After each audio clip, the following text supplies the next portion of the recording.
Hello and welcome to Six Part. Today I'm gonna start a new series. What if Deku had a quirk imperfect precognition? Part 1. If you enjoyed this video, please give it a big thumbs up, and to watch more videos like this, subscribe to my channel and turn that bell notification on so you never miss an upload. Now wasting no more time, let's begin. Izuku was aware that one of Kachan's hero journals would be set on fire that day. For that reason, he made a copy of the latest one, filled in just enough pages so that Kachan could read it, snort in disgust, and then blow it up in front of him.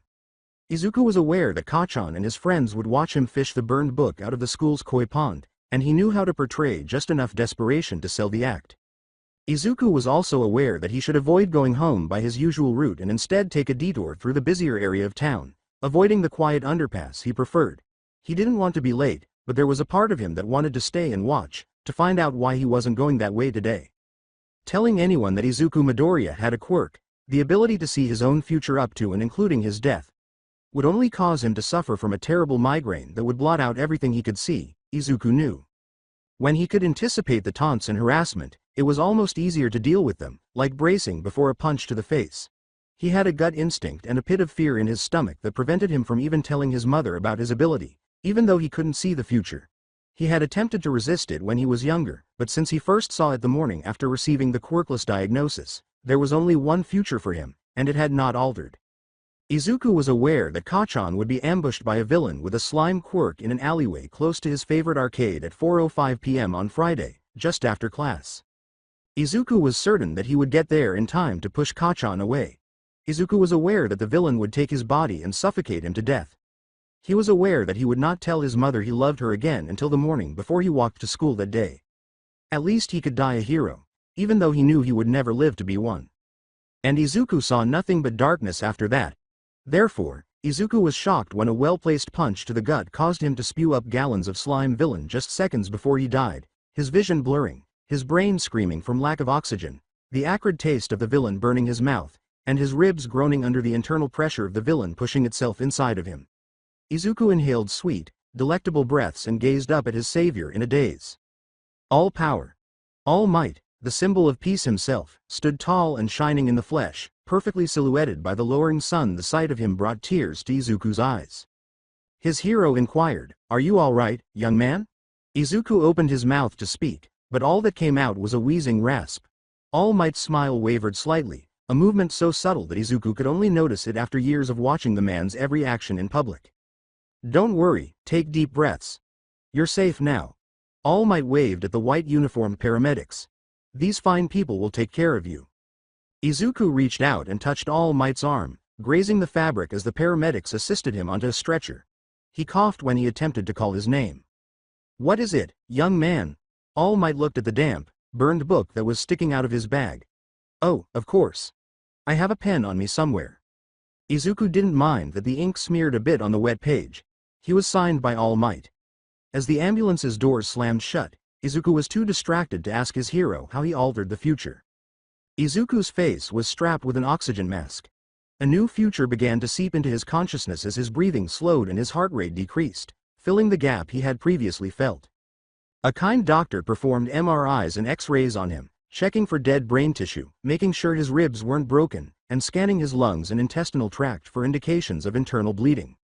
As she thanked God and All Might for saving her son, he saw his mother sobbing into his shirt, tears streaming down her cheeks and snot streaming from her nose. He realized Kachan would not be present. Even though his mother would grimace as she drained her wallet, he saw that he would be discharged from the hospital that evening and they would receive Katsudon. He was relieved that the night proceeded as planned. Izuku sat comfortably full, still a little sore from the attack, while the new future slowly crept into his mind. He chuckled as the cosmic joke of the universe, which was played at his expense, became clear to him. He wasn't angry. One day in the role of a UA, the cost of admission for the hero course student was worth the blisters and sore muscles. As he pulled a refrigerator up a flight of stairs, ran with a tire under each arm, used a sledgehammer to smash a rusted oven, loaded and unloaded trash into a pickup truck, and gazed out at a sunrise over the shimmering water, he saw himself cleaning a beach, his muscles burning and bones popping as he exposed beautiful white sand from beneath the mountain of trash, his newly discovered muscles stretching as the wind brushed them. He had killer six-pack abs, a clean beach, and calloused hands by the end of that summer. He was aware of the purpose of those muscles. He believed that his pre-death application was the closest he could get to becoming a hero, and he had applied to UA with the belief that he would never live to see the front doors. The second time I saw them was equally impressive. Though he knew how to answer for a passing score, the written test was unlike anything he had ever seen in middle school. He never imagined that he would have the opportunity to see Present Mike live. He soaked up every word of the pro hero's explanation, blissfully unhindered by the limitations of audio equipment, even though he was well versed in the entrance exam. His quirk showed him the unlikely way forward, even though he knew he would normally never be able to compete against other would-be heroes in a free-for-all against killer robots. Pruning shears, a delicate cutting tool that is thin and long enough to fit through the outer armor of the robots, were what he ordered. On the beach, he constructed a makeshift riot shield that was just heavy enough to deflect rubber bullets from the robots. While everyone else was milling around, Izuku ran for the doors and threw them open as the entrants gathered outside Battle Center B. As he left them behind, he heard cries of, "Hey, that's cheating." Present Mike responded from the observation tower, "Cheating? There's no starting signal for hero work, you just get to it, now move." Izuku had plenty of time to run ahead due to the head start and the jostling at the doors. He learned how to angle his pruning shears to cut through the armor and cut their main power cable like a bomb defusal squad, where and when to hold up his shield, and which route to run into the most robots. He soon lost ground to the other applicants, but even then, he gained more points by eliminating robots they hadn't seen or hadn't completely eliminated. Izuku had 32 points by the time the zero-pointer came. He was aware that it was insufficient on its own. Izuku knew that all he needed to do to earn another 56 rescue points was to dig out the girl who was trapped beneath the debris within 20 feet of him and drag her to safety. He was aware that when he told his mother he had succeeded, she would embrace him with trembling arms and sob joyfully into his shoulder. When quirkless, pitiful Deku attempted to score higher than him, he knew Kachan would be so furious that he would explode like a foul-mouthed firecracker.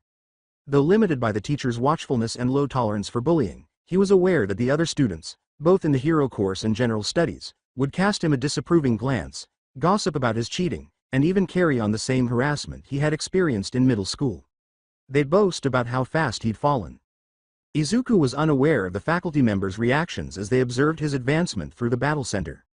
The principal and 6 faculty members sat down in theater seats and watched the entrance exam from every angle while a couple dozen screens were set up in front of them. With their own screen and remote control, each teacher was able to rewind and rewatch video feeds from various cameras. Many teachers were interested in Battle Arena B, partly because Nezu had announced that the one quirkless applicant would be competing there. As Shota watched Izuku take the pruning shears from inside his pants, he questioned, "Why did you allow his requests?" With his eyes narrowed, Sememtos questioned, "Is that a piece of plastic he's holding?" Nezu pulled out Izuku's requisition forms with a smile. Izuku requested that he be allowed to bring a pair of pruning shears and a homemade riot shield. His request was approved, since he claimed his quirk required them to properly fight. "But he doesn't have a quirk," Ectoplasm said. "Which is what makes it so clever. I can't prove his quirk doesn't require those items to begin with if I can't prove what his quirk does." Shota frowned. "That's just a loophole and you know it." Nezu smiled at the teacher like a hamster dog bear who eats shit. "I suppose it is." "Then why?" "I was curious." Nezu remained silent while Shota waited. "That's it. He asked for the exact 2 items I would have asked for, being in his shoes and knowing exactly what the test would be. Of course I'm curious." "What does that mean?" "I have a feeling we're about to find out."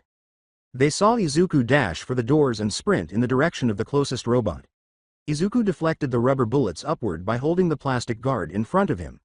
The pruning shears sped forward, cutting a single wire as they went through a chink in the 2-pointer's armor. Shota leaned forward as Izuku's point total reached the double digits, mesmerized by the skill, or lack thereof, on exhibit.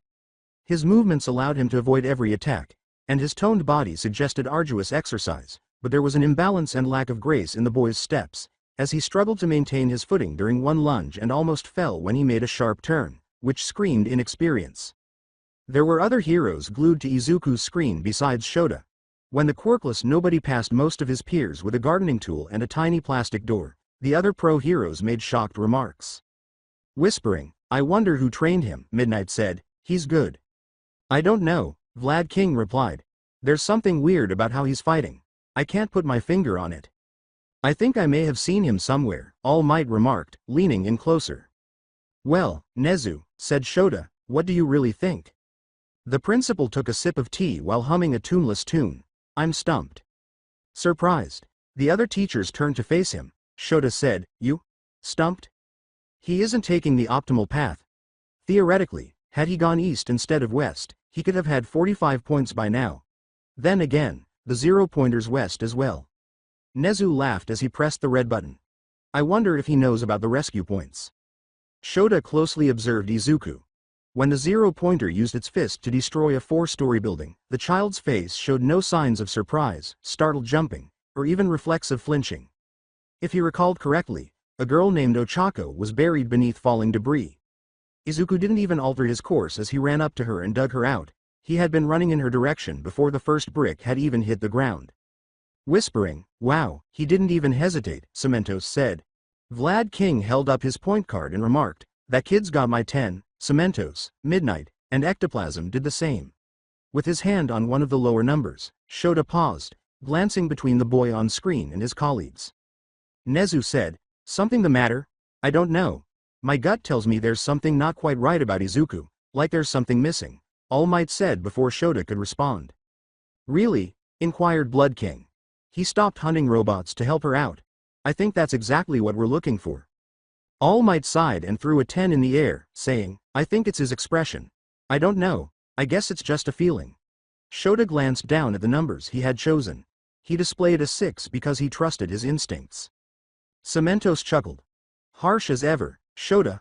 All Might appeared embarrassed, but he kept his number the same. I have a gut feeling as well, and unlike All Might, I trust it over the opinions of others. Well, that still leaves him with 56 rescue points, Nezu replied. With that alone, he'd pass with flying colors, but combined with the villain points, well, looks like he's at the top of the class. Ironic, don't you think? Midnight gave a headshake. That kid's something else. Quirkless, unremarkable school record, and he beat everyone else by a mile. Seems like he was too prepared. Even if he knew what would be on the test, Ectoplasm stated, the fact remains that he was still able to defeat the villains without taking a scratch, and he went out of his way to save another student. He earned his spot. Across the room, there were murmurs of agreement. The faculty left the observation room after grading the remaining students, either to go home or to finish their work. Shota followed Nezu as he returned to his office. Shota remarked, he knew about the rescue points when they were by themselves. Certainly, Nezu said with a smile. I'm curious to see how he'll do in your class. You're letting me have him, of course. He'll benefit more from having you teach him, given his disadvantage. Shota frowned. And if I think he doesn't have what it takes? Nezu hesitated. Send him to General Ed. I'd like to keep an eye on him. Still haven't figured out how he did it. I only have theories at this point. I'll need your help in narrowing it down. They arrived at Nezu's workplace. Shota's door was opened by the principal. Reluctantly, he took a cup of black tea and took a seat across from Nezu. I think Izuku has a quirk. The teacup was halfway to Shota's mouth when he stopped. How is he not registered? He was diagnosed as quirkless at the age of 4. Doctors found the extra toe joint. It's a generally accepted sign of quirklessness, but it's mostly just a myth. Nezu looked mischievous with a twinkle in his eye as he explained, the real question is why he hasn't told anyone about it. It's an advantage. Nobody can counter a quirk if they don't know what it is. Nezu gave a headshake. Quirkless kids in his age group stick out. Sad as it is, they're common targets for bullying and harassment, and depending on the school system, the teachers may overlook or even encourage that behavior. Shota gripped his cup tighter. Even years after his own difficult school life, the mere mention of bullying made him furious. Did Izuku go to such a school? Unfortunately, which brings me to my point. Exactly how much did Izuku value the secrecy of his quirk that he was willing to endure years of harassment, to the point of physical violence, death threats, vandalism, verbal harassment, and whatever else the minds of children can conceive? Either someone, or something, told him to keep his quirk a secret, or he thought no one would believe him even if he said anything, which I'm afraid is all too likely given the doctor's diagnosis. Shota drew a long breath. So, what do you think Izuku's quirk is? Some form of precognition, like Night Eye. Shota experienced the realization as if it were a jigsaw puzzle, with each piece fitting into place like a corner. That's how he was able to dodge and block everything. From behind his teacup, Nezu gave him a smile. Fits nicely, doesn't it? When should we confront him about it? Nezu drained his cup and gazed regretfully at the remnants, saying, that's the problem. If we do decide to confront him about it, he will know well in advance, and he will either come up with a defense to prevent us from learning anything, or avoid the confrontation entirely, much like how he could avoid and disarm every robot the test threw at him. Then we can't give him time to dodge. Nezu pulled a stack of papers from his desk drawer and said, I'm afraid he has all the time he needs. He sent in the request for the pruning shears and riot shield 3 weeks ago. If he knew he'd need them so far in advance, he likely knows and is already prepared for whatever we would do. Going off when he bought the shears, we can extend his range of precognition to 5 weeks. I have a feeling it may be even longer than that. Shota's hackles stood up. 5 weeks? Night Eye doesn't go farther than a couple days. He can, but the visions lose clarity. Whether or not Izuku's purely hypothetical quirk has the same limitation remains to be seen. Shota's enthusiasm was restrained by the focus on Izuku's quirk's hypothetical nature. We still need to prove he has the quirk. Correct. All we have is guesswork. I've thought of several other explanations for how Izuku could have performed so well. The precognitive quirk is just the simplest. Then what should we do? Erase his quirk and see what happens. Shota drank some tea and thought about the plan. It had some bite, but it was as good as warm milk in comparison to his favorite quadruple espresso. Won't he see that coming as well? Probably, but it's as good a first step as any. As long as we don't directly confront him, I don't think he'll slip away. Shota's eyebrows went up. You think he could escape your surveillance system? If his precognition is as powerful as I think it might be, probably. He threaded the needle perfectly on the entrance exam and achieved the highest possible score. In all probability, with his quirk, he could predict his way out of any net I could weave. You think he's dangerous? Nezu smiled at him. All our students are dangerous, Mr. Aizawa. It's our job to make sure they don't endanger innocent lives. He looked at his wristwatch and replied, I have some reports to send out. Have a good night. Shota pulled his capture scarf over his face and placed his empty cup on the table. Keep a spot in General Ed open. I'm expelling one during orientation. After the door was closed, Nezu pulled out additional files on Izuku, including his birth certificate, medical records, report cards, teacher notes, tax returns, and spending records from the Midoriya family. Everything that could be used to feed his high spec. He felt Izuku's quirk emerge in the logical void the model redirected around, like an object concealed just beneath the river's surface that split the current, as each fact made sense within the predictive model he had built in his mind. He had a suspicion that it was a boulder, but he would never be certain without dredging up the foreign object. It might have been a log or a sunken boat. He felt a narcotic thrill at the mystery of it. Nezu was looking through Izuku Midoriya's life story when he pondered what had led the boy to the alleyway by a well-known arcade at 4:05 p.m. on a Friday. Izuku prepared his belongings for his first day at UA that morning. Felt unreal. As she gathered up his school supplies and textbooks, his mother broke down in tears of happiness, and he joined in, as though the tears were contagious. Knowing that he would let her down on the first day, after they had lavished on Katsuden to celebrate, he felt bad. The sense of dread that had been growing inside him since he had woken up that morning was even worse. Beyond his impending expulsion from the hero course, his new future was unclear, possibly a result of the future being reset for him, but he was aware that UA would eventually be attacked by villains, and after that, villainy would become more prevalent in the background of his new life. Every day, the news would report on villainy attacks, people would avoid the streets for fear of becoming the next victim, and heroes would exhaust themselves in a futile attempt to save a society that was collapsing. Izuku hoped things would return to normal quickly. Izuku took the newest train to UA, letting the farewells and tearful embraces last as long as possible. Even though he arrived late, he only had to pass a few pupils to reach classroom 1A. He was too busy making sure they didn't arrive late for their own classes for anyone to bother him. His arrival couldn't have come at a better time. During Present Mike's explanation, Kachan and the glasses-wearing man who had reprimanded him for mumbling to himself were debating the merits of their respective middle schools.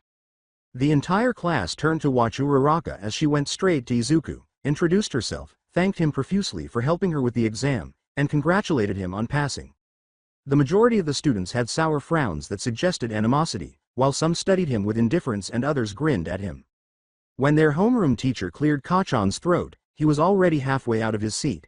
The bedraggled man in the yellow sleeping bag scooted over to the teacher's podium, stood up, and unzipped the sleeping bag like a moth emerging from its chrysalis, leaving everyone staring in disbelief. Izuku searched his hero journals and online forums, but he found nothing about the teacher, despite having the advantage of knowing his face beforehand and knowing he had to be a pro hero. That reduced it to the underground heroes, who had been hard to study because they tended to stay out of the spotlight. Their teacher took a bag of uniforms from his sleeping bag and threw it on his desk, saying, 8 seconds. That's how much time you wasted before being quiet. Put on your track suits and meet me outside. Izuku took off his clothes in the middle of the classroom, put on a tracksuit, and ran to the training grounds while the other students stared in amazement.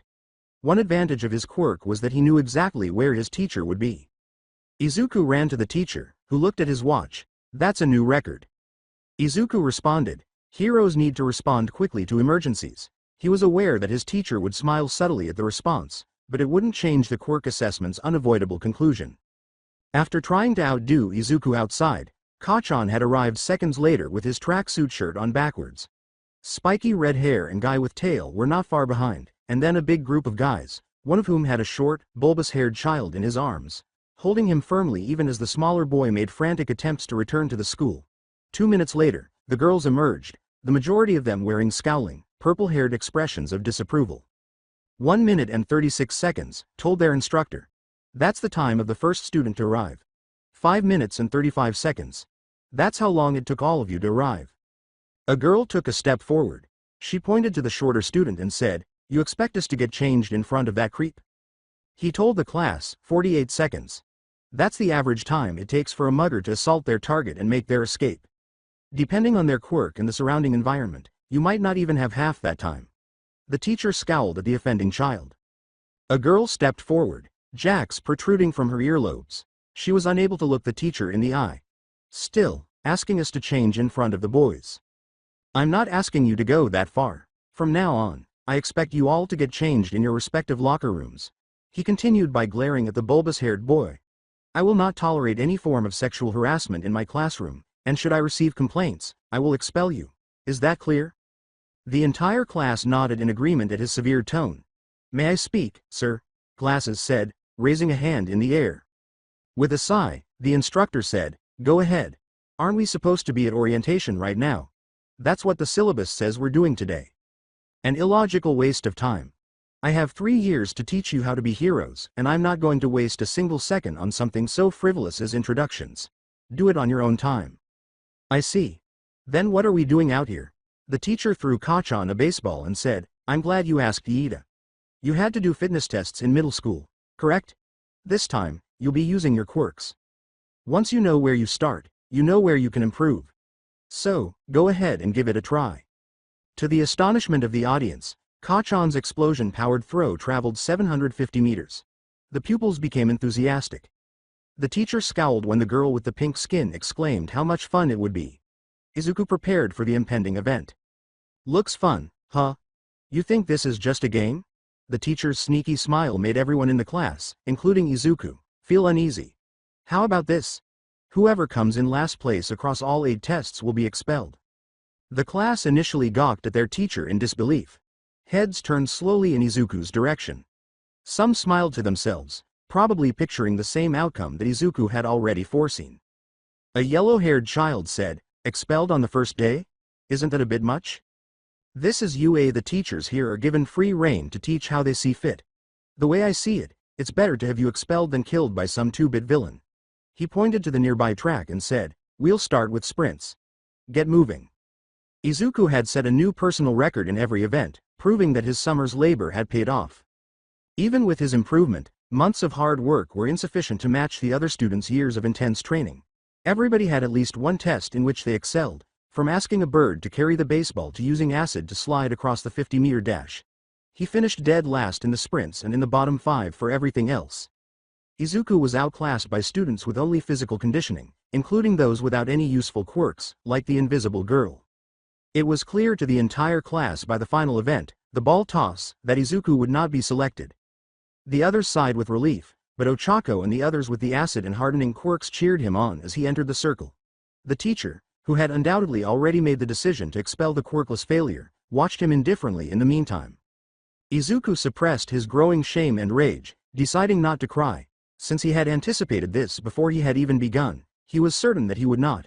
Izuku realized he couldn't see himself throwing the ball clearly as he lifted his arm. Before the toss, everything had been very clear. After the toss, everything was vague, like a dream that he only vaguely remembered as he went to get a glass of water. Izuku gritted his teeth, twisted back, and threw the ball as hard as he could. Dark. It was as if someone had pulled the cord from a television and the storehouse of future knowledge went dark. Izuku stopped in the middle of his throw, sending the ball limping out of his fingers and landing only 10 meters away. He could swear it was meant to be a 50-meter toss, but he couldn't be certain without the knowledge his quirk provided. He was at a loss for what to do for the first time in his life. Fear took over. The world seemed to be slipping away from him. He began to breathe more rapidly. Like a trapped animal, his heart pounded against his rib cage, until the present moment seemed to be slipping away like his future. Sight and sound were muffled. Izuku sensed that people were watching him. Judgment, inquiry, ridicule, and pity. He needed to take action.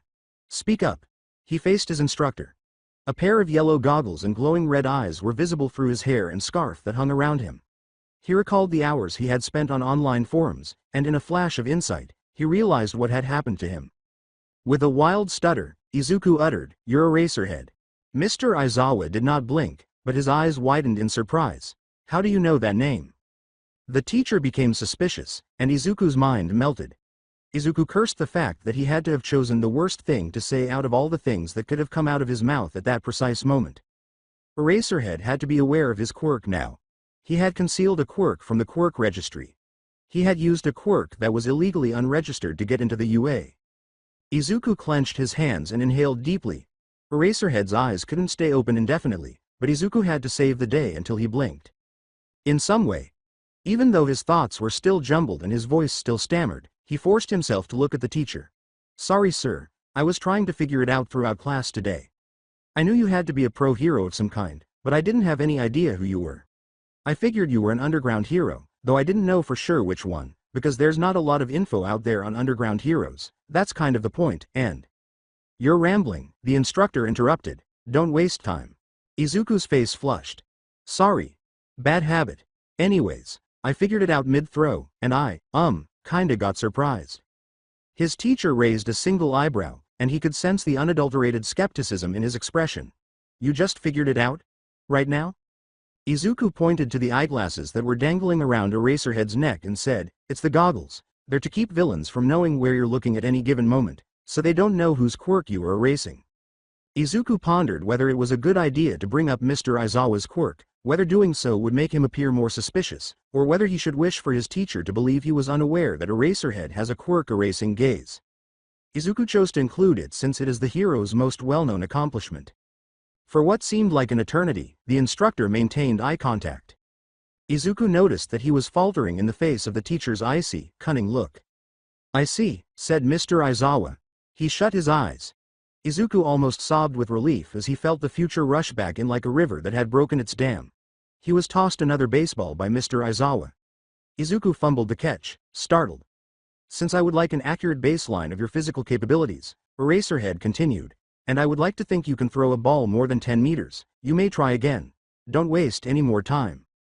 As Izuku wound up another pitch, the audience let out a few snickers. Even though Izuku achieved his personal best of 50 meters this time, he was still at the bottom of the class. Izuku prepared for his upcoming expulsion as the class gathered around Mr. Aizawa, eagerly awaiting the test results.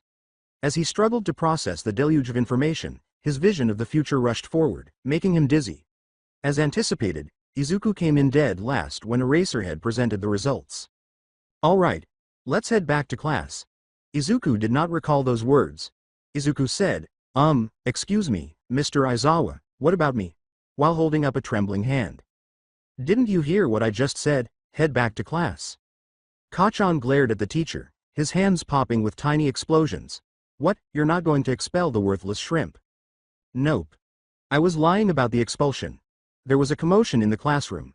Izuku, on the other hand, was too shocked to speak. What had become of the result he had witnessed prior to the erasure of his quirk?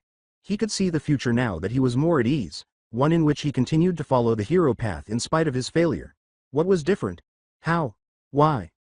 Eraserhead cut through the commotion with his words, "Silence, all of you. It was a logical ruse to draw out your full potential. A person lacks the qualities necessary to be a hero if they are incapable of performing under pressure. Let's go now." As his future slowly unfolded, Izuku felt himself breaking on the inside. He was 5 years old again, rolling on the ground as 10 years of bullying and a death by suffocation played out while the All Might video played on repeat above him. Izuku choked on his scream, and he took the out his quirk showed him. I I need to use the restroom, he said, desperate to get away from the crowd before the pain worsened. Is that acceptable? Izuku couldn't read the emotion on Eraserhead's face as he studied him intently. Make it quick. We have tasks to complete. Yes, sir. A dull echo of the pain from breaking fingers lingered in his left hand, and his right hand itched from a burn. As his future crept outward, exhaustion deadened his muscles, making him too weak to move. Each day of his new future weakened him until he felt a bone-deep exhaustion that made him want to close his eyes. Izuku ran to the closest restroom, locked the stall, and collapsed onto the toilet seat. He couldn't imagine how people could live like that, not knowing what their every action would entail, how to speak, how to act, where to walk, every minute detail laid out for him in a picture-perfect script, and the anger and fear of the present grappled with the exhaustion of the future, sending his heart into an arrhythmic patter. The panic he had suppressed with everything he had came rushing in full force, a feeling of helplessness and confusion from having his entire future torn out from under him like a tablecloth. He was still unsure of what had happened the first time, but this time his quirk had been erased, and for a brief moment he was unable to see what he was supposed to do. He had made a mistake, and he had succumbed to panic. Now that he knew he had a quirk, one that Izuku wasn't supposed to reveal to him, something had changed the course of events. Izuku was filled with anger. For the first time in his life, he felt that he could despise a hero. Even Endeavor, despite his rudeness and sour attitude, could be admired for his unrelenting efforts to catch villains, but his teacher had changed his mind about Izuku's value because he had a quirk. He was supposed to expel him, weak loser, bottom of the class, quirkless, and he had a quirk, which was the only thing that could have caused him to change his mind. A swirling black void, villains on a ship, a nightmarish monster with unfocused eyes, a hand reaching for him from darkness, the heroes and classmates gathered at the center plaza, safe, the villains prepared to retreat. His new death came to him as he huddled into a ball on the toilet, chest bursting with hysteria and anger. Every scrap of skin, flesh, and bone that turned to dust sent another lance of pain through Izuku's skull, and he stuffed a hand in his mouth to stop the scream that ripped from his throat. After what seemed like an eternity, the pain stopped, and Izuku got up from the bathroom floor with trembling arms and deep breathing.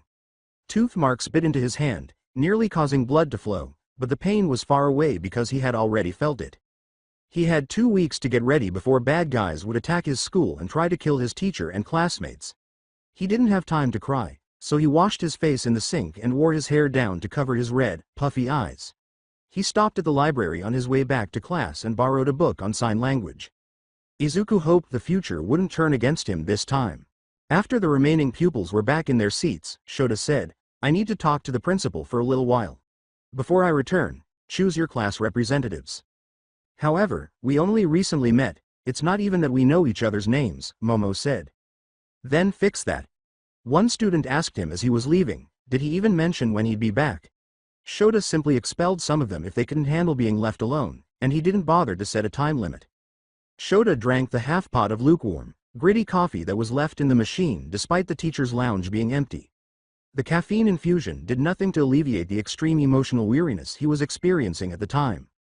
He settled into a chair and put his head in his hands. The thought of Izuku's face when he froze his quirk made his heart ache. Over the years, he had witnessed innumerable reactions to quirk erasure, including shock, fear, and anger, but he had never seen anyone appear so lost, so scared, and so on the verge of a full-blown panic attack that he had prepared his capture scarf to prevent him from passing out. The idea of seeing one of his former students abandoned in some garbage bin in an alley kept him awake some nights because, as a teacher, he knew he had to instill in his students respect, and sometimes even fear, because, contrary to what the media said, the world was not a kind place to heroes, and any who weren't ready when they left his care would have their throats slit within a month, their deaths buried beneath the latest news report on All Might. In all his years of teaching at UA, he had witnessed traumatized students, some of whom were even in his own class, shaken by a close encounter with a villain or a class exercise gone wrong, but he had never personally traumatized one of his students. It made him feel sick inside, and what was worse was the obvious, heroic effort Izuku had made to force that terror back, mustering all the courage he had to face Eraserhead's quirk-erasing gaze head-on. Shota had never been so horrified and amazed at the same time, seeing someone so small and young stand tall in the face of crippling fear. How was he going to kick him out after witnessing such bravery? Shota went to Nezu's office after shoving some drops into his eyes, where the principal was waiting for him with a cup of tea.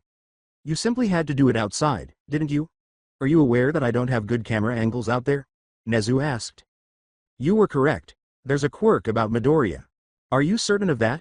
Shota claimed that. Midoriya reacted the instant I erased his quirk, attempting to ignore the slow, dawning horror that caused Izuku's features to twist as the ball fell to the ground. Well, there goes my theory. Nezu Tsked, what are you saying? Consider it.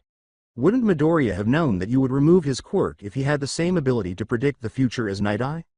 As he considered Nezu's point, Shota rinsed the coffee grit from his tongue with a mouthful of tea.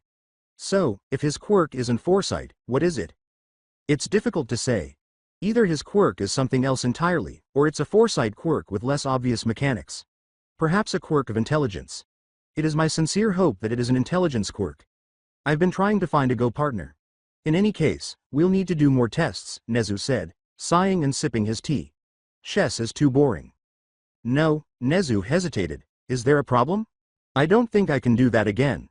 Shota closed his eyes and inhaled deeply to calm himself so he wouldn't start yelling. Whatever I did scared Izuku so much he looked ready to pass out. Nezu tapped the rim of his teacup and said, Unfortunate, but I trust your judgment. Terrified?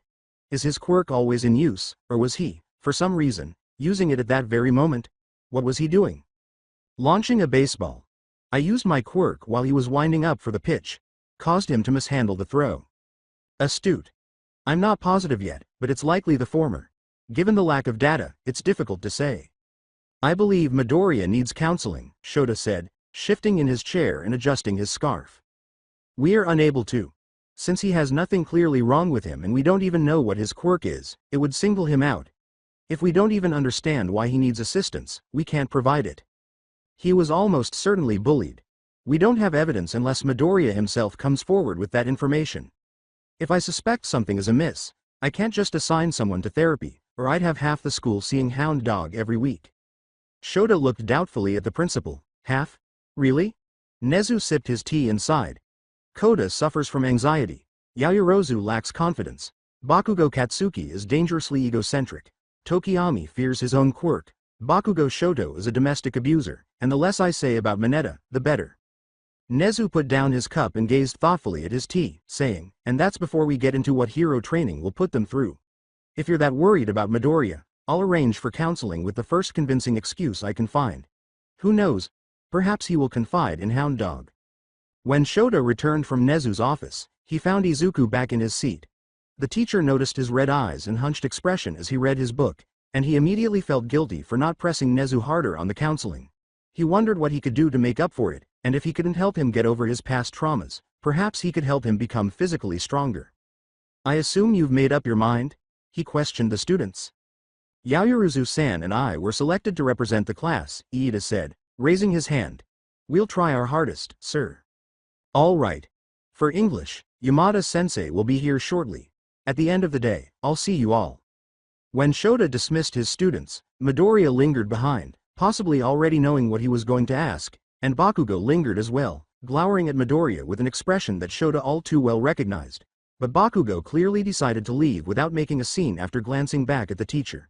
Normally, Shota didn't bother to check in on his students at the end of the day because it was an unreasonable waste of time, but today he needed a private word with a student. Midoriya closed his book when they were alone, and Shota saw the title before he stuffed it in his bag, wondering how sign language had piqued his interest.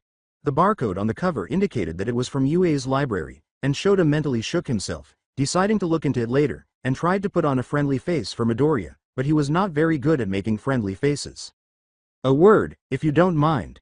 Aizawa's heart twisted at the sudden anger, but it was only natural that the boy would hate him after everything he had done to him. Midoriya looked at him with smoldering eyes and a clenched jaw. You'll need to work on your physical conditioning if you're serious about becoming a hero, Shota said, taking a form from his desk and giving it to Midoriya. After school, I'd be happy to coach you. Parental consent is required, and... Thank you, Aizawa-sensei. He said, I'll have my mom sign it tonight. His words were stern and icy, revealing a controlled anger underneath them. Shota nodded and said, well, we'll begin tomorrow. After class, meet me at Gym Gamma. Bring any weapons that you feel comfortable handling. Shota pondered whether he could ever gain the boy's forgiveness as Izuku left his classroom, holding his backpack tightly in his arms as a long-standing precaution against being snagged by its straps. Izuku gazed at the verdant fabric he was holding. He was supposed to be expelled on the first day and spend his miserable student life in general studies, regardless of the hero costume he chose. However, there he was, ready to battle against actual hero students, holding the hero costume he had designed when he was 6 years old. Given how heavily it was influenced by All Might's style, it felt and looked like the childish fantasy it was, gaudy and impractical, even haughty. He wanted to tear it to pieces at the mere thought of wearing it, the ridiculous plastic smile on the face mask, the big gloves, and, worst of all, those green plastic flaps that protruded like All Might's hair. Nevertheless, it felt appropriate to indulge in his childhood fantasy for the impending fight, even though he already knew what would take the place of that outfit. They all proceeded to ground beta after donning their costumes. With its multi-story business complexes, parked cars, and operational power lines crisscrossing the infrastructure, the grounds had been constructed to resemble the streets of Musutafu. The class was able to observe the target building from various camera angles from inside ground beta, as well as the enormous window that looked out over the miniature city. Students had to fight in cramped hallways higher up because the building where they were training loomed over its neighbors and provided several entry points on the lower floors, which had more roomy layouts. Power lines, stairwells, emergency stairways, elevator shafts, and even the tough concrete facade itself provided multiple routes to the destination. Anyone protecting the bomb would have to choose between hunkering down by the bomb and losing the benefit of maintaining a perimeter or covering entry points and running the risk of someone slipping past them. The students divided into pairs and drew lots from a coffee mug that still had the barcode on the bottom. Koda appeared unimpressed as he stood beside Izuku. Kaminari shivered as 1A's two dominant players held up strips of paper with J's at the end. "I'd hate to be the group going up against Bakugo and Todoroki," Kaminari said. As Iida noted, "This seems quite arbitrary. Are you sure this is the best way to assess our abilities?" Izuku stated, "Heroes often have to work with whichever hero that happens to be on the scene with them. Making it random like this tests our adaptability and ability to coordinate with others." It appeared as though All Might was relieved that Izuku had countered. He cleared his throat and said, "Why, yes, exactly, young Midoriya, well said. Now, let's get the matches started. First up, we'll have Team C as the villains. Your job will be to guard the bomb hidden in the target building. You win by either holding out for 15 minutes or capturing both heroes with this capture tape." Izuku smiled reassuringly at his partner. As they moved forward, Koda appeared ready to shrink into his shoes. His classmates made remarks about how unfortunate they were, and he even overheard a rumor that someone was hoping to confront them. And the heroes, who are tasked with either incapacitating the villain team or securing the bomb before time runs out, will be Team J. Kacchan grinned as though Christmas had arrived early. They looked like a heap of laundry to Todoroki, who was staring at them. With trembling, Koda hid behind Izuku's back. The sound of hushed whispers created a chaotic background as All Might tried to soothe them. Uraraka exclaimed, "Come on, that's hardly fair." The one-sided matchup appeared to have shaken All Might. "Well, maybe we should." "Should what?" roared Kacchan. "Go easy on the quirkless Deku. If he wants to be a hero so fucking badly, then he needs to be ready to have his ass handed to him." Iida warned, "Watch your language, that's disrespectful to your classmate." "Like I give a shit." Gazing at his friend, Izuku stated, "Kacchan's right, if I want to be a hero, I can't go easy on myself. People will be counting on me, and if I'm not strong enough to save them, what good am I?" Everybody's eyes darted between the two teams. "Are you really sure about this? There's no shame in fighting someone closer to your skill level." Koda appeared as though he was pleading for a new matchup. Izuku, personally, felt nauseous over it. He felt like curling up on the floor and pleading with All Might to put him in general studies so he could resume his role as the school's punching bag, knowing what was going to happen. However, he was unable to. He was expected to keep his classmates safe. Grinning, Izuku remarked, "I'm sure. Well, if you say so." All Might gave them wireless earbuds and 2 rolls of capture tape. "You have 15 minutes to prepare before the heroes arrive. The timer on the bomb will start counting down once you enter the building. After that, the heroes have 15 minutes to reach the bomb before time runs out." As they rode the elevator to the top floor, Koda shifted uneasily in silence. The bomb was located at the far end of an open space that was deserted except for a stack of cardboard boxes in one corner and a few concrete pillars holding up the roof. Izuku went to the elevator's circuit breaker and shut it off. "Your quirk allows you to control animals, right? Are there any around?" Koda gave a headshake. He hesitated a moment before expressing his muteness with sign language gestures. Although he could understand him, Izuku signed back that he was still learning.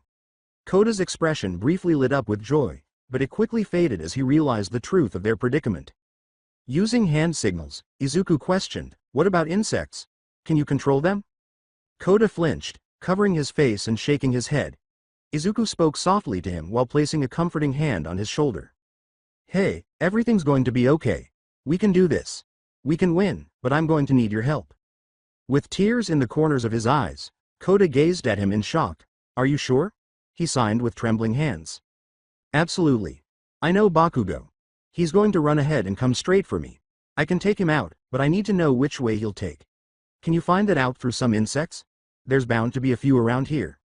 Koda hesitated for a moment before signing that he was too afraid of bugs to speak to them. Izuku knelt beside him and reaffirmed that it was acceptable to feel scared because he would be there to ensure that everything was fine. Koda swallowed, then went whispering for flies while staring into Izuku's serene, smiling face. He had a tiny swarm gathered in one corner of the room in a matter of minutes.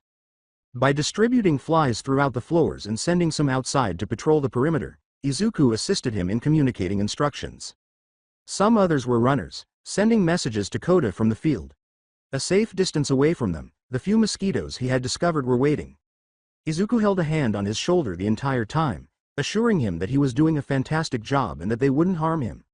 Even though Koda shuddered during the procedure, he continued to manage the insects. Their 15 minutes were up, and All Might alerted them via the intercom. As they made their way downstairs, Koda signed Izuku with Kachan's location and received updates from his fly network. Izuku guided them to the hallway where he knew he would face Kachan without consulting their map. To prevent the building from collapsing, metal was used to line the entire structure, including the floor and walls. With his explosions, Kachan could not easily navigate the narrow hallway. Izuku signed his plan to Koda while they waited. His partner appeared on the verge of passing out from fear, but Koda gave him another comforting grin before hiding behind a doorway. Kachan called out, his voice resonating through the small corridor, "Deku, where are you?" Izuku remained motionless as Koda squeaked and drew back behind the doorway. As Kachan walked through the building, he could hear the footsteps getting closer, one by one, and getting louder. Knowing that his friend would be tempted to jump when he wasn't looking, Izuku kept his back to the entrance Kachan would use.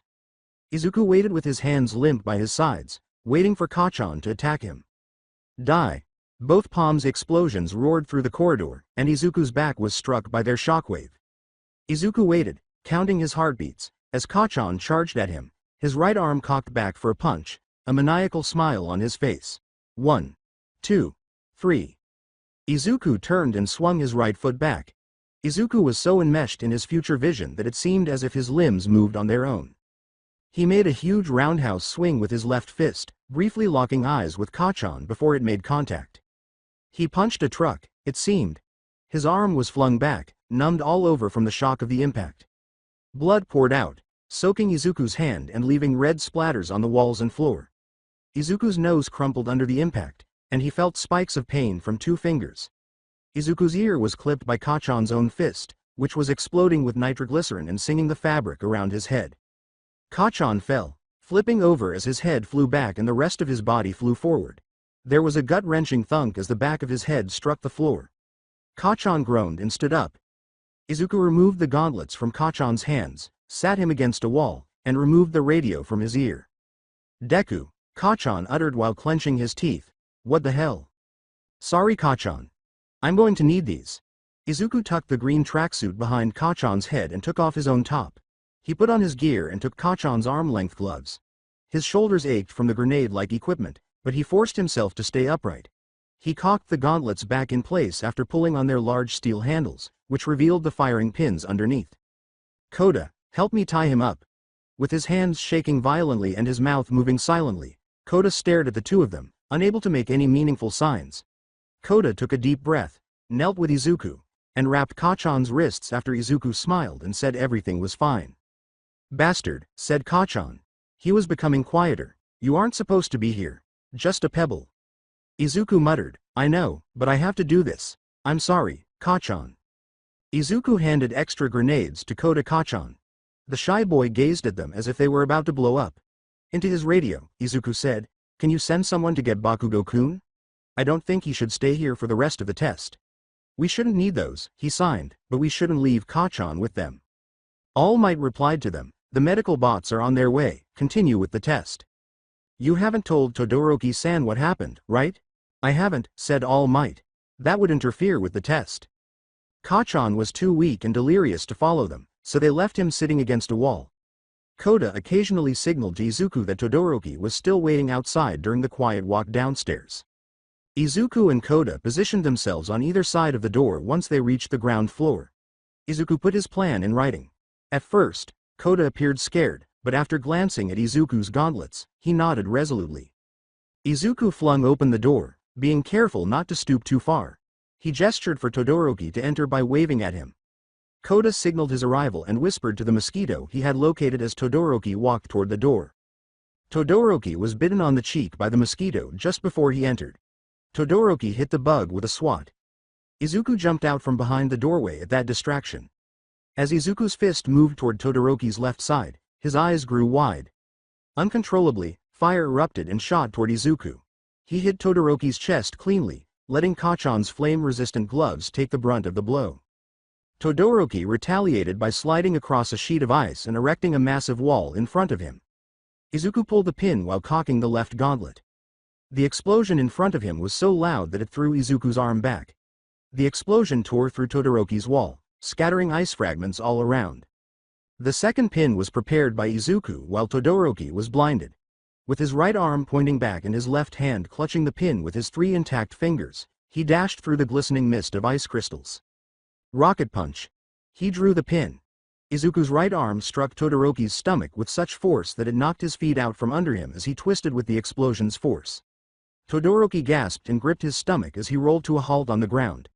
Despite the pain from his broken fingers, Izuku tied a knot around Todoroki's arms while he was still down and took out his capture tape.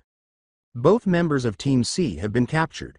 The villains win. All Might yelled after 5 seconds. Todoroki waved away 2 additional medical robots that approached him. Todoroki rolled to his knees and attempted to stand. Izuku put an arm under his right shoulder before he could fall. He said, "Let me help you up, Izuku. Are you feeling okay?"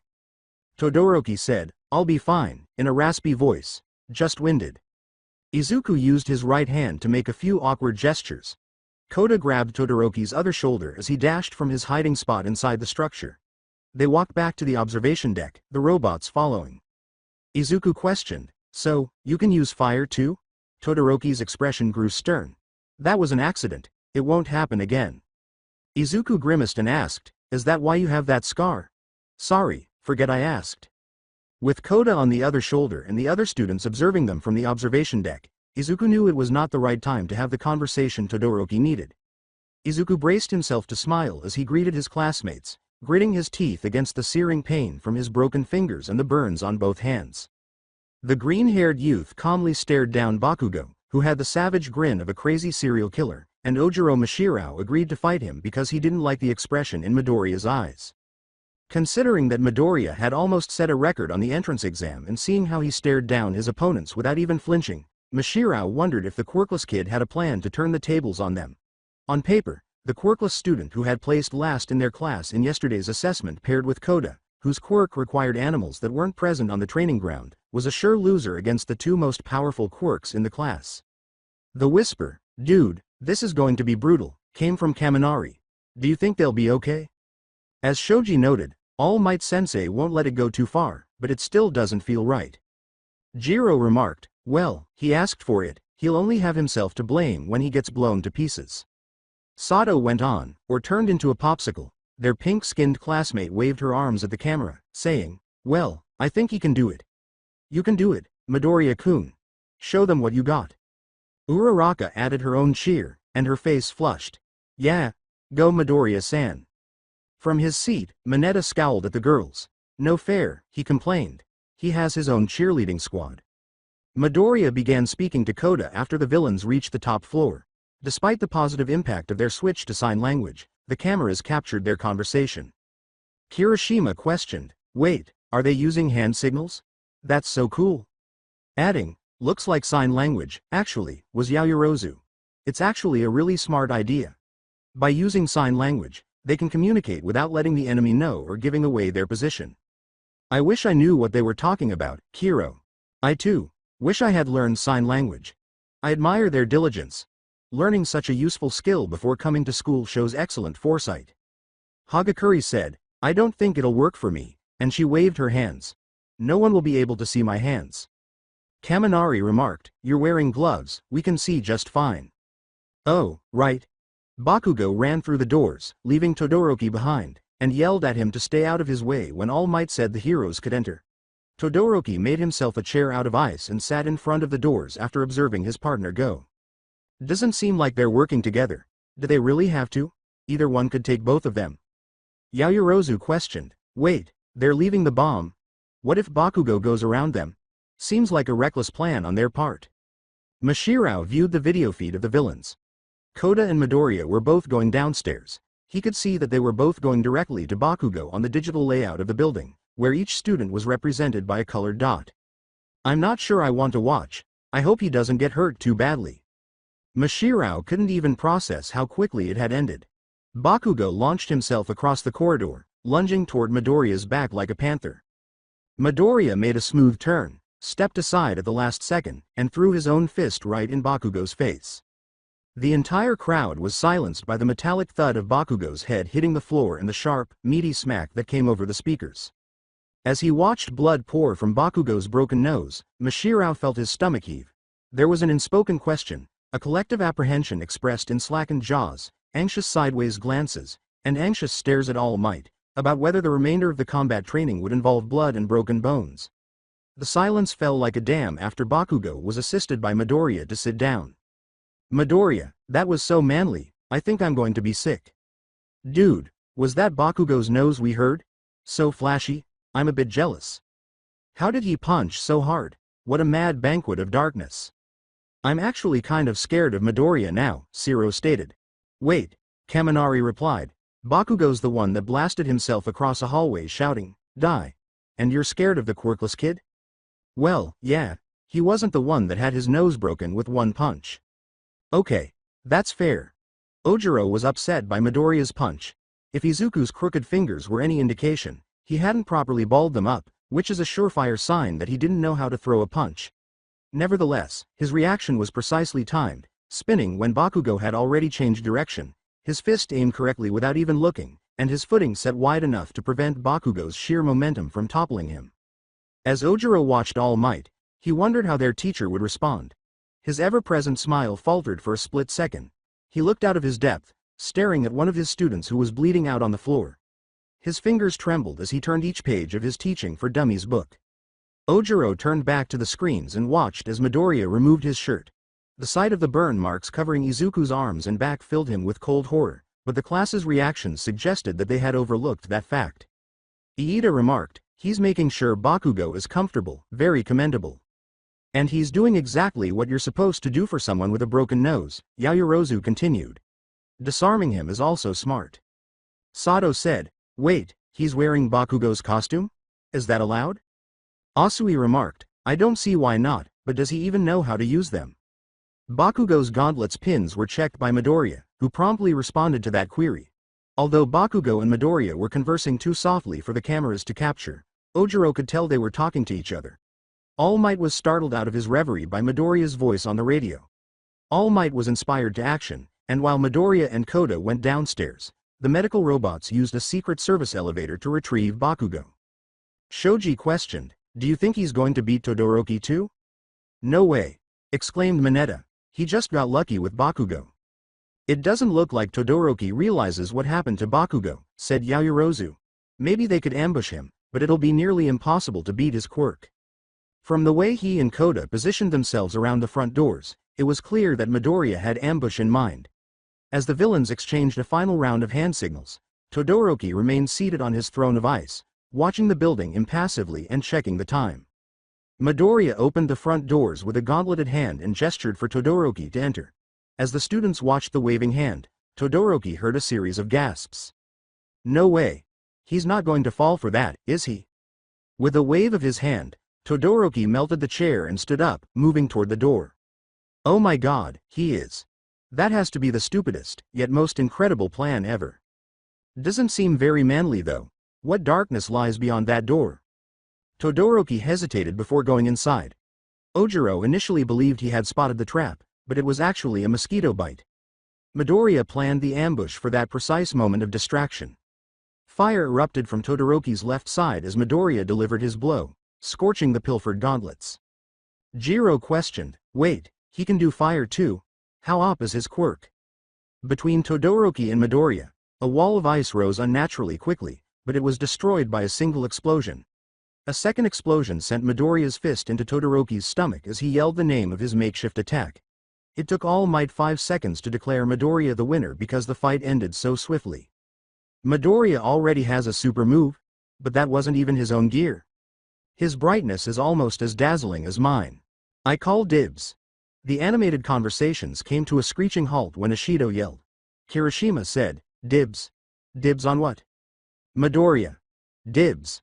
I'm calling it." Hagakure encircled Ishido's shoulder with an arm.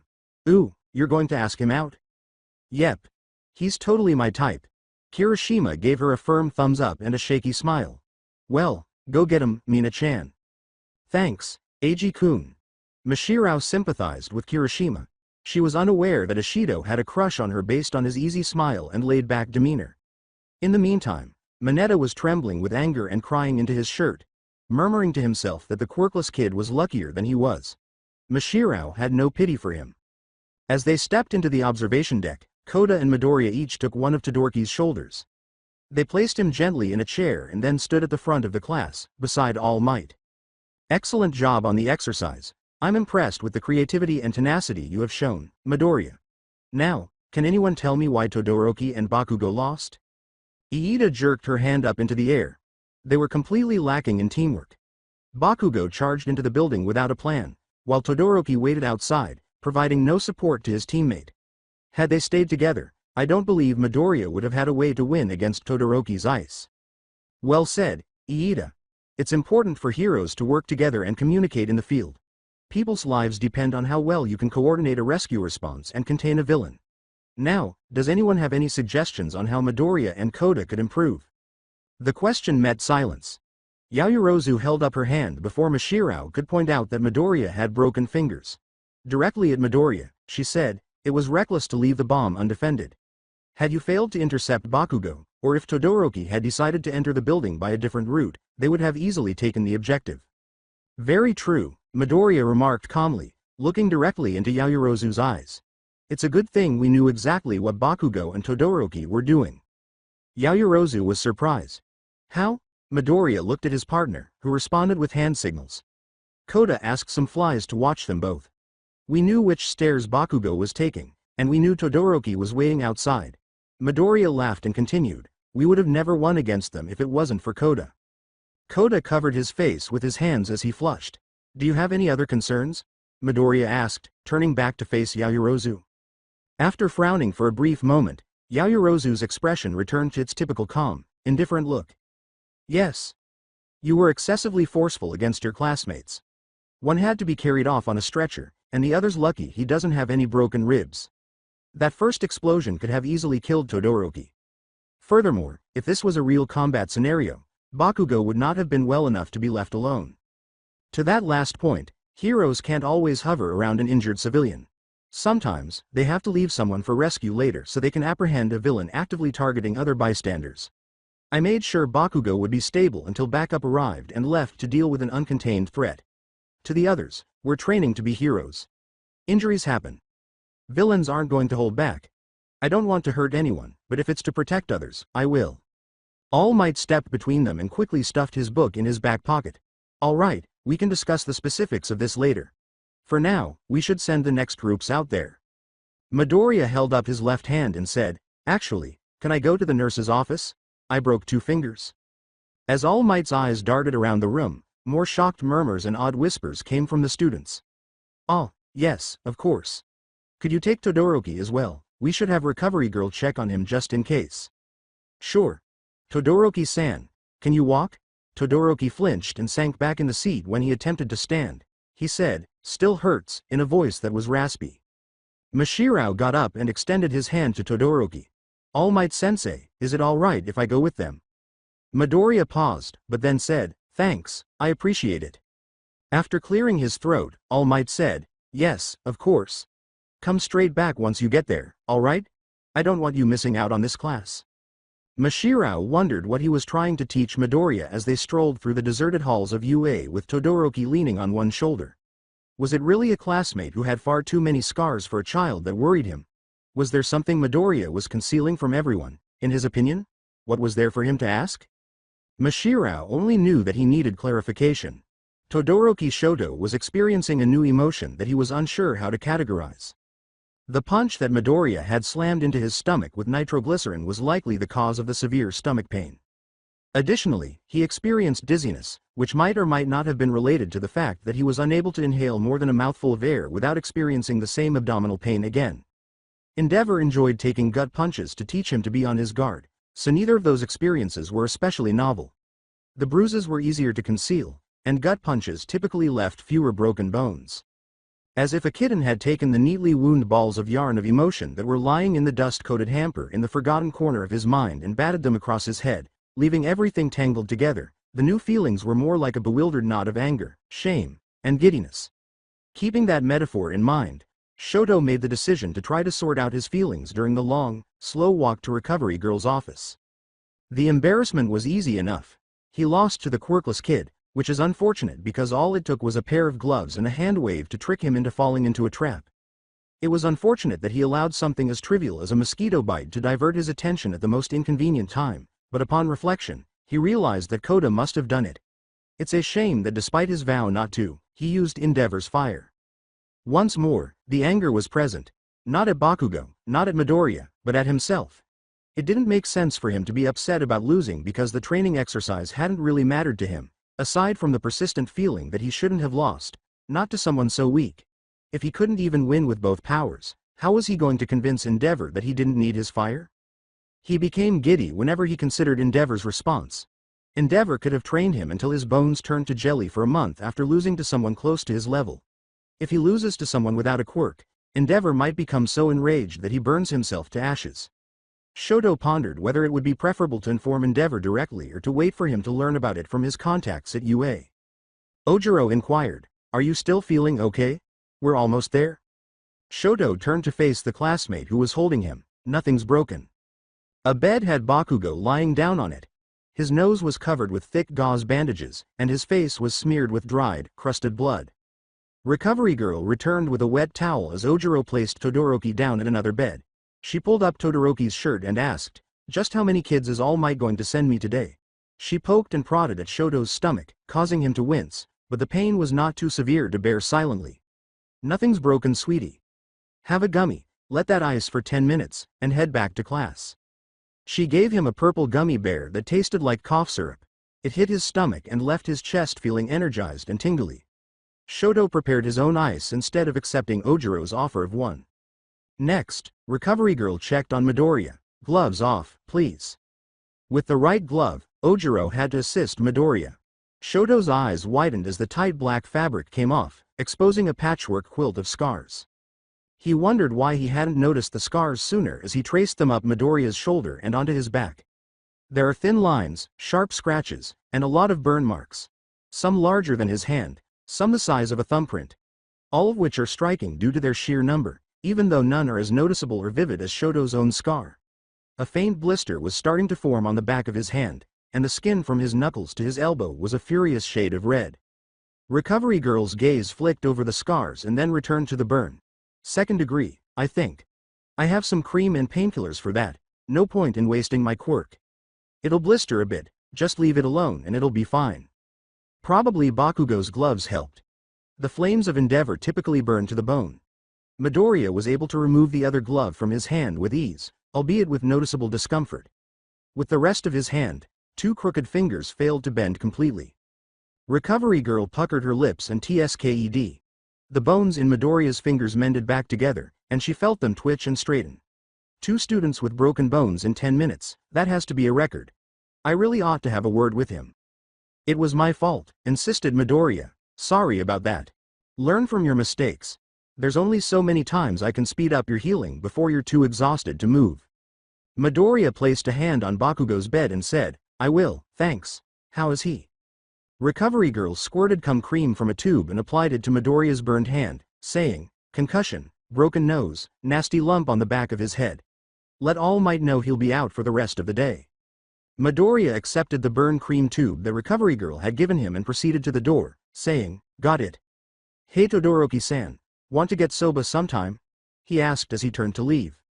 "Want," and soba were the only words that Shoto immediately recognized. He said without hesitation, "Sure.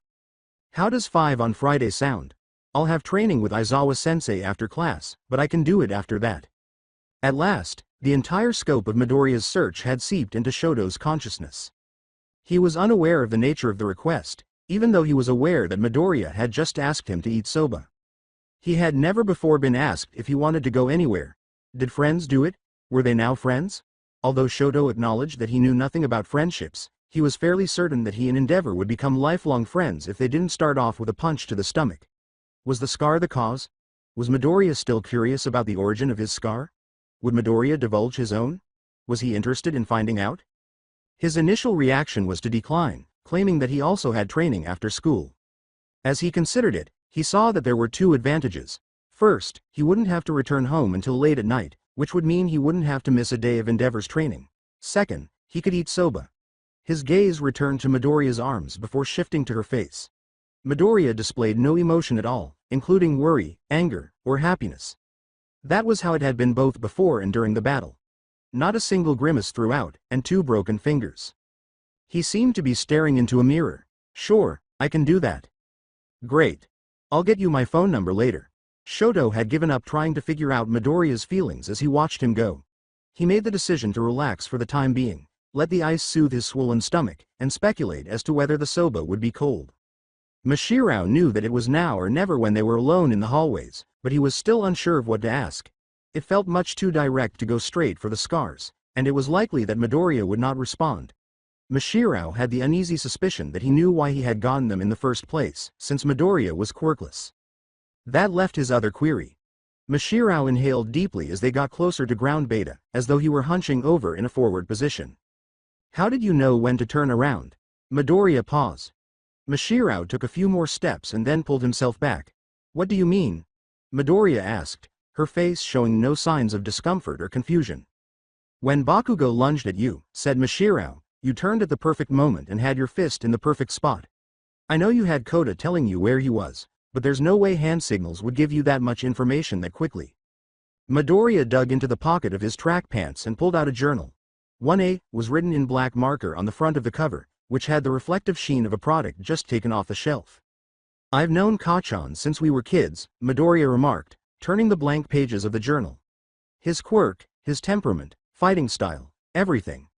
I made notes of everything I thought would be important." Midoriya gave the journal to him. Bakugo's face, scowling at him through crude pencil lines and graphite shading, was depicted on one page. It did a good job of capturing Bakugo's sour, egocentric personality for a brief sketch. A full body portrait was depicted in a second sketch, although the limbs were only single pencil strokes. A startling analysis of Bakugo's quirk, general physical conditioning, and mental state was presented on the other page. There was so much information packed into such a small amount of space that it hurt Mashirao's eyes to look at it.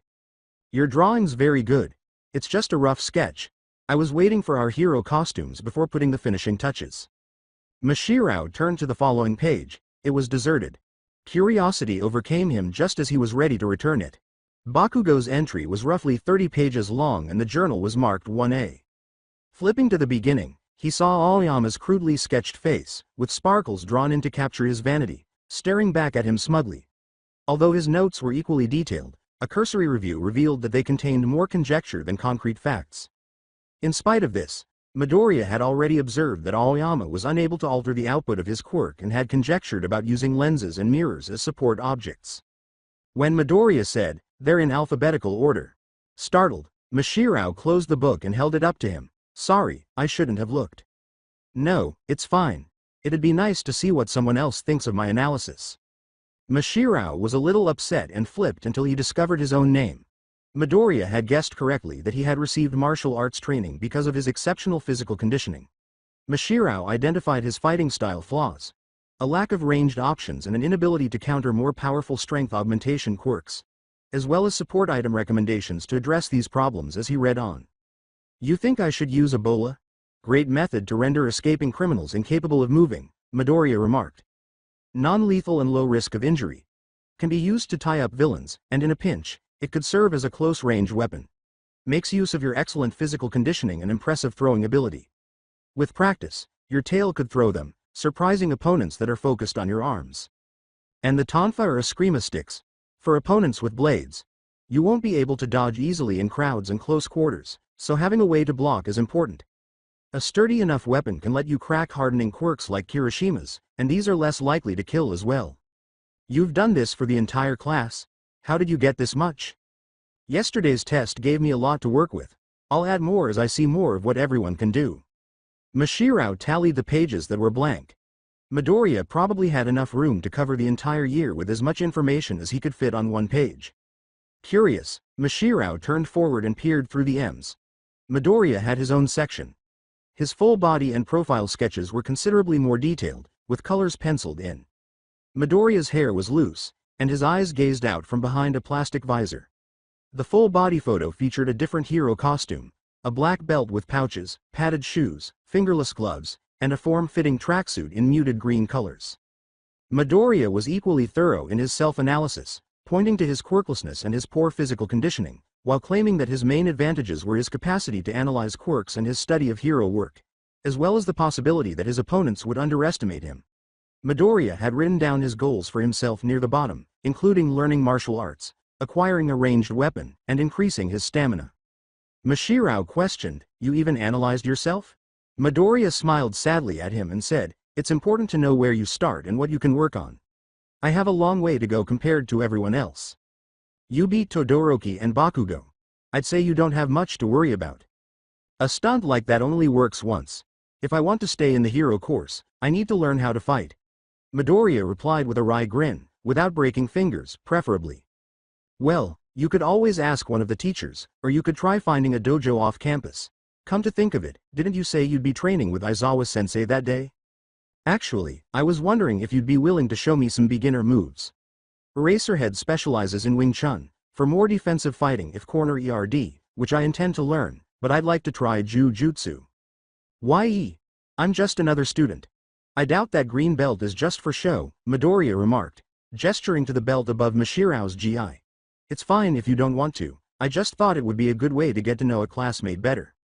With a defensive tone, Mashirao added, "And get more notes for your journal. I'd be willing to show you what I write down. It's only fair. If I come up with anything else I think would help you, I'd be happy to share it as well." Mashirao was still uneasy in Midoriya's presence. He couldn't tell what was going on in Midoriya's head because of his uncommunicative face and friendly manner, but based on all the scars and his inability to react when his fingers broke, he must have suffered severe abuse. However, he couldn't deny that Midoriya had been forthright and honest with him about what he had seen, and that he appeared sincere in wanting to spend time with him. Ultimately, the chance to see more of his classmates' actions and gauge how dangerous Midoriya was influenced his choice. Mashirao remarked, "I suppose I could show you some basic stances." "Great. How does Saturday at 5 sound? More training with Aizawa? You shouldn't overdo it. It's just basic stances, right? Shouldn't be too taxing." Mashirao considered it. Midoriya could keep the exercises light for a beginner in martial arts, but too much exercise could be harmful. "I suppose. Make sure he knows about it." "I will. Swap phone numbers after class. Trying to collect the entire class contact information? Without it, my journal wouldn't be complete," Midoriya remarked with a laugh. Mashirao was unable to determine whether he was kidding. Upon Midoriya's return to the classroom, Ashido Mina gestured him toward the vacant seat beside her, which had previously belonged to Kirishima.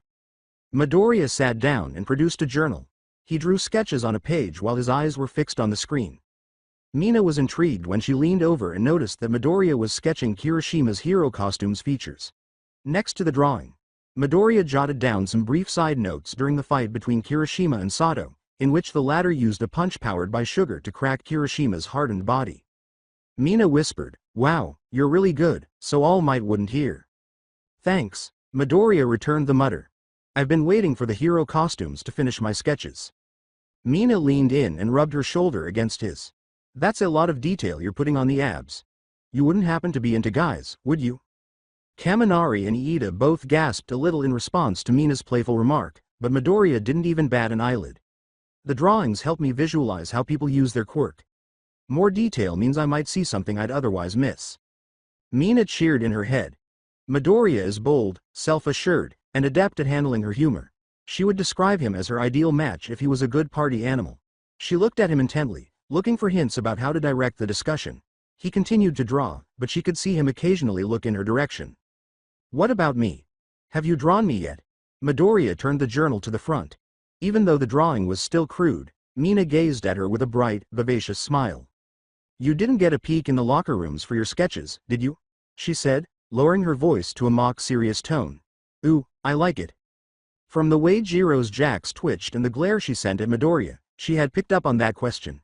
Mina grimaced, praying she wouldn't just land Midoriya in hot water, but he handled her query with such grace. Who do you think I am, Mineta? I'm working off memory from the quirk test yesterday. Mina released the breath she had been holding, and Jiro eased herself in her chair. That has to be challenging, though, right? It is, but for the finer details, I'll ask for footage from today's lesson. They let us look at that. Midoriya pointed to the screens and said, of course. At the moment, Kirishima was trapped in Sero's tape, but Aoyama used his laser to cut him free. The school website uploads videos of class activities like these so we can learn from our classmates. Shoji said, wait, can anyone watch these? Near Midoriya, a mouth was held by a third tentacle, and two of them had developed ears. To one of the ears, Midoriya replied, anyone with a school ID, if the videos go public, the school needs your permission first. Please hold your comments until the end of the combat exercise. We will discuss it together once they get back. All Might, who had finally noticed the conversation, cleared his throat. Mina looked glumly at All Might's back as the room fell silent again. She had lost the opportunity to learn more about Midoriya's interests because the conversation had veered off course. Want to hang out some time? She said, risking a final whisper. Sure. Swap numbers later. All Might turned around, ending their conversation abruptly, but Mina pumped her fist after he returned to the screen and Midoriya was deep in his journal. When she noticed that there were other people waiting outside Ectoplasm's room after math class, her enthusiasm was a little lessened. Mina smiled slyly and said, so, you swing both ways, Midoriya-chan? Ojiro blushed visibly, and Todoroki gave her a blank, perplexed expression. As calm as ever, Midoriya merely replied, I don't think so. Haven't really thought about it. After they parted ways, Mina received a text on her phone suggesting mochi for Sunday. Without hesitation, Mina said yes, and she bounded home. A knock on the doors of the support lab interrupted Powerloader, who was occupied with accepting an additional 3 hours of supervision of his new troubled student. Eraserhead kicked Midoriya out of extra training because he had burns and his fingers were broken, so he spent his after-school hours acquiring new support gear instead. With a bored tone, Powerloader said, Midoriya, right? Something I can do for you? When Midoriya responded, my hero costume got covered in blood during combat training today. Put in a request. Yours was pretty simple, so we should have something whipped up by tomorrow. Actually, I was hoping to make some adjustments. I have some material specs and color schemes I wanted to implement. I would also appreciate it if I could discuss possible support items with one of your students. With trepidation, Powerloader turned to face the one student who had refused to leave the building, who was frantically preparing her next dangerous experiment. Well, most of the students have gone home already. Which means at least one is still here. Can I talk to them for a minute? Powerloader contemplated his choices. He felt tempted to spare the young, defenseless-looking Midoriya the risk of confronting his troublesome student, even though he was technically supposed to let his students assist heroes in training and designing their equipment and only intervene to ensure that the new equipment wouldn't result in students being killed in the field. Powerloader broke the ice by saying, you could always come back tomorrow, when there are more students around. You might find someone better suited to designing what you need. I'm sure we can work something out. I need new gear as soon as possible. With a sigh, Powerloader threw open the door. She's in the back. Watch your step around her. The jetpack she was designing today blew up half the lab. He hoped that casual remark would be sufficient to ward off Midoriya, but the idea of dealing with something that could blow up at any time didn't seem to deter him in the least. Rather, he thanked Powerloader and headed directly for the sounds of power sanders and welding torches. Powerloader followed the child, primarily to avoid having to submit an incident report, but also in part because he had nothing better to do. The canister of compressed, flammable gases that Hatsume was welding to a metal plate exploded as they got closer to her workstation. The welding torch's heat was killed when she dove for cover, but the gas was ignited by a stray spark. The canister blew off its top with a loud bang. The Midoriya didn't even flinch when a fist-sized clump of metal shrapnel sailed near enough to his head to ruffle his hair. Instead of welding the tanks onto the plate, you should make holders for the tanks, Midoriya stated. That way, you can swap them out with fresh canisters. With her goggles zooming in and out as they focused on Midoriya's face, Hatsume looked up from where she was hiding beneath the workbench. She said, "Hatsume-me," and scrambled to her feet. Hatsume remarked, "Maybe later in the development cycle, I wanted a proof of concept first." The student looked at the jetpack's framework, which still had smoke bouncing off it, and said, "You're not going to get a proof of concept if it keeps blowing up on you. A jetpack's a great idea, adds maneuverability to a hero's kit. There are a lot of heroes that could use something like this." Rushing forward, Hatsume seized the student by the shoulders and brought him face to face, nearly crushing him with her chest. "I know, right? Everyone was saying that grapnel hooks were more practical, but how boring is that? Plus, a grapnel hook wouldn't work in open spaces." "Exactly. Plus, with a jetpack, a hero can do a flying headbutt. Imagine how awesome that would be." The student pulled a journal from his backpack and prepared a pencil, saying, "It would be awesome. I need some kind of long-range weapon, and I was wondering if you could help me with that." Hatsume exclaimed, "You want to make babies with me?" With an inward groan, Power Loader prepared to explain what Hatsume meant to the poor child, but the child calmly replied, "I would appreciate it." "Ooh, let me guess, attack drones with boxing gloves? Imagine swarming your enemies with hordes of flying punching robots." "I was thinking something handheld. A gun that fires a second gun? Imagine the trick shots you could do with that baby. Non-lethal. Rubber bullets? Ooh, that explode into sticky goo, snaring your target. Something that can help me grab things." Hatsume scowled. Before yelling with joy and slamming her hand onto the workbench, she hummed to herself in frustration, "That kind of sounds like a grappling gun. Give me 1 second." Hatsume came back with a wad of grip plastic, some duct tape, and a 6-foot length of cable. She taped it all together and then slapped the cord against the wall, allowing the plastic end to adhere that way. It was clinging to the wall after an experimental tug. As he studied the adhesive substance, Midoriya questioned, "Is it safe on people?" Hatsume retaliated by tearing the prototype from the wall and throwing it at Midoriya, striking him in the face. The plastic peeled off with a little care and left no trace. "Any way we can get it to unstick remotely." Hatsume was long gone, scurrying around the workshop looking for parts. "Could do something with an electrical current. Send a wire through the cable. Air pressure. Use the grappling guns as a base. I can have it ready by tomorrow." "Great. Thank you, Hatsume-san. We can meet up right after class ends." Hatsume ripped a stock grappling hook apart and grunted in response. Power Loader followed Midoriya numbly back to his office, amazed at how well he had managed his most eccentric student. "I would discuss costume changes with you, right? Would you mind if we went over the new specs?" Power Loader got himself a cup of coffee and accepted that the night would be long. "Sure kid, whatever you need." Izuku occasionally detested his quirk. Despite always providing flawless answers, he detested raising his hand in response to every question in class. His teachers praised his academic excellence, but he detested receiving perfect scores on every quiz and worksheet. Every time he outperformed them both, he detested seeing the crushed, defeated look on Yaoyorozu's face and the simmering anger on Kachan's.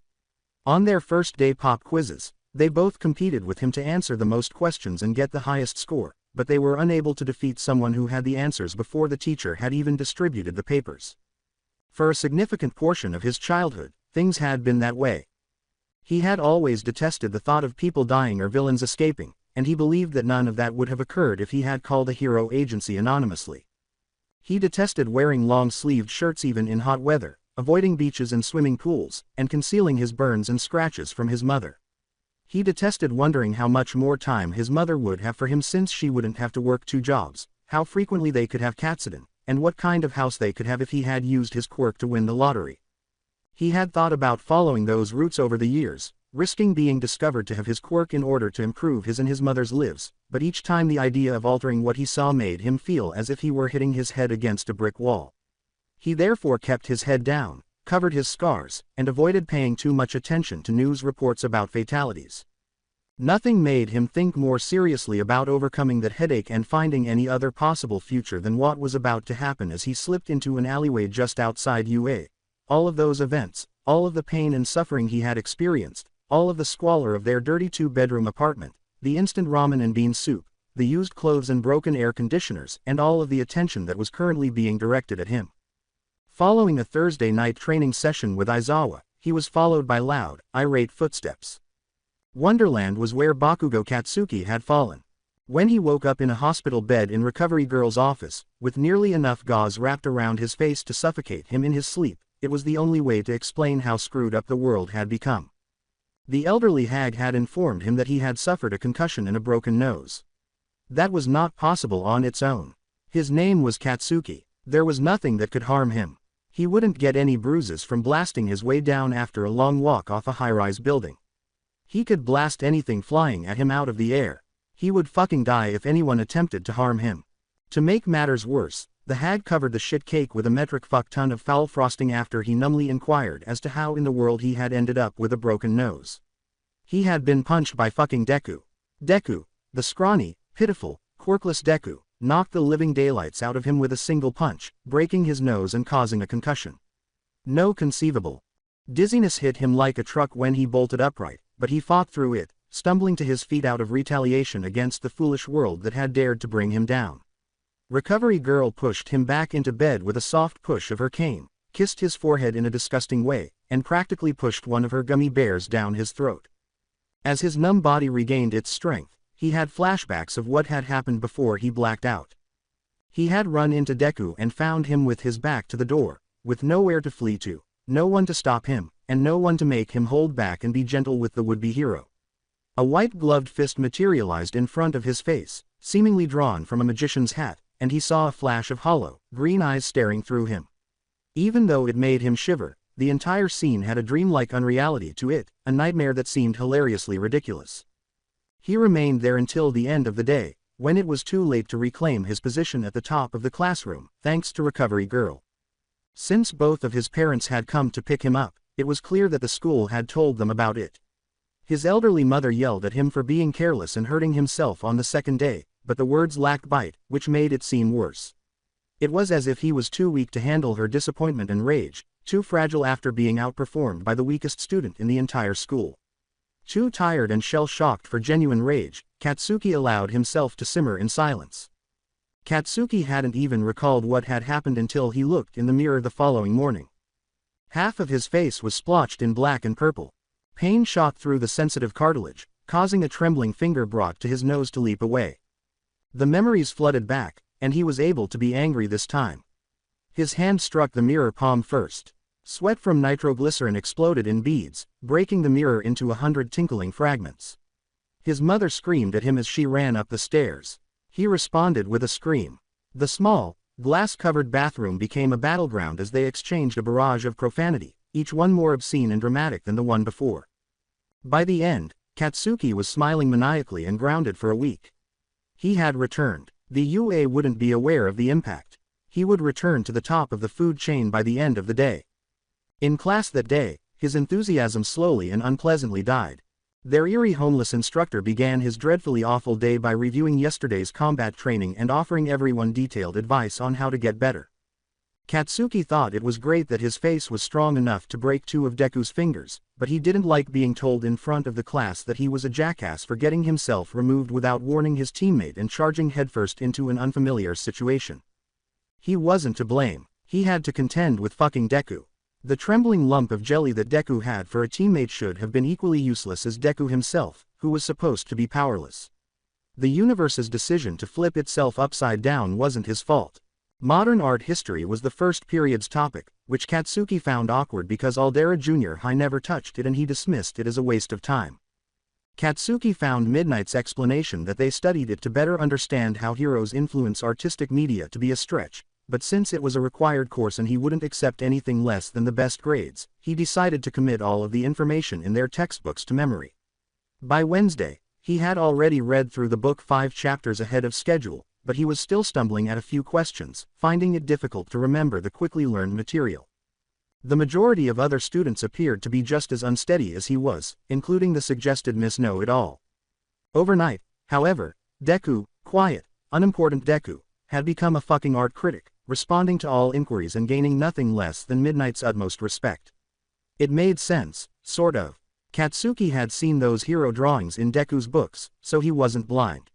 He had a ridiculous amount of knowledge about this one obscure subject, which made sense. Katsuki had expected to win the war and lose only this battle, as painful as it was to admit defeat. It was another rout in second period. Katsuki's favorite subject, math, had become a bewildering tangle of logarithmic and exponents, integrals and derivatives, and cables haphazardly piled into a drawer that were hard but not impossible to untangle. Deku, however, always had his hand up and had a perfect answer when the smiling pile of goop wrote out a calculus problem. He had fucking jet engines for legs, and even 4 eyes couldn't keep up. In every single subject, it was the same. Deku recited hero regulations as though he had written them himself, had every book in the literature syllabus downloaded to his brain, and spoke English as though he had been eating hamburgers since he was a kid.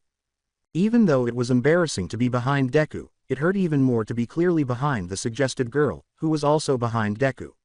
He would have been thrilled to have a worthy competitor to surpass on his path to becoming the greatest hero if it had just been her. However, being outclassed by someone who was outclassed by Deku only made his wounds worse. As the day went on, Katsuki reached a frustrating realization. Deku had remained steadfast. In order to appear foolish at UA, he had purposefully held back in middle school. In one summer, how else could he go from being a piece of B-level furniture to being at the top of the class? Katsuki vowed to hold Deku accountable. Deku would never have the strength to be a hero, even though he might have been intelligent enough for UA. He was going to prove it somehow. He waited outside UA on Wednesday afternoon, but Deku never arrived. When his mother reprimanded him for not returning home immediately, he had to make a pathetic excuse about having to take a detour after arriving home 30 minutes late. The following day, upon learning that Deku was training with Eraserhead every day after school, Katsuki concluded that curfew was unnecessary.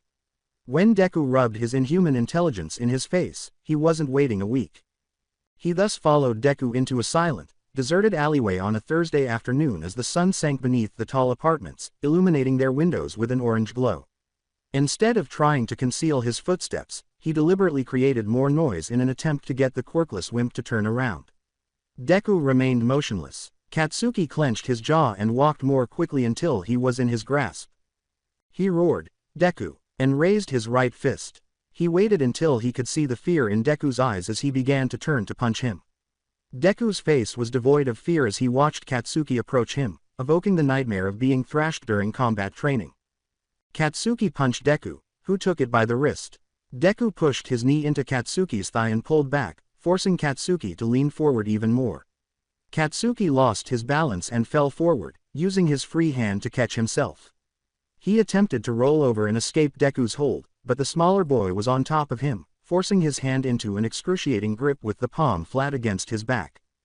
Deku leaned away, allowing the blast to tousle his hair, but Katsuki raised his left hand and exploded the nitroglycerin on his palm. Deku grabbed the other hand and pushed it against his right, using his knee to keep them both in place. "I'm sorry about this, Kachan." Even though Katsuki wriggled, he was unable to escape. "What the hell, Deku? Let me go. Stop struggling. We need to talk." "Like hell I will. Get the fuck off." Despite Katsuki's constant wriggling, Deku did not move an inch. His palms pressed against his back, he realized painfully as he struggled that he might as well be quirkless. Everything else was too sensitive, but the skin on his hands could withstand his explosions. If he attempted to blast his way out, he would burn his back. Katsuki was sorely tempted to light up his hands like fireworks, back be damned, at the mere thought of Deku's method of making him as worthless as he was. Katsuki sagged, his head resting on the grimy concrete, exhausted from his futile struggle. "What the fuck do you want?" Deku held his scarred arm in front of Katsuki's face while rolling up one of his sleeves. "Not all these are your doing, but enough are to get you into serious trouble." Katsuki gave a snort. "Seriously, nobody gives a damn about you." Aldera didn't, but Aldera was an impoverished school desperate to get someone with a powerful quirk to graduate and put them on the map. They would have covered up murder if it meant getting you into UA. But at UA, it's a different story. They have a reputation to keep, and nobody wants a hero that abuses their classmates. It'd be bad press for UA if someone found out they accepted someone with your track record for hurting people. Sagging under Deku's weight, Katsuki froze. The instant he turned the bend towards UA, the pebble in the road, by some cruel optical illusion, had transformed into an unstoppable mountain in the distance. Deku was superior to him in strength and intelligence, and now Deku had him at his mercy. Even worse, Deku had the audacity to ground his face in the dirt while apologizing. Through the shard of dirty glass in front of Katsuki's eyes, Deku gazed at him with sorrow. So, what, you're going to get me in trouble? What you did would have you expelled, at the very least. If I pressed charges, you could even get arrested. You'd never be a hero. Katsuki's eyes began to well up with hot, stinging tears. You're just rubbing it in before you fuck me over, huh? Having fun, Deku? He asked, his voice trembling and unable to control his tears. It sounded more like Deku was trying to persuade himself than Katsuki when he said, not at all. This is the only way to get through to you. This is the only way to get you to listen to me. If there was any other way, I'd take it. Fine, I'm listening, happy. Say whatever the fuck you have to say and let me go. My old hag's already going to chew me out for being late. Alright then, I want you to do 3 things for me. First, no more swear words. Heroes don't swear. The fuck? Deku's fingers were crushed as his knee sank into his back. Katsuki gritted his teeth and moaned. Deku remarked, that's your last one. If I hear you swear again, I'll go straight to the principal. Do you understand? Are you foo? Are you blackmailing me? Katsuki peered through the window at him. Deku's shoulders sagged as he turned away. It's the only way. Katsuki burst into hysterical laughter while tears streamed down his cheeks. Are you foo? For real? What makes you think you can get away with this? Second, Deku replied, make friends with Mineta-san and Kaminari-san. Katsuki snapped, the pervert and the dunce. You can't be serious. I am. Invite them to the arcade next Sunday. If they accept, I'll keep your secret. My advice is to start eating lunch with them, act nicely around everyone, not just them, and wait until next Tuesday before asking them. I'll pay for it, since it's only fair. You seriously want me to? You can't really be friends with Mineta if he gets expelled for snooping around in the women's locker room, so watch out that he doesn't do that either. Before he could curse, Katsuki interrupted himself, saying, Fu, the humiliation, the blackmail, and Deku's casual demeanor as he told him how to live his life, like a cute little Pomeranian on a leash, made his blood boil. He bucked and attempted to throw Deku off again, but Deku's knee pushed him back into the dirt. Katsuki, who was sweating, exhausted, and emotionally spent, asked in a glum voice, fearing the response, what's the third thing? Quote, be the hero I could never be. Deku placed something in his pocket, let him go, and left. Katsuki, half blind with anger, struggled to stand up and was about to strangle Deku, but by the time he managed to do so, Deku had already left. Katsuki felt in his pocket and discovered a 5,000 yen note that was clean, neatly folded, and brand new from a nearby bank. He nearly tore it up. With a howl of rage, Katsuki punched a brick wall, leaving a scorch mark as his sweat exploded, and the sharp ache of his bruised fingers did nothing to calm the ponderous, cold dread in his gut. Katsuki interrupted himself, terrified that Deku might still be close by, waiting for him to break. Just before sunset, Katsuki returned home to find his mother yelling at him for being late for the second consecutive day. Too exhausted to fight back, Katsuki muttered an apology and waited for her to stop yelling. She must have sensed something was wrong because of his rumpled clothes, bloody fingers, and tear-stained face. Her voice grew softer to a tone Katsuki hadn't heard in years, and she asked him what was wrong, but he was unable to respond. As the sun sank, Katsuki sobbed into his pillow, alone in his room with no one to watch him. Aizawa Shota had only been in the class for a little more than a week, but he was already certain that he would have nightmares for years to come.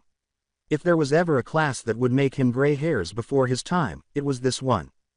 Todoroki was quiet and cold.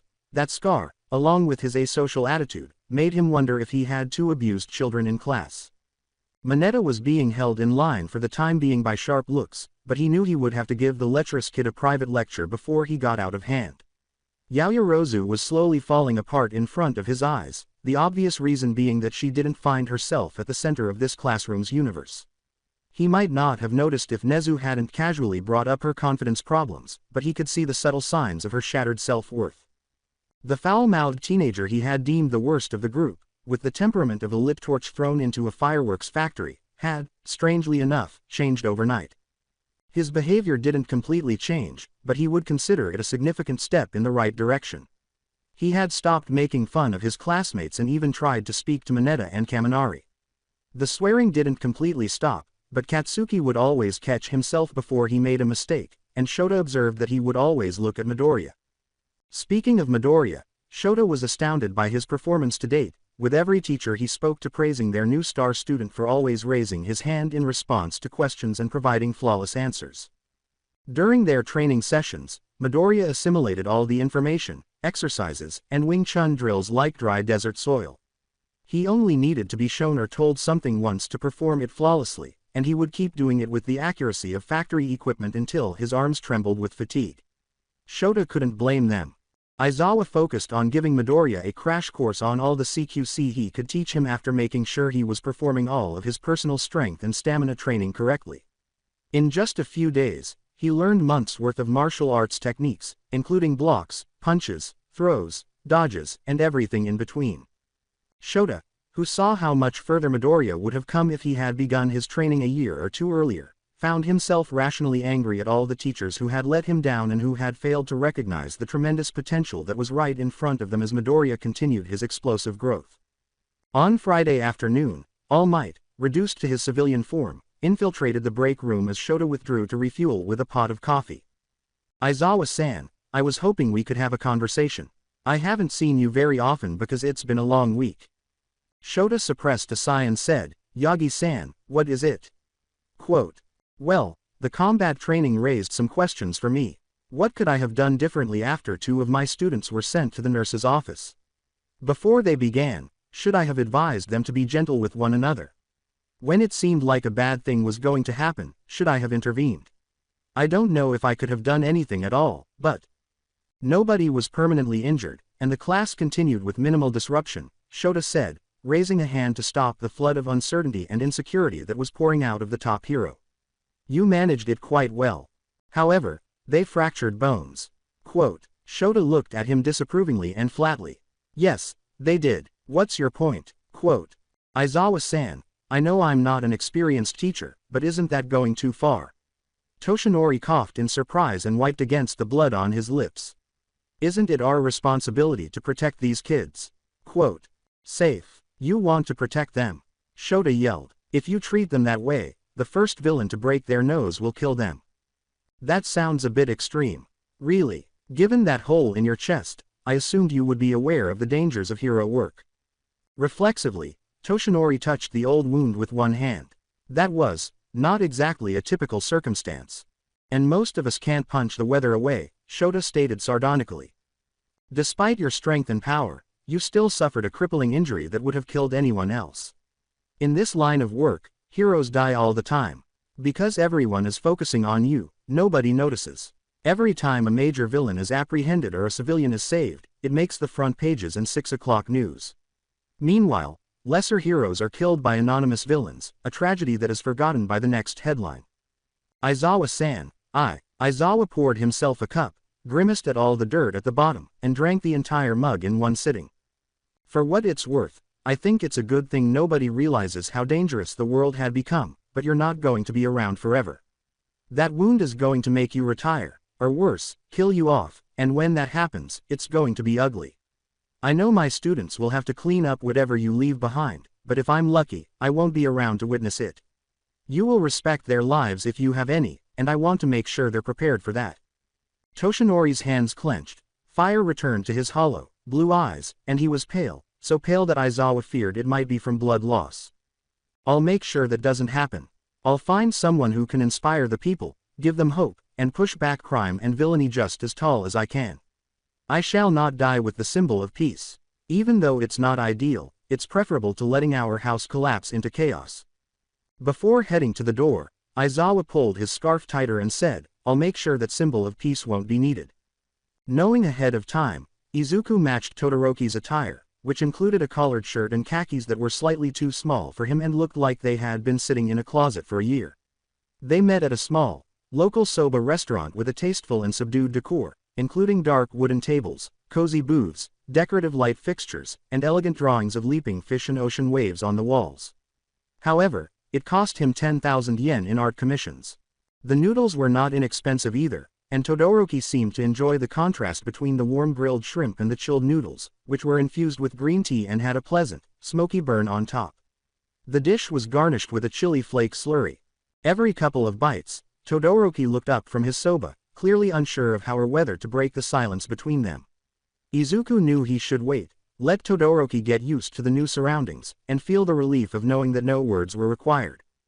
After finishing his first bowl, Izuku requested 2 bowls of donburi, which is more affordable and filling than soba. Todoroki ordered himself 2 more bowls of donburi because pushing his body to its limits had sent his appetite into overdrive, as if his body had turned into a raging inferno, burning itself to ash. The days of intense physical training, a desperate rush to prepare for the USJ, had already left him with bone-deep fatigue and a heavy-lidded sense that he would fall asleep the moment he rested his head. "Are you being forced to train a lot by Aizawa-sensei?" Todoroki inquired. "I must. Everyone else is so much ahead of me." In addition to slices of raw salmon, pickled seaweed, and unagi sauce, the donburi lacked the savory spice of soba, but the combination of the earthy seaweed and the sweet, tangy sauce was just as delicious. Todoroki matched him bite for bite, and they were cleaning their plates in 10 minutes when the waitress arrived with her bill in hand, and Izuku took it. "I asked if you would like to attend. I should be the one to pay for it. Why did you invite me here?"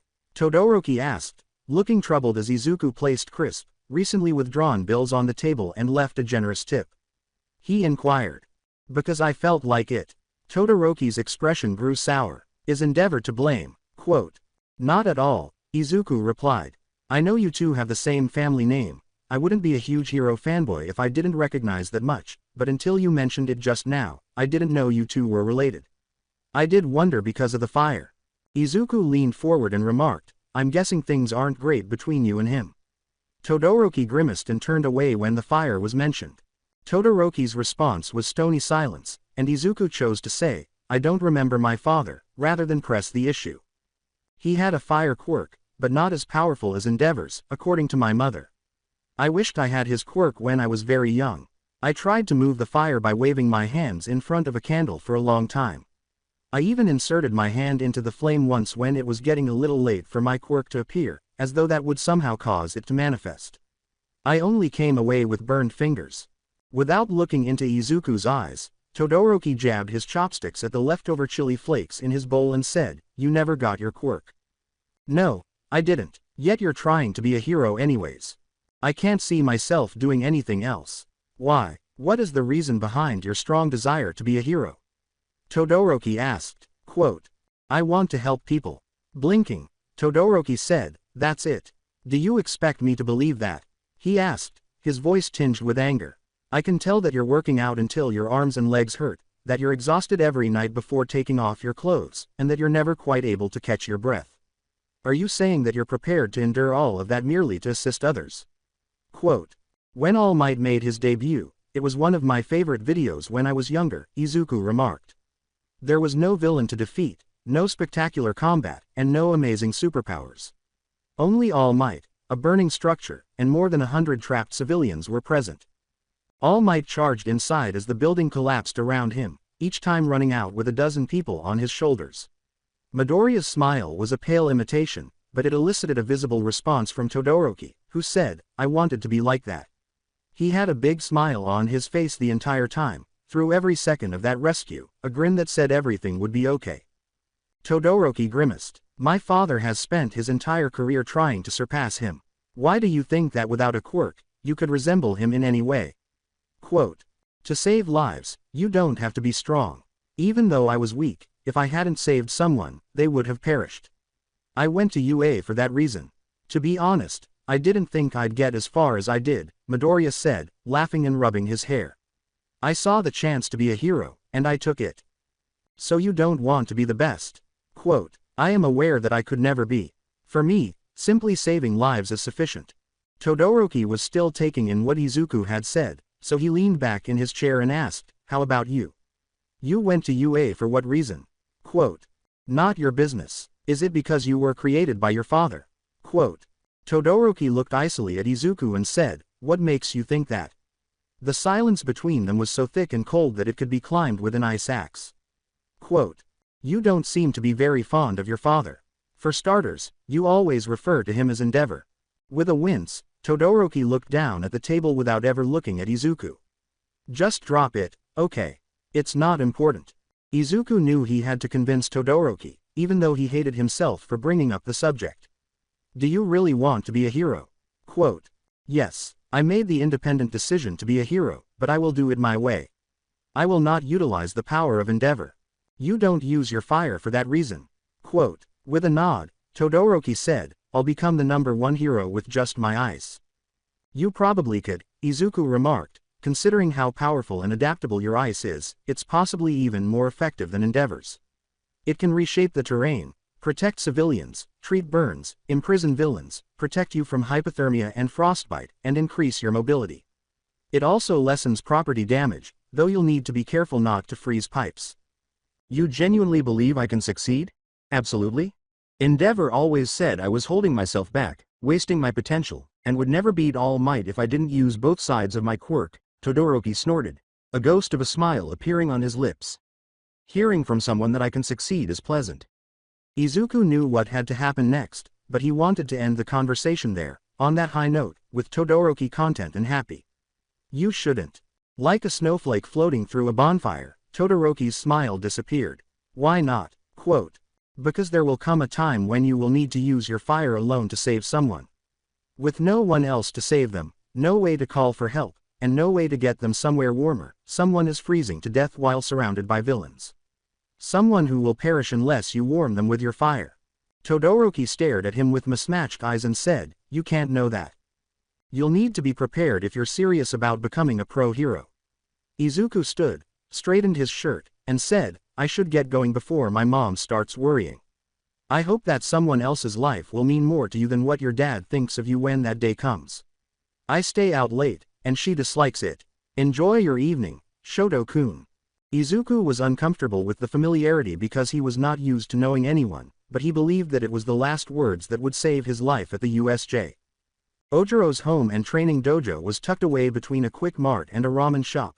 The wooden floors were polished to a sheen despite dents and dings, and although their mats and GI had seen better days, everything was clean and smelled of juniper. His own GI was as worn out as the rest of the dojo, but his clothes were clean and neatly folded, and his green belt was shining around his waist. The living area above the dojo was nearly as small as the Midoriya's apartment, but to Izuku's eyes, it was comfortable. The furniture was worn with age, from seats that had molded themselves to the people who sat in them every night for many years, to a table with subtle indentations where bowls and plates had been set at every meal, to couches where one could tell who sat where by the size and shape of the indent in the cushions. An old cathode ray television sat on a cabinet in the living room, broadcasting the news over crackling speakers. Old photos hung on every wall, some of Mashirao holding up a new belt, training in the dojo, and grinning in front of a birthday cake while in his mother's arms as a baby. Others were much older, the colors bleached by sunlight. The entire place had a history that remembered the Ojiro family through the generations. When Izuku showed interest in martial arts, Ojiro's father, a wiry, lean man with blonde hair that turned gray at the temples, greeted him warmly and smiled. His tail was slender and thin, not as strong or heavy as Ojiro's, but more agile, allowing him to pour a cup of tea while he brought out the sugar. As they drank, Izuku thanked him for the tea, praising its rich, herbal flavor, and the older man responded that he had good taste. Izuku asked his own questions, such as how long the dojo has been in operation, whether there are competitions, and the procedure for obtaining belts, more out of politeness than genuine interest in the answers. All of the conversation upstairs was small talk, including how school was going, what his home life was like, and what he found interesting about martial arts. Ojiro led Izuku back downstairs after they finished their tea, gave him a GI from a hamper, and let him change in the bathroom. Izuku's hands performed the motions as though he had worn a GI countless times, even though it was his first time trying on the garment because he was already familiar with the hand gestures he would use to keep it together. Ojiro appeared surprised as he left, recovered, but his face became more defensive. Izuku couldn't help, he thought, because he didn't know what had caused it, and his future indicated that it was happening anyhow. Ojiro guided him through some basic counters and blocks over one of the tatami mats, showing him how to do each move by having Izuku try to punch him or take a blow, then having Izuku mimic his movements. Armed with this knowledge, Izuku breezed through the exercises, and once he showed that he was proficient in both blocking and attacking, Ojiro showed him throws, hitting the mats repeatedly as they walked through each throw. After they finished, Ojiro poured out 2 cups of water from a nearby fountain and offered Izuku one, saying, "You're learning fast. If you're interested, you could try getting a belt," he said. "Although you would be a novice at first, you could rise to my rank in a few years." "Thanks, but I'd rather focus on becoming a hero." The smile on Ojiro's face wavered. "Well, couldn't you do everything? If you want to be a hero and fend for yourself, what else could you do?" Quote, "As I am, I'm never going to cut it fighting with my bare hands." Midoriya pointed to his short, slender frame and said, "I still intend to learn martial arts, but I should also think about what kind of support gear I'll work with." "But what if you run out of equipment or it breaks?" Quote, "I would then use my hands. Part of the role of a hero is also to avoid that. I want to learn martial arts because I need to be ready for anything, but having support gear will help me be a better hero. I guess I can understand that, but if you devoted yourself entirely to martial arts, eventually you would be good enough not to need any equipment," Ojiro thought, his tail whirling back and forth. "Yes, it would take longer, but with practice and perseverance, you could eventually accomplish anything with just your hands. What would take place in the interim? How many people would I fail to save because I chose not to use support equipment?" Izuku retorted, quote, "We are merely pupils. Years will pass before we need to save a life. Before then, you'll have plenty of time to learn martial arts." "There are work studies over the summer," Izuku said, shaking his head. "We might have to defend ourselves and others, even though we won't be able to fight bad guys." "You won't be allowed any equipment during the sports festival," Ojiro said, clearly inspired by his own failure. "You will need to be self-sufficient without that equipment if you wish to enroll in the work studies.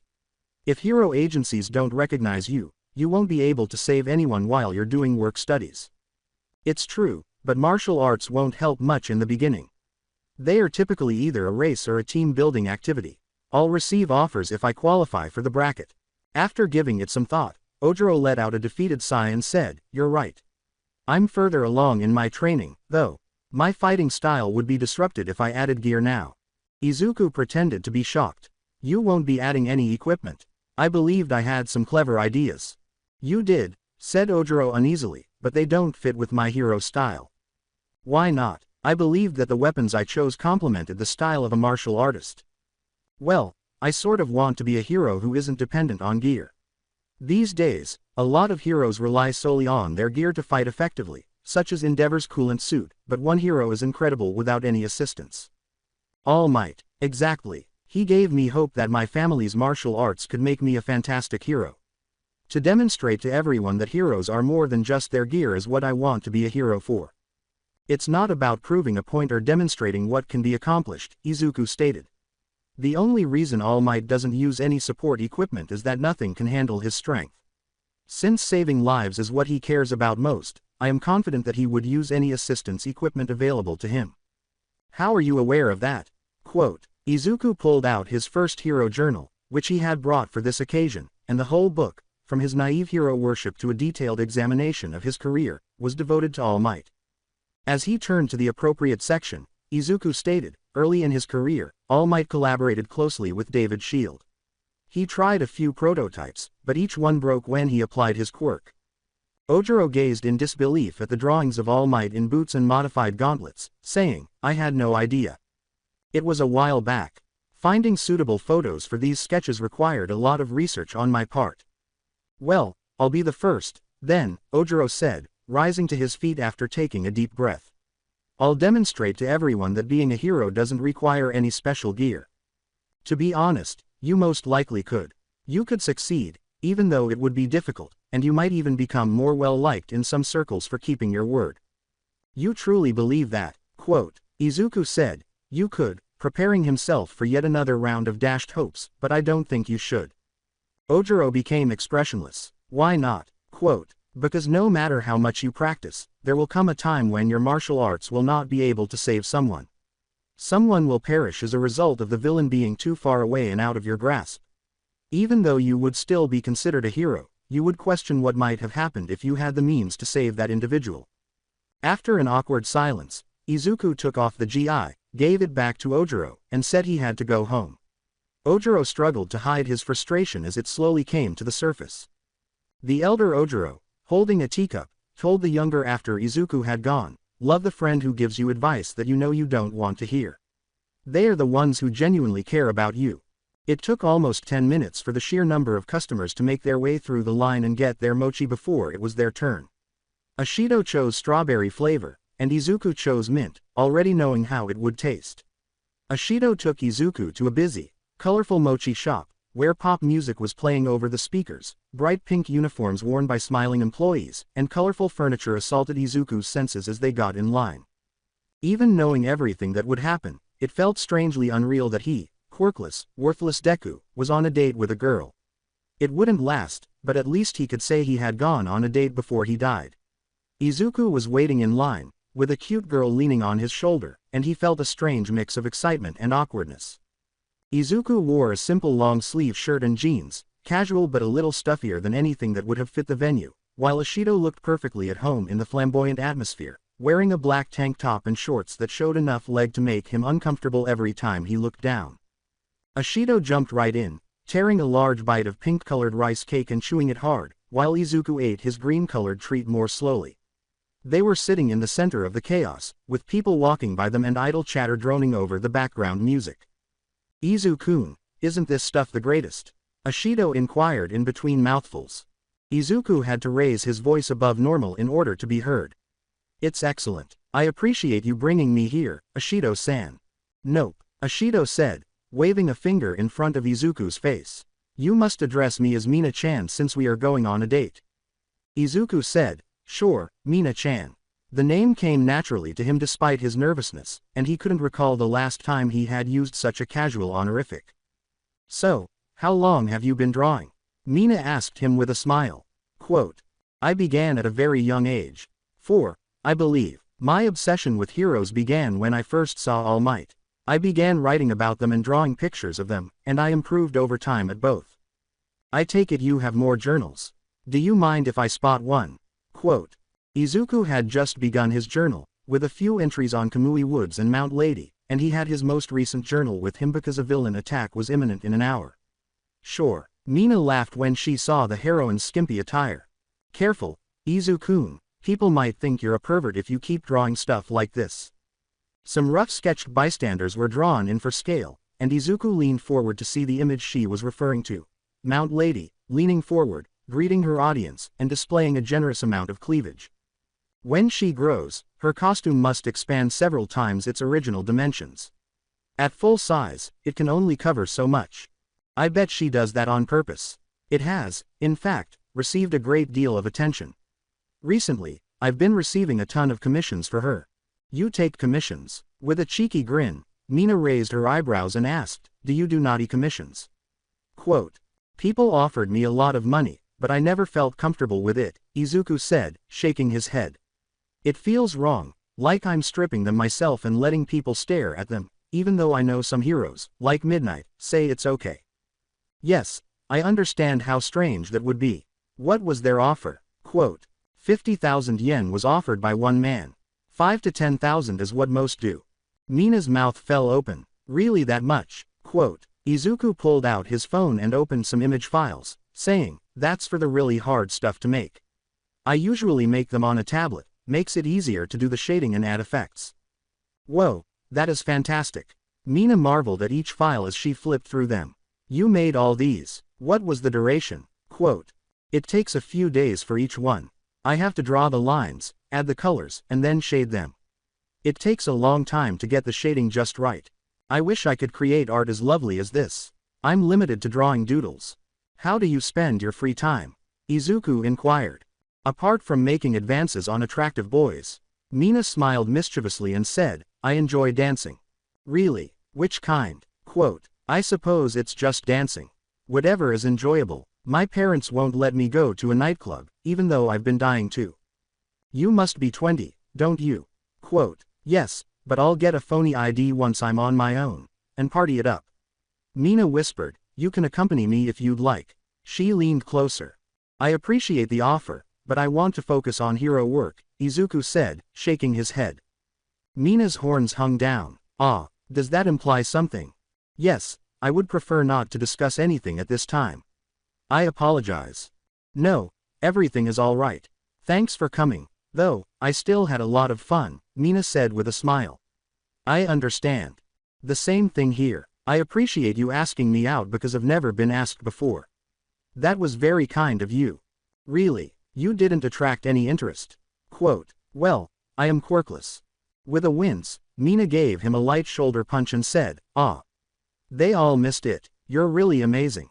Thank you. You're also quite amazing. Well, you have my number if you ever change your mind, Mina said with a giggle. If I have to turn you down because I'm with someone else, don't be upset with me because I won't wait around forever. It's okay. In any case, you might like these suggestions I had for your superhero attire. Really, let's listen to it. He showed Mina the rough sketch he had made of a pair of bulbous gloves in his 1A notebook. I don't know, I'm not sure I like the way they look. That is fixable. Basically, the idea is that you can store the acid you produce and then release it all at once. Similar to Bakugo's actions, I'm not sure, but acid can be quite harmful. Usually, it's best to use a small amount at a time. Izuku stated that it might be helpful in emergency situations, such as when there are numerous villains present at once or a particularly strong one. It might also remove barriers. It should be used sparingly because it would be difficult to use around civilians and could seriously damage property. Nevertheless, I believe you ought to give it a shot and see what you think. Well, you're the more intelligent one. I will if you believe I should. Calm down. I'm eager to witness it in action. When I use it, you'll draw me, right? Let me see how it goes. It was good to know she was interested, even though he knew he would never be available for another date.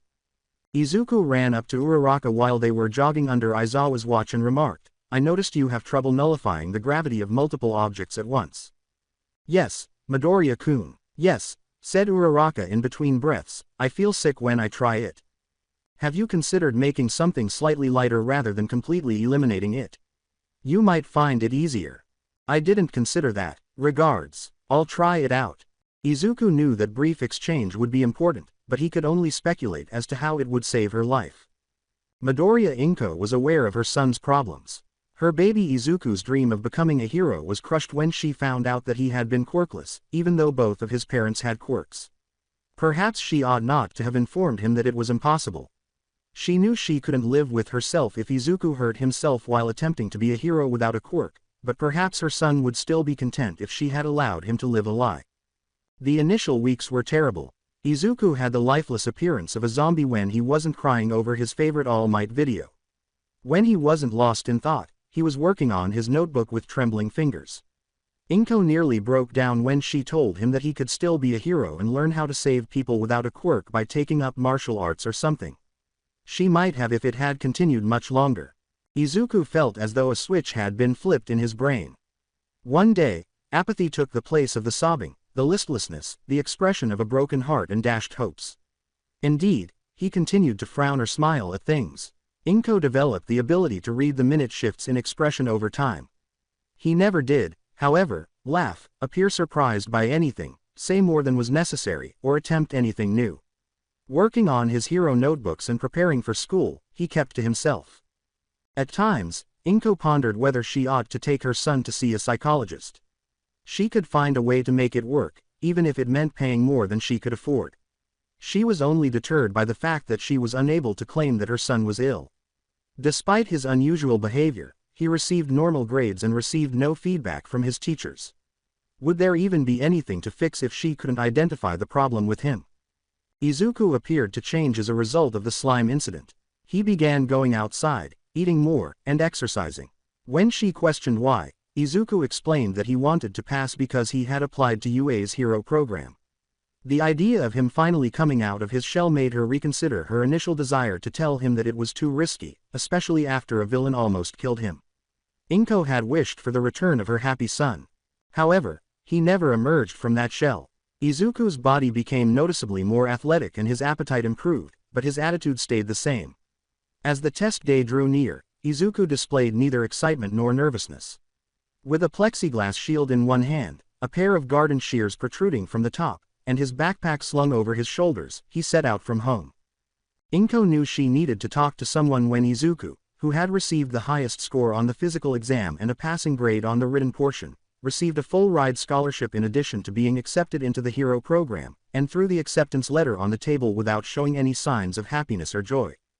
Before calling the school, she waited until the start of the school year and until she could take a day off from both of her jobs. She was promptly transferred to the principal after expressing her desires to the assistant.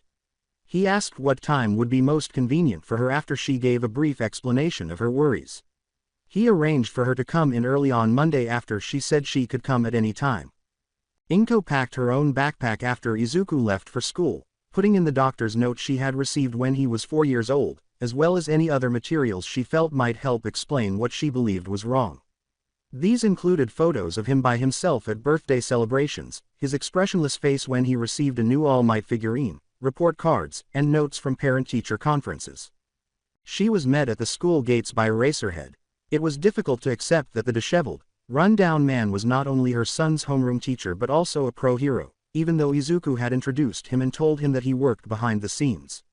He glared at the press, who shifted uneasily around him to make room for Inko. After praising her for saving time, Eraserhead escorted her into the school. She stared at the landscape, finding it difficult to comprehend how big and contemporary the school appeared, but she had to hurry to keep up with Eraserhead's quick speed. By the time they reached a conference room, she was almost breathless. Seated around a large table, she was greeted by an elderly woman in a doctor's robe with a syringe for a hair ornament and a small, white-furred rodent in a suit.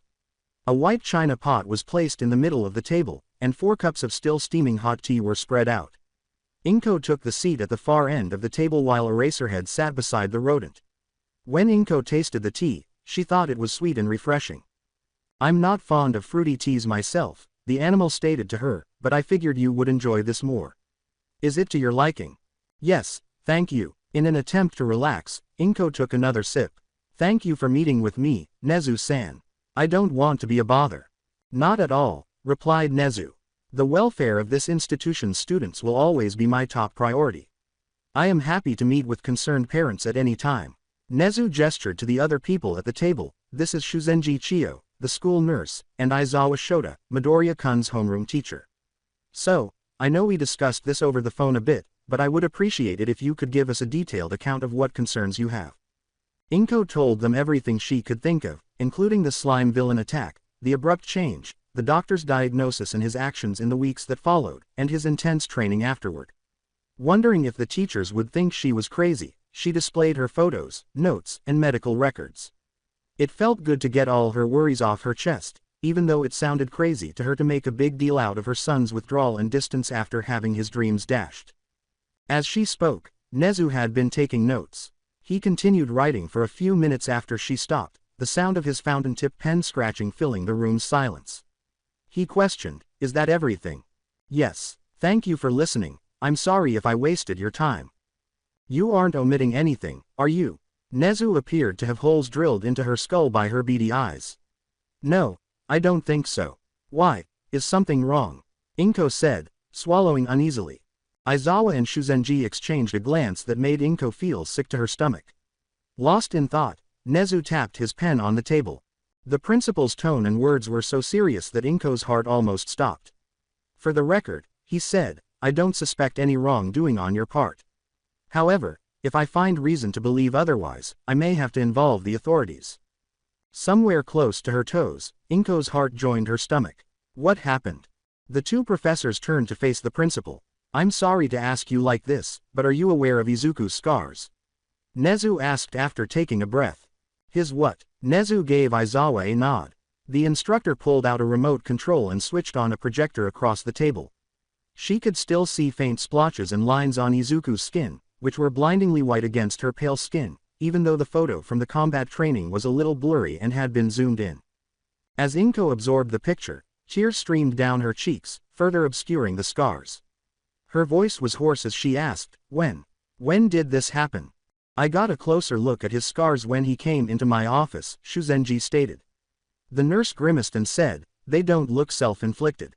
They all look years old, and though I can't be sure, it looks like they all happened at different times. As best as I can guess, this has been happening for a long time." "Someone did this to him." "Who? Why? We don't know," commented Nezu. "I've been reviewing school records, but Aldera didn't have anything on record." It will take time, but I'm working on getting access to their security footage. Inko's throat had tightened to the point where she could hardly speak. She was so overcome with tears that she lost her vision. She sobbed into her arm and cried, "How did I not know about this? How could I be so stupid?" Shuzenji leapt from her seat and approached Inko. She yelled, "You too, at Nezu and Aizawa." Nezu stated, "We'll be next door, take as much time as you need, Midoriya-san." Recovery Girl pulled a chair over beside Inko when they were by themselves. As she sobbed into the table, she sat beside her and patted her shoulder. "Everything will be okay, Midoriya-san. We will do everything we can for your son." "How did I not know? He had scars all over his arm and back for God knows how long, and I never even noticed them." "How? Do you think he was hiding them on purpose?" Inko wiped her face and sniffed. He had to have. He always wore long shirts, no matter how hot it was. He always said he hated swimming. How did I miss all that?" "It's all right, dearie, you didn't know. Nobody's perfect. There's nothing you could have done if he didn't let you know about his problems." Inko took Shuzenji by the shoulders and asked, "But why?" New tears were streaming into her eyes. "Why didn't he tell me? Did he think I wouldn't care? Did he think I wouldn't believe him, or do anything about it?" The recovery girl said, "I don't know, that's something you'll have to find out from your son." Inko slumped his shoulders. "I did this. When he got the diagnosis, he asked me if he could still be a hero. I just apologized. I couldn't even tell him that he could still have his dream. I couldn't. I was so worried about what would happen to him, and if I had been more supportive, if I helped him become a hero like he always dreamed, maybe he would have trusted me. Maybe he would have told me all this was happening." Inko became almost unable to comprehend the torrent of tears. Maybe it wouldn't have even happened in the first place. "You weren't wrong, Midoriya-san. Hero work is dangerous. Your son came in a few days ago with 2 broken fingers. I'm guessing he didn't tell you that either." Shuzenji only needed to see Inko's stunned expression. The old woman gave a headshake. "It's a common enough occurrence during training. Burns, cuts, broken bones, concussions, sprains, you name it, I've seen it in my office.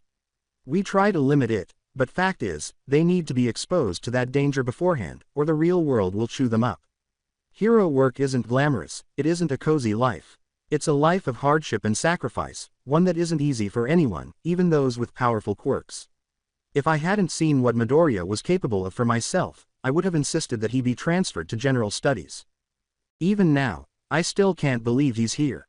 I don't even know how I did it. How awful is that? I should have been there to support him, and instead, he had to do all this on his own.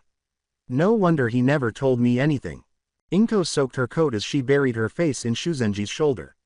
Recovery Girl gave her a pat on the back and whispered to her as she sobbed like that for 15 minutes. Inko said, "I'm sorry," and withdrew. "I shouldn't have." After searching her pocket and pulling out a gummy, Shuzenji said, "It's quite all right. Here, eat one, you'll feel better." The green teddy bear between Inko's fingers was the object of her numb gaze.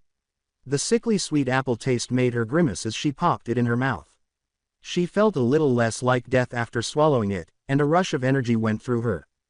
"Thank you," she said, suppressing another wave of tears as her voice wavered. "You're going through all this trouble just for me. I don't feel like I deserve it." "That's what heroes are for," Shuzenji said, grinning broadly. "We help whoever and however we can. Don't worry about not being worth it, because you are. You care about your son, and because of that, I know the 2 of you will be okay." Inko wrung her hands together and inhaled deeply. "Thank you, Shuzenji-san. I don't know what to do next. Where do I even begin? Well, we have a counselor on staff for situations like this. If you would like, we can talk to Nezu and see if we can set up an appointment. We also have psychiatrists we can contact, but it may take a while before they can see your son." When some of her makeup smeared the fabric, Inko grimaced and wiped her face on her sleeve, saying, "The counselor sounds perfect. I'm a mess. Don't worry about that, I have some powder you can borrow." "It's fine, I'm just heading home anyways, but thank you." Inko was given another cup of tea by Shuzenji. "Should I go get Nezu?" "Please." Before they all returned, Inko had hardly time to take a sip. She did her best to maintain her composure, but she could tell by the anguished look on Aizawa's face that she looked like a mess. "From what I understand, you wish to set up an appointment with the school's counselor, correct? The principal replied with a nod. I can get you in as early as next Monday, after school. Will that be all right? It will. She didn't even consider it, even though she had work for both jobs that day. Thank you so much. Anytime, Midoriya-san. Is there anything else we can help you with? No, you've done so much already. I'll be fine. Thank you. Aizawa-san can take you to the entrance. I'll send you an email to confirm the appointment and tell you when to arrive. After gathering her belongings and bidding farewell to Nezu and Shuzenji, Inko followed Aizawa out of the room. This time, the professional hero walked more slowly and occasionally glanced over his shoulder with a worried look. He checked to make sure there were no people in the hallways whenever they turned a corner. It was a different route, circling open fields and big, closed-off buildings. Aizawa stopped when they reached a tiny gate at the back of the school. After all that, I thought you wouldn't want to deal with all the vultures that are hiding outside the school, so here's the back entrance. After a few moments, Inko realized that Aizawa was referring to the reporters. Thank you, she said. I doubt that I want to appear like this in a newspaper. With a strained smile, Aizawa said, I know what it's like. He pulled up a sleeve to show a few scars of his own. I am so sorry for everything you and your son have been through. Will he be all right? Did Inko ask. He's a tough young man. And honestly, he has the potential to be an amazing hero. He said, I'll make sure of it, with a determined gleam in his eye. I regret not seeing it sooner. Had I, you are not to blame. That's for sure. He frowned and continued, if anything, it's the incompetent fool who was in charge of his prep school for allowing it to get this bad. If there are any UA try to harass him, I'll make sure they're at least kicked out. All right, his former instructors clearly didn't give a damn, but I didn't believe there was anything I could do about it. Wiping away a stray tear, she said, thank you, and have a good day, Aizawa-san. I'm glad he finally has a good teacher. Upon seeing Izuku's long school uniform sleeves and realizing what lay beneath them, Inko nearly confronted him right away when he got home, but she wiped away her tears before her son could see them. She trembled and said, you know, I want you to know that you have my admiration. I didn't think you were capable of being a hero, but you succeeded. You arrived at UA. I also want you to know that I will do everything in my power to help you realize your dream. He nodded indifferently, which seemed like the cruelest response she could have hoped for. Thanks, Mom, she said. I'm happy you feel that way. It had taken her far too long, but she finally got the help her son needed, so Izuku went to his room and continued training after hearing heavy breathing and stomping feet behind his door. She only needed to persevere for a week to resolve this issue. When Recovery Girl threw them both out, Nezu had another conference room waiting, and when he went to get his cup, he realized he had left it there. What a bother, he grumbled. I hope it doesn't get cold before we go back. With his arms folded, Aizawa sat down and said, I thought we weren't going to approach his mother. She came over to me. She did well. I now realize that she is just as ignorant as we are, despite my initial belief that she was assisting her son in concealing his quirk. Is it a good or bad thing? Quote, Nezu winced. Very awful. His ability to conceal things is demonstrated by the length of time he was able to keep those scars from his own mother, which also suggests that he may have trust issues. It will be very difficult to get Izuku to acknowledge that he has a quirk, much less divulge the specifics of its application and restrictions. I feel bad for her, said Aizawa, looking down with a nervous expression as he drummed his fingers on the table. We still haven't revealed his secret quirk to her, despite dropping a huge bombshell on her. I'm afraid we won't be doing that today. Aizawa's voice took on a hint of edge. Why not? Quote, to start, every piece of evidence we have is circumstantial. Although Tsukauchi could be used to settle the issue, the situation is, in a sense, too delicate for such a hammer. Second, Midoriya-kun might run away if he learns of our suspicions. I can only imagine how hard it would be to find him, given that he has an information-based quirk of my own size or more, with an unidentified purpose and set of traits. He might completely vanish or, worse, join forces with evildoers. So, what will we do now? We're just waiting for something to happen. We can't confront him or tell his mother. Why are we waiting at all? Quote, more details. I have been monitoring Midoriya-kun's activities, and what I have observed thus far is concerning. Since beginning classes at UA, he has acted in a very uncharacteristic manner.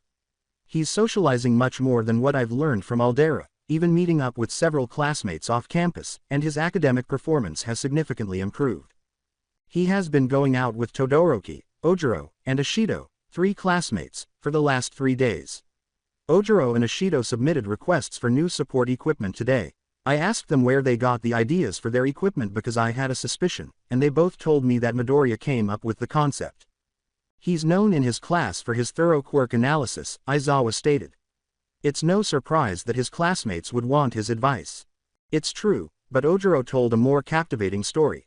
He had demanded that no equipment be used at all, but Midoriya cautioned him that someone would perish if he didn't. Leaning forward, Aizawa considered the ramifications of Nezu's statement. So, is it a predictive quirk after all? Quote. Possibly. Again, we don't know much. Nezu scratched at the side of his face as his gaze strayed. I'm concerned about why his behavior has drastically changed. If he was worried that we suspected he had a quirk, he wouldn't do that to attract attention to himself, so there must be something else going on. I'm afraid we'll find out soon enough, regardless of the cause. Aizawa changed the topic, concerned by Nezu's tone of voice. Have you discovered anything about his quirk? Quote. So far, nothing. However, we got a good hint from Midoriya-san. The change in emotions. Exactly. That's when his quirk is activated, I'd bet. Whatever it was, it profoundly altered his emotional state. All the more reason to get him counseling, Aizawa grumbled. I know you didn't want to single him out, but after hearing this. I agree, and I think today will give us a wonderful opportunity to make it happen. Surprised, Aizawa blinked. You're going to recommend it to her? Quote. Yes, I will. We wouldn't be so fortunate, but I'd like to think it would be enough to get Midoriya-kun to open up to us. At the very least, it will help to better understand his emotional state. That could eventually assist us in solving this puzzle. Aizawa was relieved to have a scheduled counseling session and the opportunity to assist such a promising student, as it turned out that Recovery Girl had already recommended counseling and Midoriya Inko had enthusiastically agreed. It broke his heart to know that they were keeping Izuku's quirk from her, and for a moment he felt tempted to tell her what he knew, but he couldn't deny Nezu's logic. Aizawa led her out the back, making sure no one saw her, and tried to reassure her as best he could before they parted ways. Seeing the sad smile on her face, he thought it might have been enough. He watched in silence as Midoriya Inko made her way back to the school's parking lot. I'm on call for work 4 hours before my shift begins, and I'm hoping I don't get that call. I don't think I will, but if I do, this is going to be a terrible day. It feels like a game of Russian roulette. Hopefully, the extra bit after this will make up for the fact that this chapter was a little on the shorter side overall, but I felt that adding more would make it feel bloated. Speaking of that, as stated in the notice, an excerpt for material added to Chapter 2 was added. I've been considering adding an additional drawback to Izuku's quirk for some time, and I decided to finalize some scenes. Although I dislike making changes after they're written, I felt that this was significant enough to defy the rule. Izuku's decision to leave someone hanging when he knows he will die in a week seems cruel to Yamagiji. Making it more obvious what Izuku's new fate would be, which was only altered because Aizawa tampered with his quirk, was one of the editing tasks I completed for DOS 22. I hope that helps. Since I write half of my stories on the spur of the moment, I feel like I'm going to be busy just with 1A. They'll be present, but they won't play a significant role in the plot. Everyone agreeing and being nice is too boring, so I wanted there to be a range of opinions to drive more interpersonal conflicts later. I'm glad you think I'm doing a great job with the characters, ELC. It appears that Demon Kitty Angel has a precognitive quirk of their own. Well done. Chapter 2. Rewrite Blackout. As his future slowly unfolded, Izuku felt himself breaking on the inside. He was 5 years old again, rolling on the ground as 10 years of bullying and a death by suffocation played out while the All Might video played on repeat above him. Izuku choked on his scream, and he took the out his quirk showed him. I need to use the restroom, he said, desperate to get away from the crowd before the pain worsened. Is that acceptable? Quote. Izuku couldn't read the emotion on Eraserhead's face as he studied him intently. Make it quick, we have tasks to complete.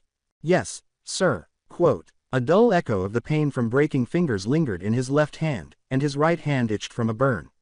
As his future crept outward, exhaustion deadened his muscles, making him too weak to move.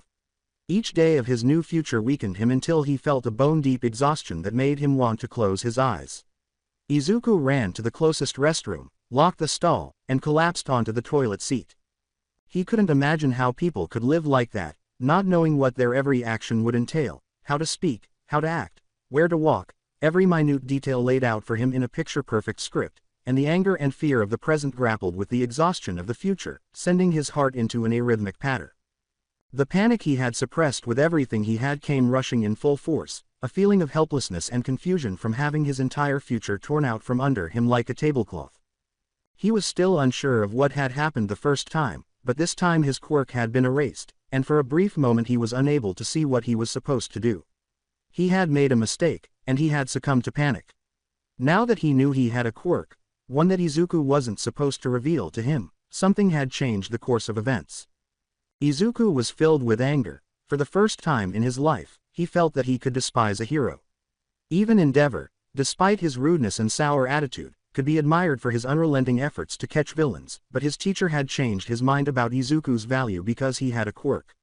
He was supposed to expel him, weak loser, bottom of the class, quirkless, and he had a quirk, which was the only thing that could have caused him to change his mind. A swirling black void, villains on a ship, a nightmarish monster with unfocused eyes, a hand reaching for him from darkness, the heroes and classmates gathered at the center plaza, safe, the villains prepared to retreat. His new death came to him as he huddled into a ball on the toilet, chest bursting with hysteria and anger. Every scrap of skin, flesh, and bone that turned to dust sent another lance of pain through Izuku's skull, and he stuffed a hand in his mouth to stop the scream that ripped from his throat. After what seemed like an eternity, the pain stopped, and Izuku got up from the bathroom floor with trembling arms and deep breathing. Tooth marks bit into his hand, nearly causing blood to flow, but the pain was far away because he had already felt it. He had 2 weeks to get ready before bad guys would attack his school and try to kill his teacher and classmates. He didn't have time to cry, so he washed his face in the sink and wore his hair down to cover his red, puffy eyes. He stopped at the library on his way back to class and borrowed a book on sign language. Izuku hoped the future wouldn't turn against him this time. Katsuki felt like a pot of boiling water with the lid clamped shut, and he could feel Deku's eyes on him everywhere he went. In the lunchroom, in the hallways, even when he was using the restroom to check his phone. Swearing came naturally to Katsuki, his way of letting the world know that he meant fucking business, but now every time he started one, a shock of fear kept him from saying anything. Even at home, when he was locked away in his room, and when Deku shouldn't be able to overhear him, he couldn't bring himself to swear. He knew he was being weak, he knew he was being foolish, but if it only took one swear to lose his rightful place as the #1 hero, he would never again, no matter how much it made him feel like a fucking wimp. It was easier said than done, so he sucked up to Kaminari and Mineta, who at first treated him like a rabid dog, looking at each other uneasily when he asked to sit next to them. It was only natural. They were too weak to deal with him, so he had to roll over and show his belly to those poor puppies, wag his tail, smile, ask politely, and play the small, meek Pomeranian that Deku wanted him to be. The dude was into rock music and wanted to play the bass, so it had taken bringing up the fact that he played the drums to get Kaminari to open up.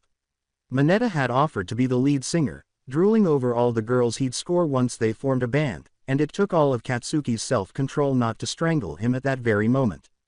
His ear for the drums led him to several rock bands, and it was always fun to crush virtual villains in a video game, but the idle conversation made him feel as though he was wasting time, when he could have read through the textbooks or clobbered a training dummy at one of the gyms.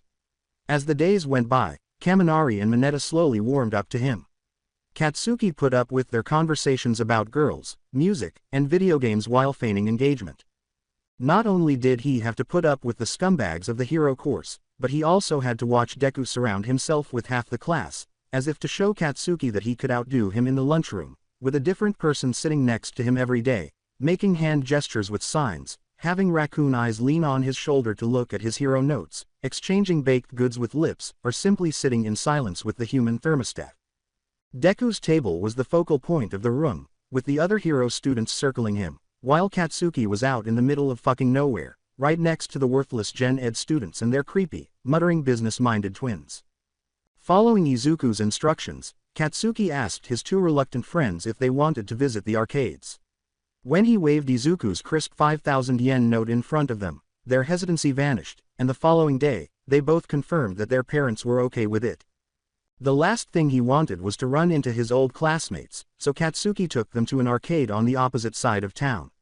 He had heard that the place was more expensive, but worth it, and he reluctantly agreed that it was better than his old haunt as he passed row after row of arcade cabinets that looked as new as when they were first rolled off the factory floor.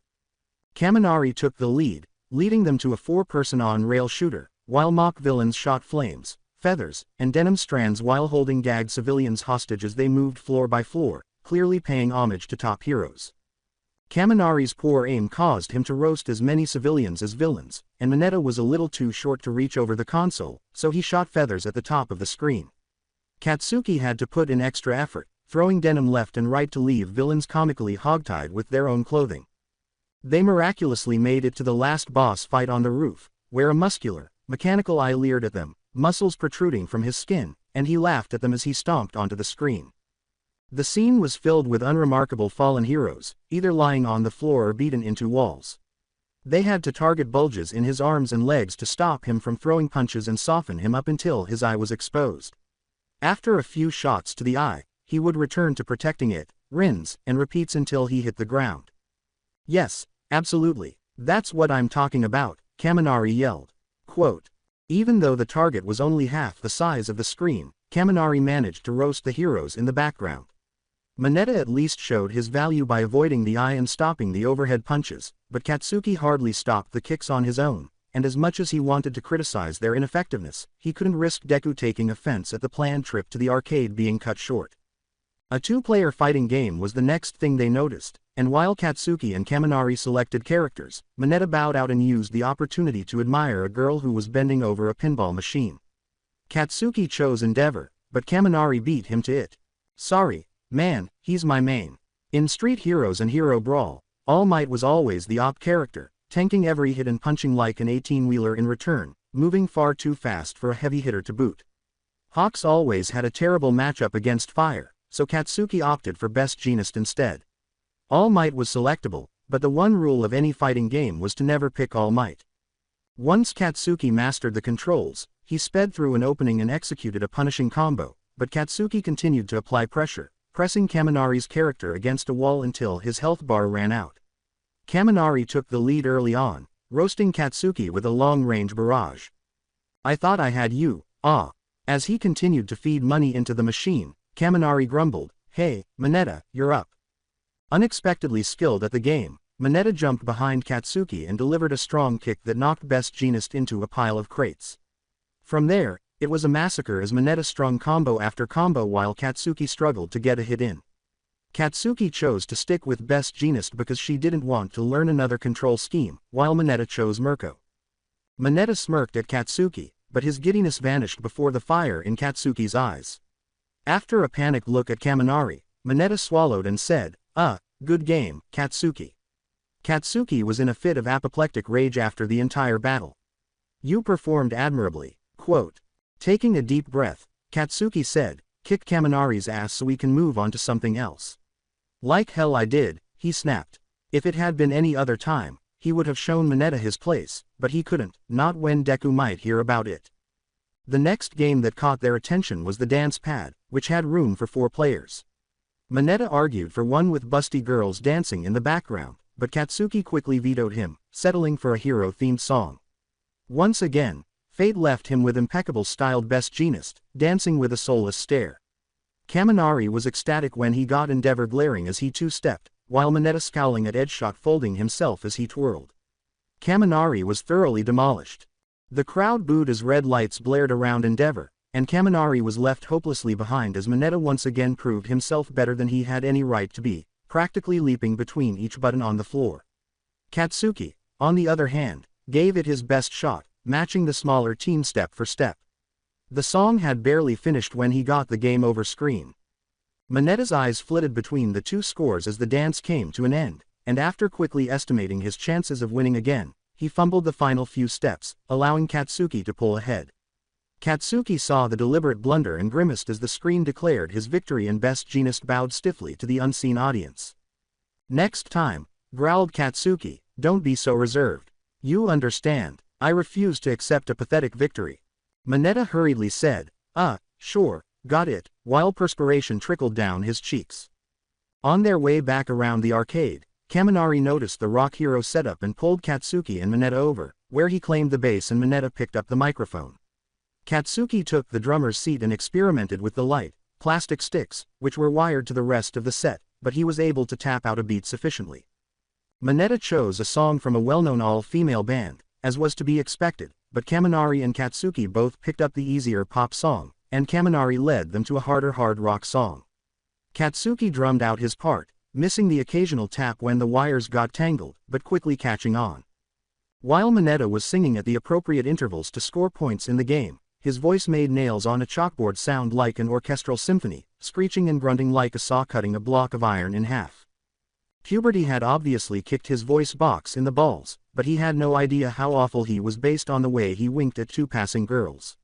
Kaminari handled the awkward fingerings and fast strumming with ease, not dropping a single note as he jammed out on the cheap plastic controller. The game gave them an encore because of their high score, and Katsuki took Mineta by the scruff of the neck and positioned him in front of the guitar, telling him bluntly that if he ever tried to sing in front of him again, he would personally make sure that the balls below his waist were the same color as his hair, adding that it might raise his pitch to a level that would be inaudible to the human ear. Mineta strummed the guitar while the computer took over the vocals, and he was able to limp his way to a second finish of the song. After a few fistfuls of tickets, Mineta was nursing a nosebleed and holding a mini midnight doll with cleavage and a skimpy costume. Kaminari had a temporary endeavor tattoo, and Katsuki had a wad of candy to nibble on while studying for the night. Both Kaminari and Mineta drifted over to the ticket games, mindlessly mashing buttons and pulling levers to squeeze tickets out of the machines. A full-sized replica of All Might's costume hung behind glass in one corner, along with a signed, framed photograph of Hawks with his sidekick, a pair of jeans signed by Best Jeanist, and a box of Wash's favorite detergent. The games alone had wrung out Deku's 5,000 yen, and they hadn't even gotten food, but Katsuki wouldn't mind because he'd sooner fork over his entire wallet than grovel at Deku's feet for more spending money. The menu offered greasy fare ranging from cheese curds and French fries to takoyaki and karaage, and after Mineta and Kaminari argued back and forth about what to order, Katsuki became tired of hearing them quarrel and ordered them all pizza. Kaminari began talking about what kind of songs they would play if they got a band together, and Mineta half listened, muttering indifferent remarks while keeping his eyes on the other table. They were seated at a table with a good view of the television, and to Mineta's delight, it was a table of 4 girls who were just far enough away to avoid him creepily staring at their chests. The pizza was thin and crunchy, the sauce tangy, the cheese divine, and even Mineta was awakened from his perverted thoughts, stopping to stuff his face full of pizza before turning around. Katsuki wished he had come sooner, but when it did, he pulled a slice towards him, grinning in appreciation of the thick, gooey strands of cheese that stretched out as he brought the slice closer to his mouth. The pizza had a cheesy, greasy smell, mixed with the smell of oregano and fennel in the sausage. Katsuki watched the trouble develop, first as shocked looks at Mineta, then as hushed whispers so upset and angry that they reached Katsuki's ears, until one of the girls stood, drink in hand, walked over to their table, and towered over Mineta, her fingernails glittering with flecks of silver, though it was unclear whether it was nail polish or a quirk. The girls eventually noticed Mineta's peeping, though Katsuki couldn't understand how it took them half a pizza to get around to reprimanding Mineta. "Pardon me," she said sharply, but staring as impolite. "Stop, please." To Katsuki's internalized frustration, Mineta flashed his biggest shit-eating smile and said, "Sorry, but I couldn't help myself, not when you've got such a nice rack." The girl drew herself up even higher, using every inch of her heels to look down on Mineta with a scowl and blush of embarrassment, indicating that the comment did not have the desired effect on her. Katsuki rolled his eyes and swore inwardly. "You're such a pervert," Katsuki said. "Before I tell the manager, please leave us alone." Mineta's smile wavered, but he was determined to dig himself even deeper, even though he had already reached the bottom. "Hey, don't be like that." He squeezed one of the balls on his head and said, "Why don't you sit next to me? You are welcome to touch my balls." "Here's what I think of your stupid little balls," the girl said, twitching her eye as she tipped her drink over Mineta's head and spilled it all over his bulbous hair, leaving no drop on his head but instead splattering onto his shirt and the table. She laughed sarcastically and said, "Try again when you've grown 2 feet and don't look like someone stuck balloons on a clown. If you were the last boy on Earth, I wouldn't come near you. I'll go get the manager now, if you don't mind." Katsuki hurried to his feet, not wanting to deal with the manager or worse, have Mineta expelled for sexual harassment. Pardon my stupid friend, he's really desperate because of the way he looks, Katsuki said. I'll make sure the manager doesn't bother you again if you don't involve him. The girl sneered at him. Oh please, I bet you were checking us out too, you pervert. Mineta gaped open-mouthed at him, alternating between worry and anger at Katsuki's menacing tone. Katsuki felt the window for a comeback closing, and in a moment of desperation, he said, no, I'm not impressed, despite the temptation to call her a bitch brought on by Deku's threat. She is much less shy about showing off what she has, and there are much better people in my class. Most likely because she is exempt from wearing a padded bra. Even at the girls' table, Kaminari's outburst caused a stir, and he hooted in laughter as the girl sputtered and glared at him. Oh yeah, well, I bet she gives such a show because she's a slut, the girl sputteringly said. What if she is? Katsuki shrugged. I don't really care. Even though she was losing ground, the girl was determined to keep going. And I bet even then, she won't let a dirty asshole like you anywhere near her, she said. Walmart, where did you buy those clothes? Quote. Katsuki secretly sunk a finger into one of the pizza slices, smearing his finger with pizza sauce, saying, at least I don't get mine out of the dumpster out back. The girl's own clothing appeared pricey, judging by the tacky design. I'll have you know, this shirt is a Uabami line top and cost over 20,000 yen, the girl said, gasping, her face turning even more crimson. It's probably worth more than your whole closet. As she continued to talk about how valuable her shirt was, Katsuki threw the sauce. She was unaware that the dollop had fallen just above her waist. After witnessing Katsuki's actions, Kaminari bit his lip to contain another burst of laughter. Really? Katsuki inquired after the girl finished. I figured it was a cheap shirt since you got sauce all over it. Good for you. When the girl finally noticed the glob of sauce, her eyes widened as she looked down. Her nails became noticeably longer and sharper as she clenched her hand. She held the shirt up to the light and said, you did this, didn't you? Leaning down, Mineta attempted to peek up her shirt. Katsuki gave him a forehead flick to make him sit up straight and prevent more trouble. Katsuki wiped his finger on his pants and said, and waste perfectly good pizza sauce on someone like you. Wouldn't dream of it. Now, I suggest you get that cleaned off right away. Tomato stains are hard to get out of clothes.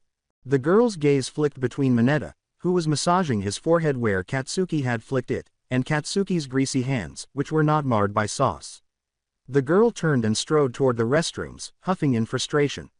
She was followed by the other girls who got up from their table. As soon as the girls were gone, Kaminari finally burst out laughing. Dude, that was awesome. Way to show her who's boss. Mineta, however, was unhappy with the way things turned out. Hey, why did you have to butt in? I was getting my moves on. With his best, irritate me one more time and you die, expression, Katsuki loomed over him. Those girls had every right to call you out, and I'm impressed they had the balls to confront you about it. If they hadn't been such snobs and called me a pervert, I would have probably let you get in trouble. Heck, I would have even helped them. Katsuki fervently hoped Deku would not think of hell as a swear. What the devil did he expect from him, if he did? Kaminari remarked, but even so, that was really cool. I could barely keep from laughing while she was going on about her shirt when you got sauce on it. Whatever, let's finish up and get out of here before they get back. I don't feel like getting kicked out of this place. Each of them grabbed a piece, drained it with the remaining soda, and headed straight for the exit. Katsuki saw the girls leaving the restroom as they were leaving. After giving him a fierce look, the person with the glittering nails turned away. When they spotted a park with an ice cream stand, Katsuki suggested they sit on a bench because it was still early in the morning and he was afraid Deku would be upset if he cancelled the arcade trip too soon. Mineta and Kaminari, who never refuse free food, took the ice cream bribe. They watched passers-by while enjoying their frozen treats. Kaminari said, "Hey Bakugo-san," after he finished his ice cream. "Mind if I ask you a question?" "Shoot. Why did you start hanging out with us?" Mineta's focus on the woman he was observing was diverted. Katsuki's stomach dropped. In an attempt to buy time and come up with a better response than, "Deku blackmailed me into hanging out with you two losers," Katsuki asked, "What do you mean?" Kaminari averted his gaze and scratched the back of his neck uneasily. "Well, the first couple days of school, you were, well, how should I put it? An asshole. Mineta uttered, anticipating Katsuki's impending rage. Although Kaminari winced, he did not dispute Mineta's assertions. Well, you swore at basically everyone, called us all extras, and tried to murder the first student you fought against. Well, I think so, anyways. Not really sure what happened there. Then, one day, that all, I dunno, went away. It's not like you were a completely different person, just different. Kaminari breathed a sigh of relief and tea into the trash can. I don't know, it's just weird. I guess what I'm saying is, I don't know what's going through your head or why you're hanging out with us. I mean, don't get me wrong, I'm glad you invited us out and I had a great time, I just want to know why.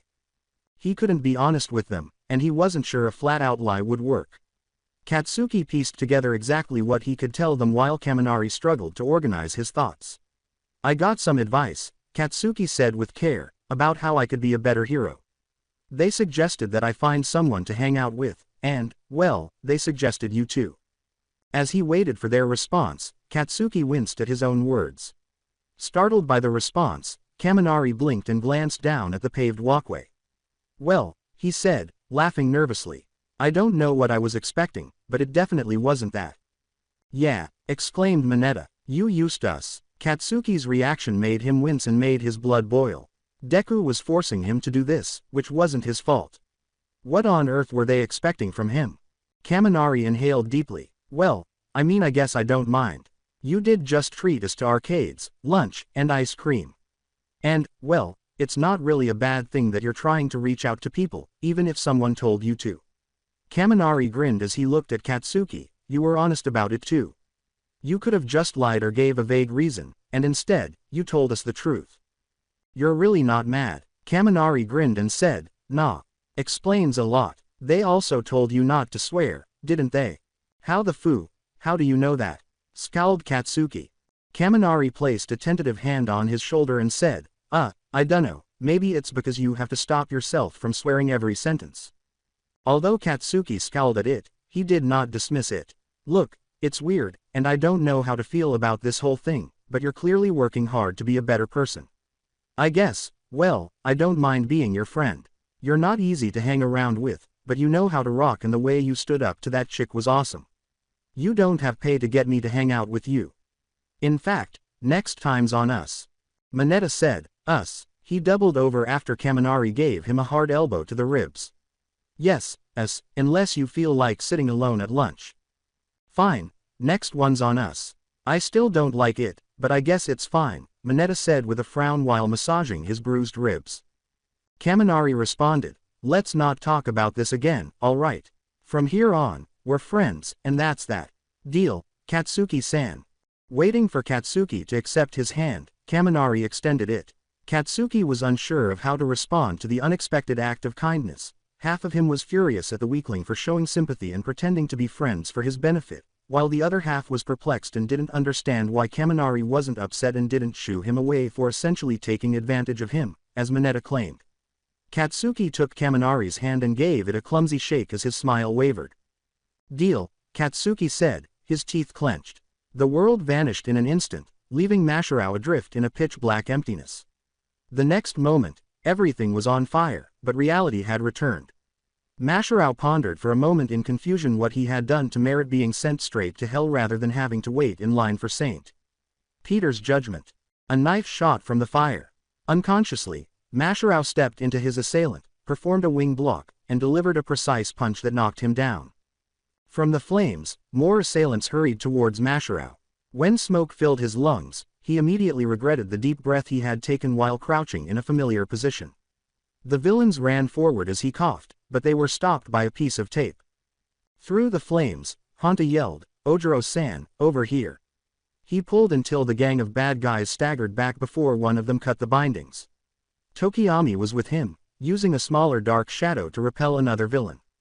Masharao took advantage of the gap to sprint in their direction and assist Dark Shadow in defeating the villains. Masharao inquired, where are we?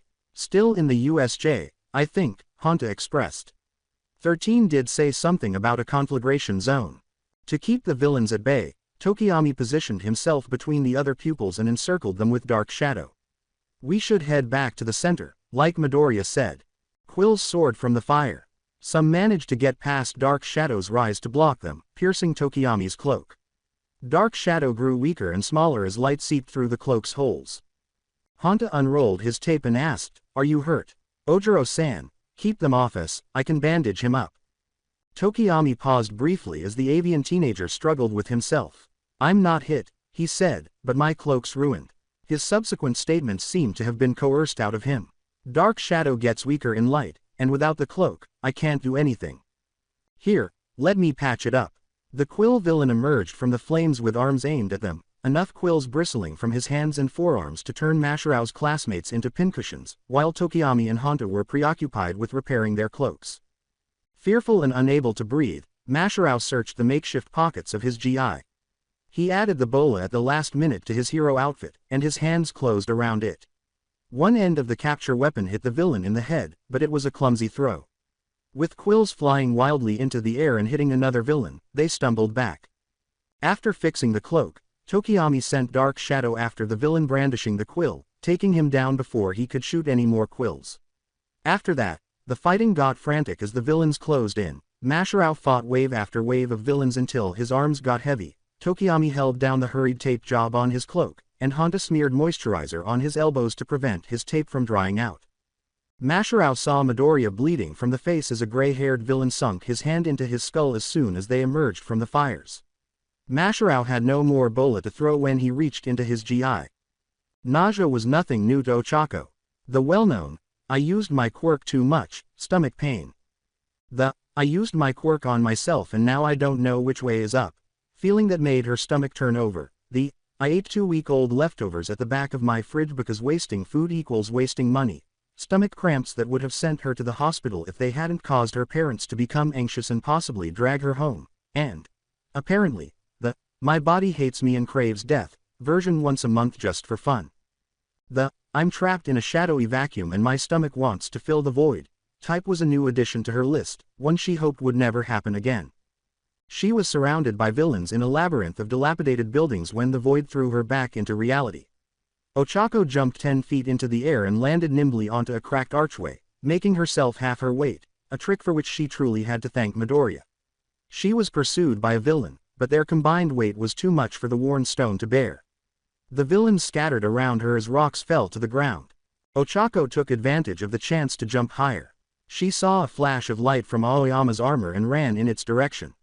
After firing his laser in a circle around himself, the flamboyant teenager struggled to stand due to his own bout of stomach pain.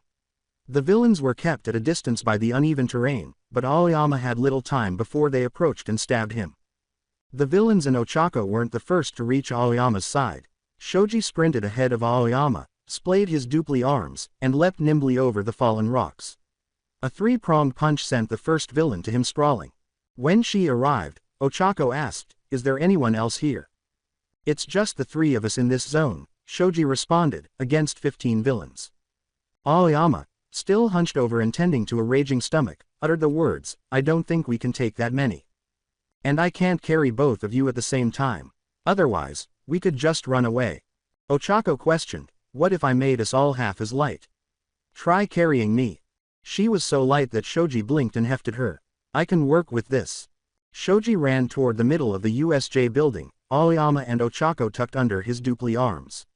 He didn't notice the 2 villains that swung around in front of him because he didn't have his dupli arms to serve as secondary ears.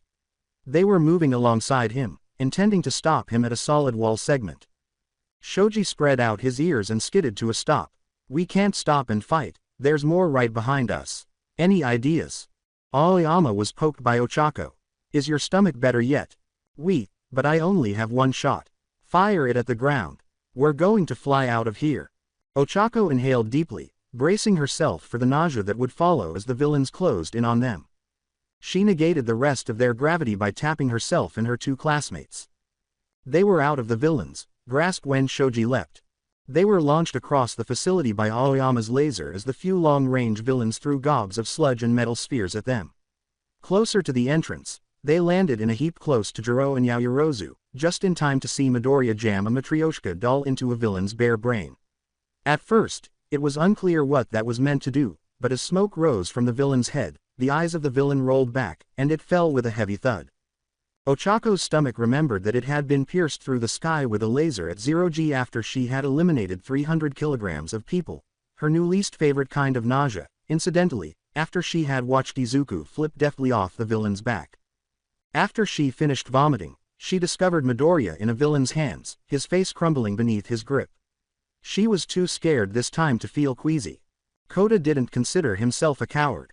Yes, he would rather stay away from all human contact, particularly if it meant he had to speak louder than a hoarse whisper. Yes, he was afraid of insects. It's obvious that anyone who wasn't frightened of some creepy, crawly bug with an excessive number of legs that made a sickening crunching sound when they were stepped on is insane.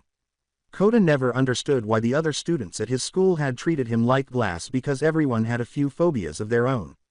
It was normal to be afraid. You survived because of your fear. He was running down a hill with buried buildings because he was afraid, while a villain hooted and howled with joy, brandishing knives while his scorpion's tail fluttered in the air. The villain screamed, laughing, "I'm going to slice you into pretty, pretty little ribbons," and ran in Kota's direction. In an attempt to get rid of the villain, Kota dove into a ditch and crashed into a cushiony, soft cushion of air. Kota dropped forward and tried to break his fall by reaching out with his arms. His fingers found a soft, smooth surface. Squeezing, he tried to understand why he was unable to see what he was holding. The voice was high-pitched and strained, asking, "Could you stop squeezing please?" Kota's brain processed everything at once as he scurried back. First, his classmate Hagakure was the squishy wall of air he collided with. According to the fact that he was unable to see her at all, the second classmate was not dressed. The UA undoubtedly unable to complete her costume in time. Third, Kota didn't want to know which of the few spots he could have squeezed would have felt so squishy and round. He made the gestures of apology with trembling hands, first too quickly and then slowly enough for Hagakure to comprehend. The first thing he would do if he survived would be to give Midoriya credit for teaching half the class basic sign language. "It's okay, I should have been more careful," Hagakure remarked. "I took off all my clothes because there were too many villains around. I managed to get away, what about you?" The villain jumped into the gulf just in time. As he ground his blades together, he let out a wild cackle. "Peekaboo, I see you. Now let's play." Kota whimpered indignantly in fear and scampered away. He struggled back until his back struck the end of the ditch, and the villain watched. "Come on, aren't you going to stand up? It's no fun if you don't struggle." He licked the blade while he watched Kota approach with wide, crazy eyes. Kota's lips moved in silence. Not as many as would typically be outside, but enough to divert the villain's attention. He could hear the bugs in the dirt all around him. The words refused to flow. As the villain approached, Kota's throat tightened and he gasped for breath, watching the segmented, barbed tail wave in the air.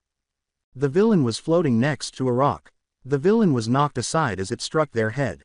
The villain struck nothing with the three sharp edges of his blades and tail. The villain remarked, "Ah, the invisibility quirk, no need to be shy, Uncle Tyrion just wants to play." The villain halted and flashed a crazy smile from side to side.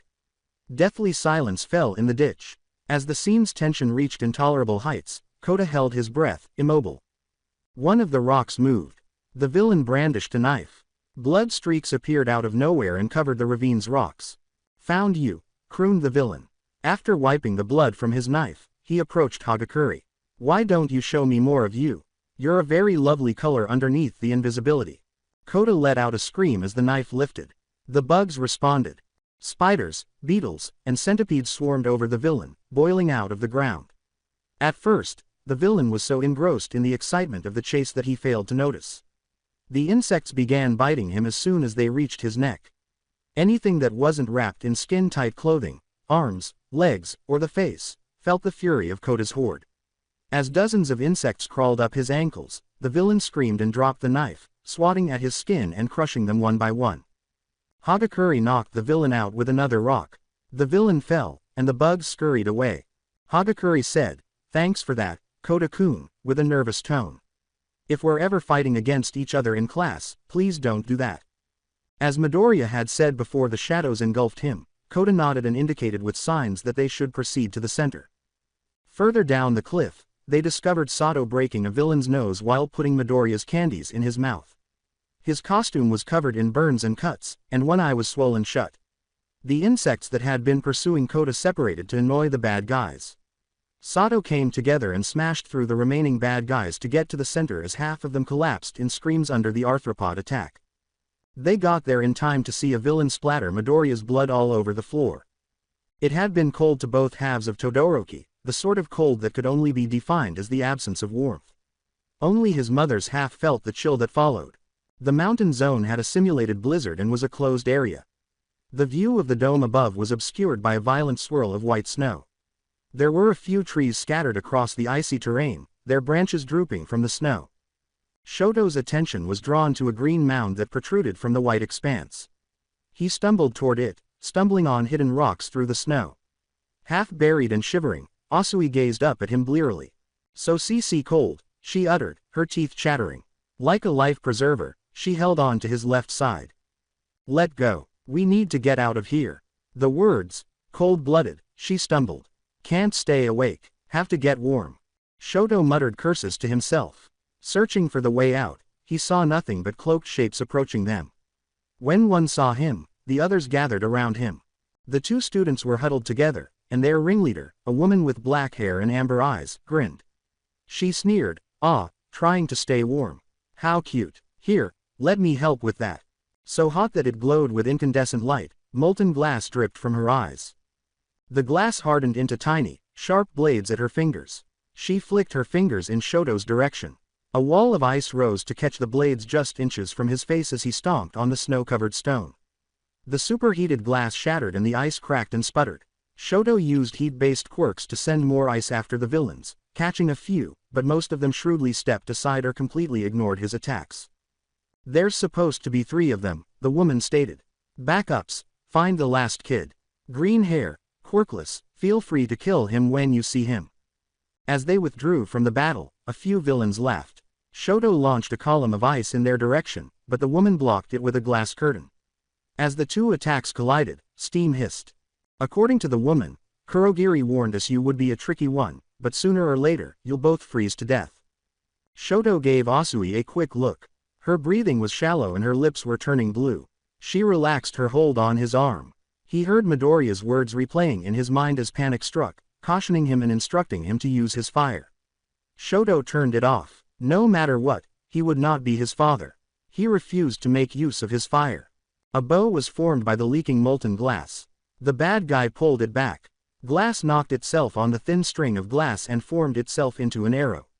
Wincing as the cold sank into his right side, Shoto formed a gigantic wall. His wall was struck by the arrow, which heated the ice sufficiently to shatter it. Struggling to create another wall, Shoto lifted his right hand. His arm was red and aching from the cold, and his fingers were covered in frost, the flesh turning black. The woman pulled out a second arrow and said, "Done already." "Pity, I was just getting warmed up." Shoto clenched his jaw and pushed himself harder for another ice blast. Asui slipped off his arm as he attempted to stand. She lay in the snow, motionless. Is the little froggy dead already?" "Don't worry, you'll be joining her soon."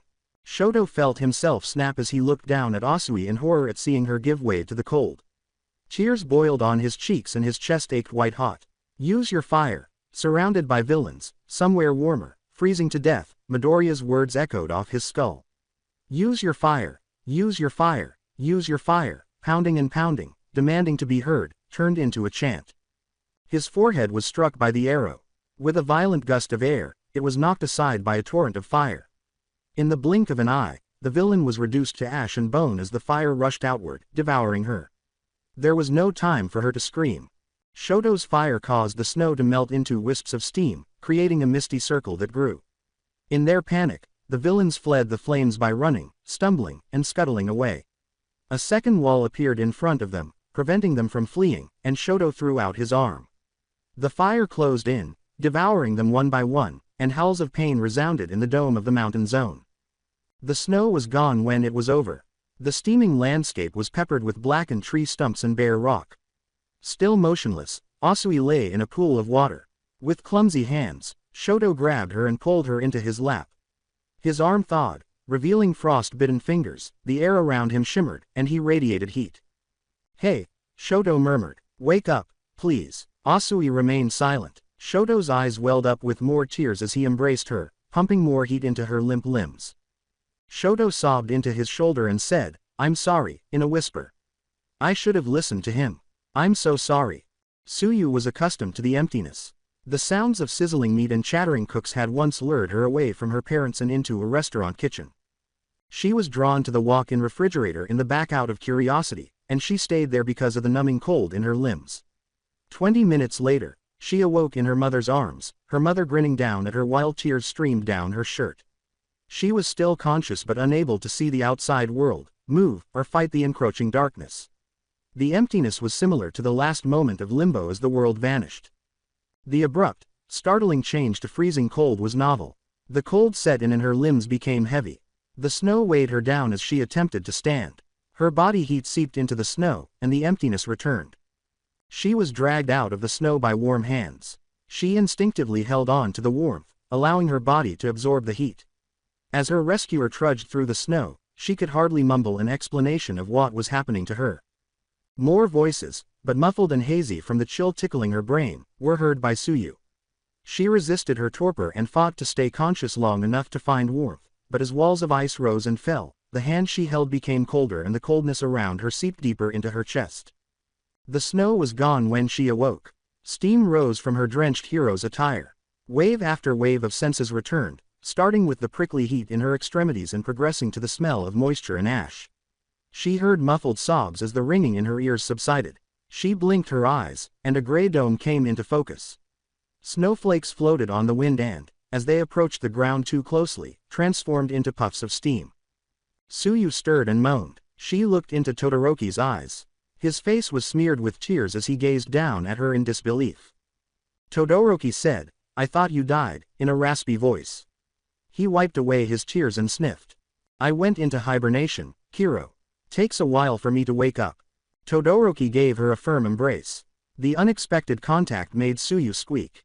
"I'm so sorry," confessed Todoroki. "You almost died because of me. I promised not to, but I had to, and I almost didn't." Suyu, still numb from waking up and surprised by Todoroki's unusual intimacy, struggled to find a way to shift the conversation.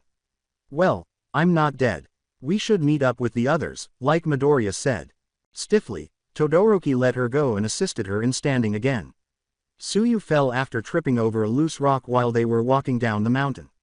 There were eye sockets on another rock, just inches from her face now. An examination of the area showed a burned skeleton without a head, lying as if it had been attempting to crawl to safety. Suyu inquired, "What happened here?" The bones caught Todoroki's attention. With a trembling voice, he stated, "I promised not to use it, I promised." Suyu swallowed and realized what had happened all of a sudden. More bones, blackened by Todoroki's fire, were strewn about the bare mountain as she looked around. Her gaze returned to Todoroki's haunted face, his eyes fixed on what he had done. Suyu impulsively gave Todoroki a hug. She put her arms around him, and he winced. "It's okay," she acknowledged. "Let's just get out of here before more show up." Todoroki nodded and followed her to the exit of the mountain zone. Suyu made an effort not to gaze at the bones, to imagine their screams, to consider what might have happened if Todoroki hadn't burned them all, and to question why Todoroki, a quiet, aloof, emotionally dead Todoroki, was crying over her. They arrived in time to witness a hand emerge from the swirling emptiness and reach for Midoriya. Katsuki responded to the void swallowing in the same manner that he would with anything menacing, or irritating, blasting the ever-living shit out of it until his palms ached. As a metaphysical vacuum, the void was unaffected by the outburst, which naturally infuriated Katsuki even more. Katsuki's rage reached biblical proportions when he was deposited in a huge puddle amid a torrential downpour while he had his finger on the pin of his grenade gauntlet, ready to nuke the swirling purple void to kingdom come. Unfortunately for one astonished villain with iguana-like facial features, they ended up serving as Katsuki's new outlet for his bottled-up rage. Katsuki followed the frantic cries until he discovered Mineta and Kaminari, backed against a building as 5 villains surrounded them, leaving the half-dead, smoldering villain in his wake. With his palms exploding, Katsuki leapt forward to give a villain a chin kick. An antagonist yelled, "The exploding one's here. Instead, have everyone surround them." Katsuki took hold of his face. He set his perspiration on fire, but all he heard was a pitiful pop. Grabbing him by the wrist, the villain pushed him away. The villain sneered, "Not so tough here, are you? Have fun trying to blow things up when your hands are wet." Furiously, Katsuki gazed at his wet gloves. In an attempt to dry and warm his hands, he ripped one off with his teeth and rubbed frantically, but the rain wiped out his efforts. Mineta cried out, "What do we do? They're going to kill us." Katsuki angrily exclaimed, "Use your quirk, dumb, just use your quirk." Pointing to the sidewalk, which was already speckled with purple spheres, Mineta said, "Oh yeah, great plan, I'll just cover them in sticky balls until my head bleeds, that'll stop them from smashing our heads in. In case you noticed, they aren't doing much. I could shock them all," Kaminari stated. "It'd be really easy in this rain." "Yeah, but we'll all be fried to a crisp. And I'll be an idiot, I know." Mineta and Kaminari both raised their eyes to Katsuki before speaking. "What do we do?" As he looked around and primed a gauntlet, Katsuki forced the villains to retreat while he evaluated the situation. One of the villains had trapped his foot against the sidewalk after stepping on a ball. Katsuki inquired, "Your spheres still stick in this rain?" Mineta gave him a maniacal smile and said, "Why yeah, they're hydrophobic." That idiot tried kicking one, thinking the rain would keep it from sticking. "Hydro what?" inquired Kaminari. "Are they insulators too?" Mineta thought for a moment, then smiled. "They're like rubber, so yeah." "I swear you two are making up words." Katsuki yelled at him, "How do you not know what an insulator is? Your whole quirk is electricity." Mineta said, "Guys, are we doing this or not? I'd like to not die, thanks." Two of the balls were stepped on by Katsuki. He swayed back and forth, thrashing his arms to maintain his equilibrium. "Pikachu, use discharge when we're both standing on these balls." "Hey, who are you calling Pikachu?" Mineta sat on the little pile she had made. "Just do it." "Alright, but this better work." When Kaminari used his quirk, the villains' eyes widened. To shock the villains, arcs of electricity leapt across the ground and swerved around Mineta's rubbery balls. One had the agility and sense to scale Mineta's balls, but after Mineta released him, Katsuki knocked him out. As he studied the fallen villains, Katsuki questioned, "That all of them?" Mineta looked around nervously, as though a villain might burst through the walls at any second, and said, It better be." In a daze, Kaminari mumbled to himself and gave a lamp post the thumbs up. Shaking water droplets from his coat, one of the villains, a tall, dark-skinned, muscular man with disheveled brown hair, rose to his feet. His arms trembled with electrical arcs. "You actually went through with it. Reckless children. Still, I'm impressed you came up with a way to stay standing after the discharge." Mineta let out a cry and ducked behind Katsuki. Katsuki primed one of his gauntlets with a sneer. "If you knew what was good for you, you would have stayed down. Now I'm going to kill you." The man scowled. "Death threats from a hero course student. As if I needed any more evidence of how backwards hero society has become." Pulling a pin, Katsuki aimed at the villain. "Like I care what a villain like you thinks, now die." There was a huge cloud of smoke that engulfed the villain. He was standing when it disappeared, though his leather jacket had a charred hole in it. "You know," the antagonist said as he approached Katsuki, "I tried to be a hero when I was your age. You didn't think much of a kid who needed to haul around 3 car batteries just to punch a robot. Instead, they liked kids like Endeavor, kids with bright, flashy quirks who could burn anyone who was a problem to a crisp." The villain rushed forward and grabbed Katsuki's wrist as he retreated and prepared another gauntlet. After struggling and even biting him, Katsuki received a numb tongue as punishment. "I don't want to kill kids," the antagonist replied, "but knowing what you'll become someday, just another Endeavor burning the masses into compliance, I'm willing to make an exception." "Fuck you," yelled Katsuki. The villain raised a fist and gave him a sad look. "Didn't anyone tell you that heroes don't swear?" As the fist smashed into him, Katsuki stared in disbelief. Mineta's purple spheres slipped in front of the punch at the last second. Katsuki's skull was still rattled by the blow, but it prevented him from breaking his neck. The villain shook his hand and made a futile attempt to get the sphere to come loose. "Clearly, our intelligence was off. We'll have to make sure this doesn't happen again." After releasing Katsuki, Mineta snatched up the sphere and hurled 2 more at the villain. The villain took care not to touch them, but they adhered to his chest. As Mineta fled, Katsuki yelled, "What are you doing? Keep throwing." Mineta wailed, "I can't." At his forehead, he felt blood seeping past his eyes. "I only have a few left, and they aren't even doing anything." As the villain watched them go down the alley, he focused on Kaminari, who was attempting to give his reflection in a store window a high five.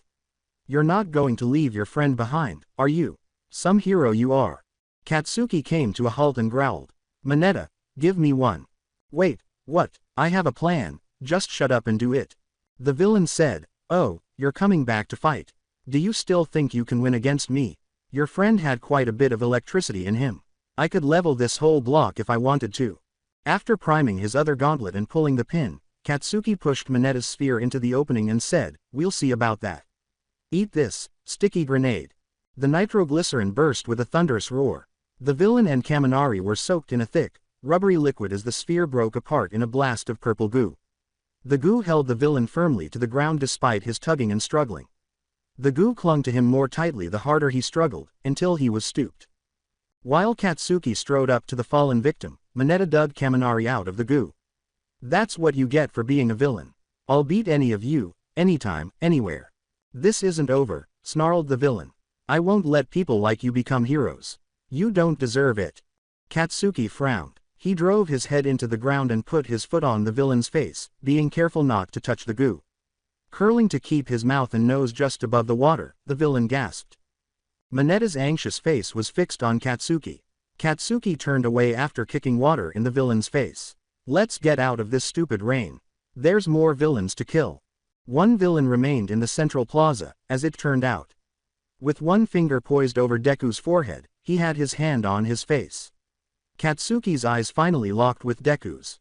His calm face evoked memories from months ago that Katsuki had fiercely pushed aside, telling himself that it didn't matter, that he was still worthless, and that he couldn't have been saved by someone as pitiful as Deku. The finger dropped. Deku's skin began to flake off, followed by the muscle beneath it and finally the bone. Deku's hand was stained by the blood that poured from the wound and ran down his face. Meanwhile, Deku continued to smile, that quiet, serene smile that ignited Katsuki's spirit. Izuku looked at the last commission he saw himself accepting, Midnight Lover 69's offer of 100,000 yen, which was by far the largest sum of money he had ever received at one time. They had respectfully requested an explicit picture of Midnight, knowing that he generally avoided doing explicit art, and they had made it plain that they wouldn't be upset if he declined. The backdrop was a local coffee shop, which he frequently visits when he needs a caffeine boost to complete a round of commissions.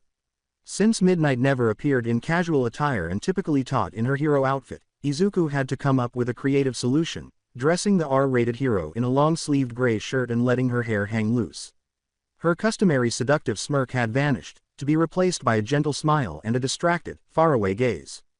From the texture of the table she sat at to the curl of steam rising from the mug she held, Izuku gave the picture an excessive amount of attention. Through the window, sunlight slanted in, softly illuminating Midnight's features. He even included people in the background, giving them a sense of life while maintaining a lack of distinct features. He paused to admire his Magnus Oppium after finishing. It depicted Midnight as Kayama Nimari rather than a hero, bringing out a tender and sensitive side of the character that Izuku wouldn't have thought existed prior to creating this work. He wrote a message to the customer explaining that he was unable to fulfill their commission because heroes were also people and he didn't feel comfortable revealing them in this way. Instead, he offered this picture for free. An hour later, Midnight received Izuku's message. The image, and the love with which it was crafted, brought tears to her eyes. As Izuku had predicted, she went to his and gave twice as much as she had promised. Izuku had saved up a small fortune in his personal bank account ever since he discovered his quirk, commission by commission, with a steady drip of subscribers after the site took off. His mother would hopefully find the password and account number hidden beneath his laptop. He knew it wouldn't be any consolation to her, but it would at least mean she could quit one of her jobs or afford a nicer apartment. His last week had flown by, assuming his quirk wouldn't be wrong a second time. Perhaps it was affected by near-death experiences. All might have taken some action. He saw the group of heroes who would come to save the students, and All Might wasn't one of them. He knew that All Might wouldn't be there this time. The villain that would kill him this time would have all the time he needed to disintegrate him. He would simply discreetly put away the bank deposit slip he left for his mother and continue saving lives in any way he could, even if he survived despite all odds and the promise of his quirk. As far as weeks go, it had been uneventful. He had continued to push himself until he could hardly stand, attend more classes, train more, and hasten to prepare his body for the villain attack. Bakugo spent his lunches sitting sullenly with Mineta and Kaminari. Uraraka discovered a way to lessen the effects of her quirk so she could use it for longer, Ashido experimented with her new gauntlets, and Ojiro practiced with his bola. Izuku calmed the frightened students by asking Yaoyorozu for a megaphone after the press had interrupted. Citing Izuku's ability to remain composed under pressure, Iida had insisted on renouncing his role as class representative. Izuku demanded a vote. Being elected as the new representative by more than half of the class was an awkward role for him, but if it meant that his fellow students would turn to him in the event of a crisis, it was a burden he could easily bear. He had asked Yaoyorozu if she could make equipment with Jiro the following day using the megaphone. Reluctantly, Yaoyorozu took Jiro's measurements for her earphone jacks while she was seated next to Jiro, a configuration Izuku had prepared in advance. He revealed Tokiyami's vulnerability and urged him to tell others, describing how understanding how his quirk operated could be crucial to both his and their lives. He taught Kota sign language to a few eager pupils, among them Hagakure. He guided them to safety at the USJ by using every second and every conversation. Izuku watched them get on the bus to the USJ, unable to speak out about the fact that they would be fighting for their lives in less than half an hour. The familiar feeling of vertigo overcame him, reminding him of the consequences of attempting to alter his future, even though a part of him screamed to pull Aizawa aside and tell him everything he knew. Everything was going to go according to plan. Bakugo had strode up to him before they had left for the USJ and, without looking him in the eye, claimed to have fulfilled his request. "Thanks, Kachan," Izuku said, nodding, and stopped there. It would have been their final conversation, barring another mishap involving his quirk. He wished that Kachan would heed his advice and become the hero he was never able to be. Izuku got on the bus after meeting up with a few of his classmates. He handed Sato a box of homemade candies that were portioned to last through the villain's attack and were loaded with sugar. He had a bottle of moisturizer for Honta, implying that it would prevent his skin from drying out from using quirk. He also carried energy bars, but he stored them in his pockets in airtight bags. The bus ride to the USJ was filled with a low, excited buzz. Alongside an excited Kaminari and Mineta, Bakugo glared at Izuku in stony silence while classmates speculated about the type of rescue work they would be performing and Uraraka gushed about meeting 13. Iida made an effort to bring the class under control, even standing up to chastise them for their rowdiness, but as soon as he saw Izuku, he fell silent and took his seat again. At the building's entrance, 13 greeted them. As Izuku had anticipated, Aizawa told them that All Might would not be able to make it after they had taken him aside. Izuku gave Aizawa a few extra precious seconds to react by pointing out the swirling vortex in the plaza as it began. He prevented 13 from making a deadly error against a warp quirk user by cautioning her against using her black hole quirk. Before tackling Mina as the black mist engulfed them all, he yelled for everyone to assemble in the central plaza so he could be sure they were all safe before he passed away. Izuku landed in the water with a loud splash, tucking his legs as he went. He drew the 2 grappling pistols Hatsume had made him, broke the surface rapidly, and fired both at the boat. He yelled, "Grab on!" to Mina. As he pulled the grappling guns in, she put her arms around him and pulled them both to the side of the boat. As he ascended the side of the boat, the combined weight of his arms ached. When they were upright, Izuku took Jiro and Yaoyorozu by the backs first. Before a hydrokinetic villain could slash at them, Mina assisted him in pulling them up. Izuku dispatched Jiro to assist Iida, who had managed to reach the rear of the boat on his own. As a villain with shark teeth bit at Kirishima from all sides, he continued to float in the water, his hardened skin weighing him down. Blood seeped into the water from tiny cuts in Kirishima's armor, and pieces of broken teeth floated in the water, but the villain continued to grow. Izuku used both grapples to grab him. Izuku told him to just harden his legs, but Mina and Yaoyorozu pulled him up with them. They were able to pull him up because his weight had decreased. The boat was surrounded by villains who watched them from the water. In order to catch their breath, the students stood in a circle on deck. Glancing around, shivering from the cold or the threat, was Yaoyorozu. "We should get this boat moving. Kirishima, could you check below for the engine?" "There isn't one," interrupted Izuku. "It's just a prop for the simulations." "Mina, could you cut away the top half of the boat with your acid? We need to make it lighter so we can push it back." Mina grinned and saluted him in spite of the circumstance. "Aye aye, Captain. Kirishima, go with her, cut off the pieces she weakens." Kirishima drummed a hardened hand against his chest. "Sweet, let's do this." With a glance at the villains in the water, Yaoyorozu questioned, "What are we going to do about them?" "They're not going to let us go." Jiro squeezed her hair dry. Give me a sec, I'll use my speakers to blow them away. Izuku inquired, are they waterproof? Jiro's gaze lowered to her legs. Inside her suit's speakers, water splashed around. Shit, didn't think of that. Any ideas? Izuku interrupted Yaoyorozu as she was about to offer her own recommendation. Yaoyorozu-san, could you make a replacement? Something handheld that we could aim would be great. Yaoyorozu scowled intently and shaped a device resembling a megaphone. A villain created a clawed hand out of the surrounding water as he grew irritated while observing them standing on the boat. Jiro aimed the sonic device at the villain, plugged a jack into its port, and unleashed a powerful blast. The watery construct collapsed as the villain dove underwater while gripping their ears. Great, said Izuku, keep them off us while we help cut the boat to size. Once it's smaller, we can row it back to shore. Yaoyorozu-san, stay with her, and deploy flashbangs if any get too close. Don't make too much, we may need more items later on. With a nod, Yaoyorozu moved to stand beside Jiro and pointed out villains for her to destroy. The villains retreated, huddled together to decide their next course of action, wary of the acoustic shockwaves. As Ashido melted more holes and Kirishima used his hands to cut through weak spots, Izuku and Iida assisted in moving boat debris overboard. They had to circle the boat several times to get it down to just the bottom hull because it tipped as they cut it down to size.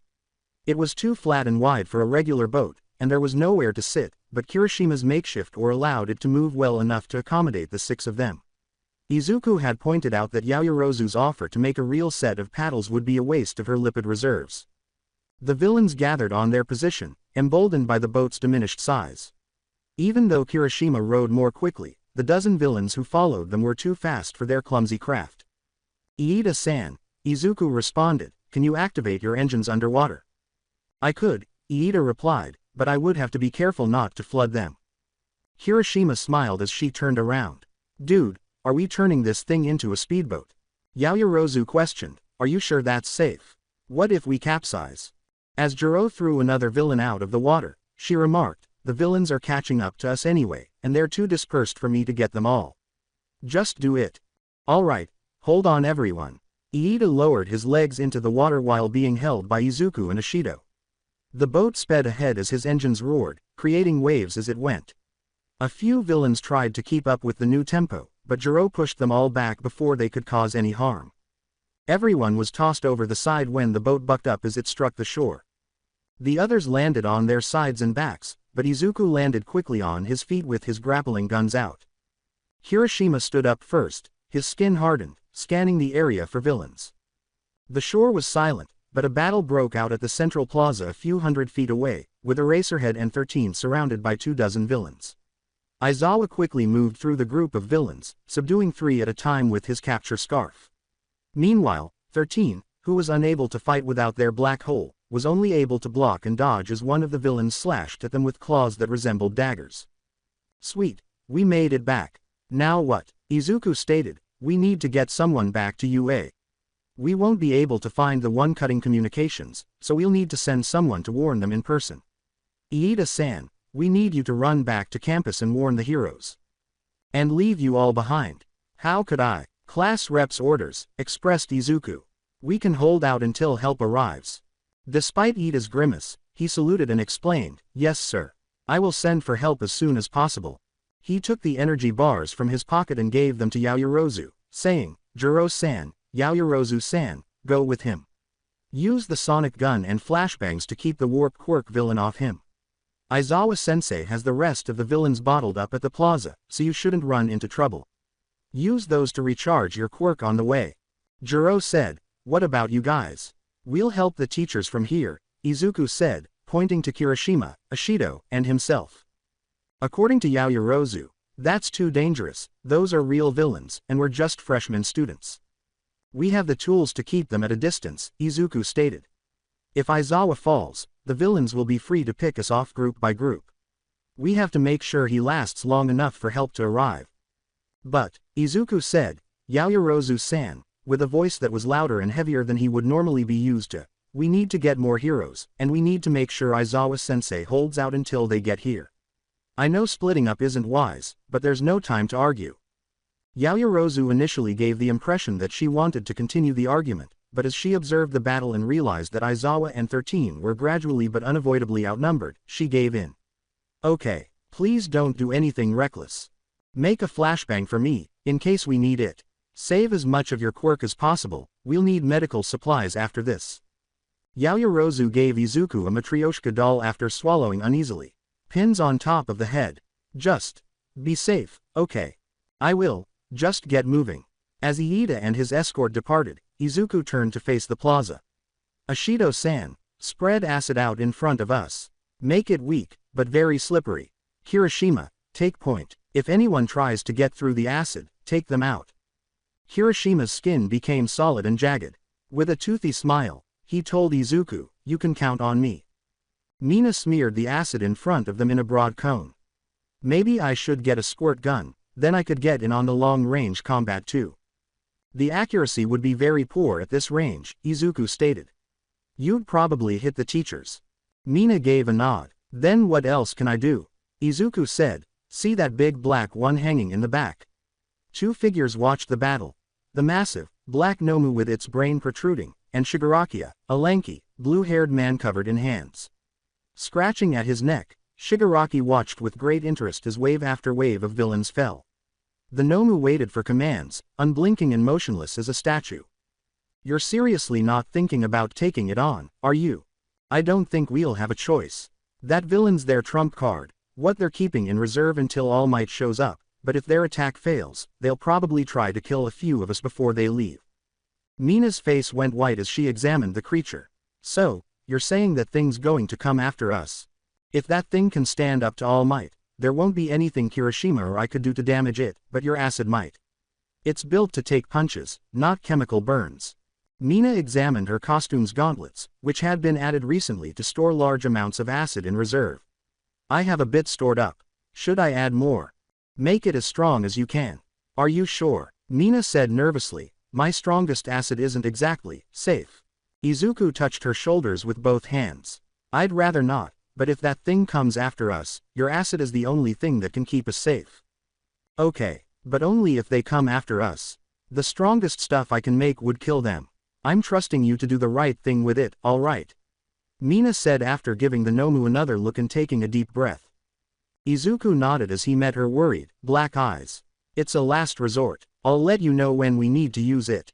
Izuku steadied his fingers over the grappling gun triggers and waited for another minute. He had 34 shots remaining between the canisters in his guns and the two that were waiting on his belt beside the flashbang. He will require each and every one of them. Shots 3 and 4 each grabbed ahead, and when Izuku pulled back hard with both hands, their heads collided, knocking them both to the ground. Izuku's interference was minimal, but enough to keep the pressure off the two teachers. A knife flashed towards 13's suit, and Izuku fired, snagging the villain's arm and yanking back hard enough to topple them over. His next shot caught an ankle, tripping the villain before they could wrap their crystalline arms around Aizawa. A few of the villains broke off to deal with him, but most slipped, and Kirishima's hardened punch clocked the one villain who managed to maintain footing over Mina's acid field. When she had filled up her gauntlets, Mina nodded solemnly and without words, and Izuku changed out the air canisters and fired more shots to entangle up a small group of villains. Aizawa covered them, and the villains, ragged and bloodied but still fighting hard, pressed closer and closer to the beleaguered teacher. 13, cut and bleeding from multiple scratch wounds on their front, was steadily retreating towards the swath of acid, hoping to fight with their back against it. The villains rushed him all at once in a desperate last move, as if they knew they were going to lose. Aizawa unfurled his capture scarf, tying it into a loose sphere around himself, then mashed it together, ensnaring each villain in a tight ball of fabric. With 13's assistance, he threw the sphere of villains into the air, throwing them in the direction of the lake.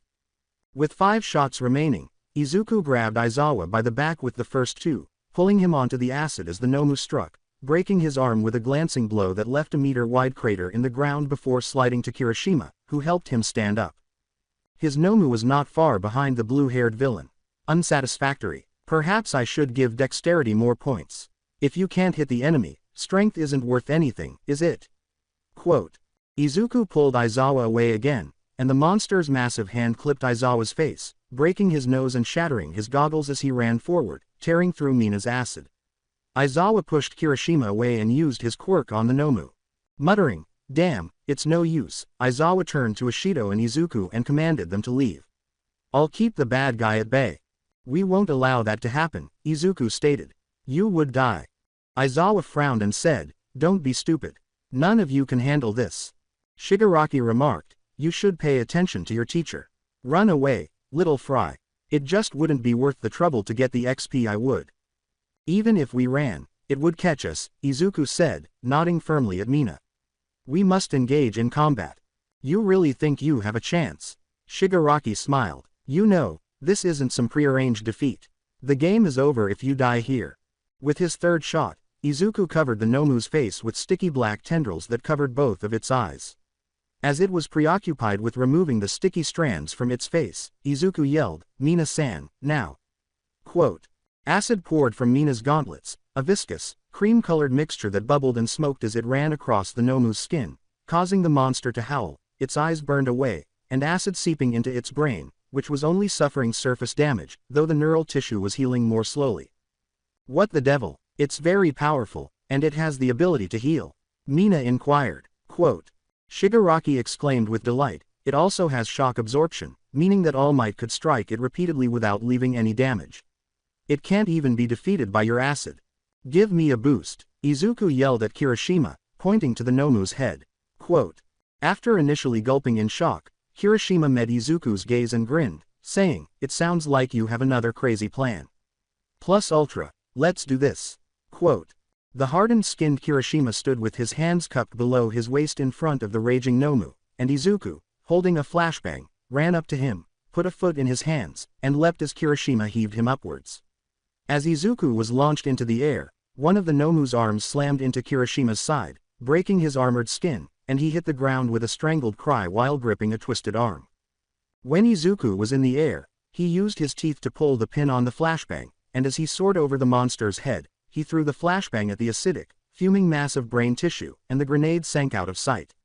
The flashbang exploded with a muffled pop, and the creature fell to its knees, its flesh continuing to mend itself, but it was no longer moving. That was supposed to tank the final boss, and it got critted by some low-level cannon fodder. Shigaraki asked, his eyes twitching as a face of palpable rage twisted behind the hand covering his face. This is what kind of bullshit game? Quote. In front of Izuku, Aizawa held his fractured arm and said, give up quietly, and the police can be lenient. Stop, why would I do that, then?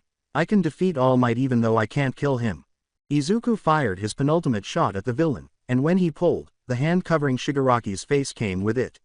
Shigaraki ran toward Mina, arm outstretched, and Mina threw acid at him, but as it touched his skin, the viscous liquid turned into gray dust and blew away in Shigaraki's wake. Izuku said, got your nose, and although his stomach turned to knots, he knew that he had to provoke the villain into attacking him because the other students would never be able to avoid him. Not even Izuku, who knew every move the villain would make, could avoid him indefinitely. As the villain apologized to his father, Shigaraki clutched at his bare face, his gritted teeth hissing nervously, and he glared at Izuku, his crimson eyes blazing with rage and madness as he screamed, you'll die for taking father from me. Quote. He grabbed the pro-hero by the broken arm and Aizawa blinked in pain, allowing Shigaraki the window he needed to dissolve half of Aizawa's elbow. Aizawa sank to the ground, bleeding heavily, and Mina ran to help him up. Shigaraki rushed at Izuku without missing a step, his hands darting like snakes, each finger a fang hoping to sink its decaying poison into Izuku's skin. The entire world vanished, leaving only the moment after the present. Izuku danced on the strings of his predestined fate, ducked and weaved around Shigaraki's wild, groping attacks, and then darted in, striking a blow to the gut or the exposed face. Each hit, though weak, bought him a little more time. Despite his perfect combat, Shigaraki gradually but unavoidably gained on him, becoming more cautious, overextending less frequently, and giving Izuku fewer openings. Shigaraki's fingers brushed his face guard, turning it to dust, and his fingernails scraped long furrows in his arm, one nail short of stripping his arm to the bone. Izuku's strength diminished as the minutes passed, his legs burning and his head swimming with lightheadedness. Izuku used the final shot in his grappling gun to snare Kirishima's ankle, causing him to stumble with a forceful yank, and Kirishima's face narrowly missed Shigaraki's outstretched hand as he fell after that scratch. After tripping Kirishima, Izuku's arm became overextended. Shigaraki saw his opening and sprang forward to grab his wrist. The villain halted, believing he had won, and Izuku capitalized on the distraction. Blood flew as Izuku's fist struck Shigaraki in the face. When Shigaraki noticed Aizawa, hair floating, staring at him while Mina awkwardly bandaged his bleeding arm, he laughed and remarked, "I almost forgot about you." Shigaraki was searching the world for the reason his quirk had failed. "Are you there, Kurogiri?" Quote. Beside him, a vague purple shape materialized. "Yes, Shigaraki, but I have bad news." One of the pupils managed to escape. Kurogiri was held together by a metal band when Shigaraki grabbed him and said, "You're lucky it doesn't matter, or you'd be dust. Now, please make Eraserhead vanish for me." Aizawa attempted to remove Kurogiri's quirk, but he was engulfed in purple mist. Kirishima remained on his back, straining to get up without disturbing his twisted arm. Mina clutched bloody rags of Aizawa's costume, staring up at the vague villain with obvious terror.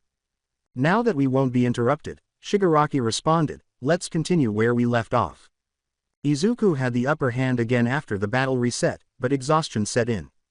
His body was still not accustomed to heavy exertion, so he was unable to move as fast as he needed to, and although he could make up for it by knowing his future, there was only so much he could do before Shigaraki caught him. As he backpedaled, fingers grazed his cheek, brushed his shoulder, and slipped on his elbow, all of which served as reminders that no matter how hard he tried, Shigaraki would eventually catch him. In the final moments before Shigaraki recovered, he looked around the USJ and saw his 19 classmates, Bakugo drenched, Ojiro with an arm under Tokiyami's shoulder, Koda leading an army of insects, Todoroki holding up Asui, Uraraka vomiting as Yaoyorozu rubbed her back, and Iida, panting and smoking engines as he opened the doors for UA's staff. Midnight, Present Mike, Smintos, Snipe, Ectoplasm, Vlad King, Recovery Girl. Izuku blinked. All Might was actually there, as was every teacher. It was like a find the difference set of pictures in his mind, with everything exactly as it should be, save for All Might, who was at the front, grinning his signature symbol of peace smile, ostensibly absent from every account he saw in the future. All Might burned his presence into his vision as the future became present. He wasn't supposed to be there, but he was. He might live after all. Black fog bubbled up in front of Izuku's face while he was preoccupied, and he knew that no matter what he did, the warp quirk would find him. Shigaraki's hand sprang out of the void, clutching Izuku's face with 4 fingers, and the fog billowed, exposing the rest of Shigaraki. Izuku grinned and said, "You failed. They're all safe." Sneering, Shigaraki said, "All but one." It still hurt, but Izuku had a smile on his face as death claimed him. He had done it. He had saved everyone. He was a hero. If he had died that first time, he would have only saved one, but now he had saved 21. The pain he felt was a pale echo of the original experience, the face-rending agony as he received the vision on the bathroom toilet. Comparing the present to the past was equally startling.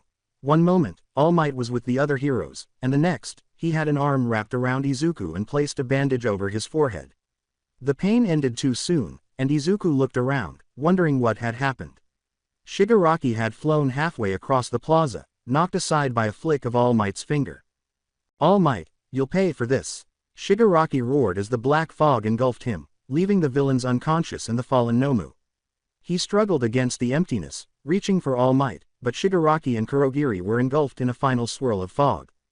Yaoyorozu ran over, crumbs of his energy bars on her cheeks, removing more bandages from her skin and giving them to All Might with tears in her eyes as Izuku slipped away, darkness creeping into his vision as his blood pressure tanked. Izuku watched the UA faculty secure his classmates, tending to cuts and frostbite, before collapsing in All Might's arms. I will continue the story in next part. Till then, bye bye.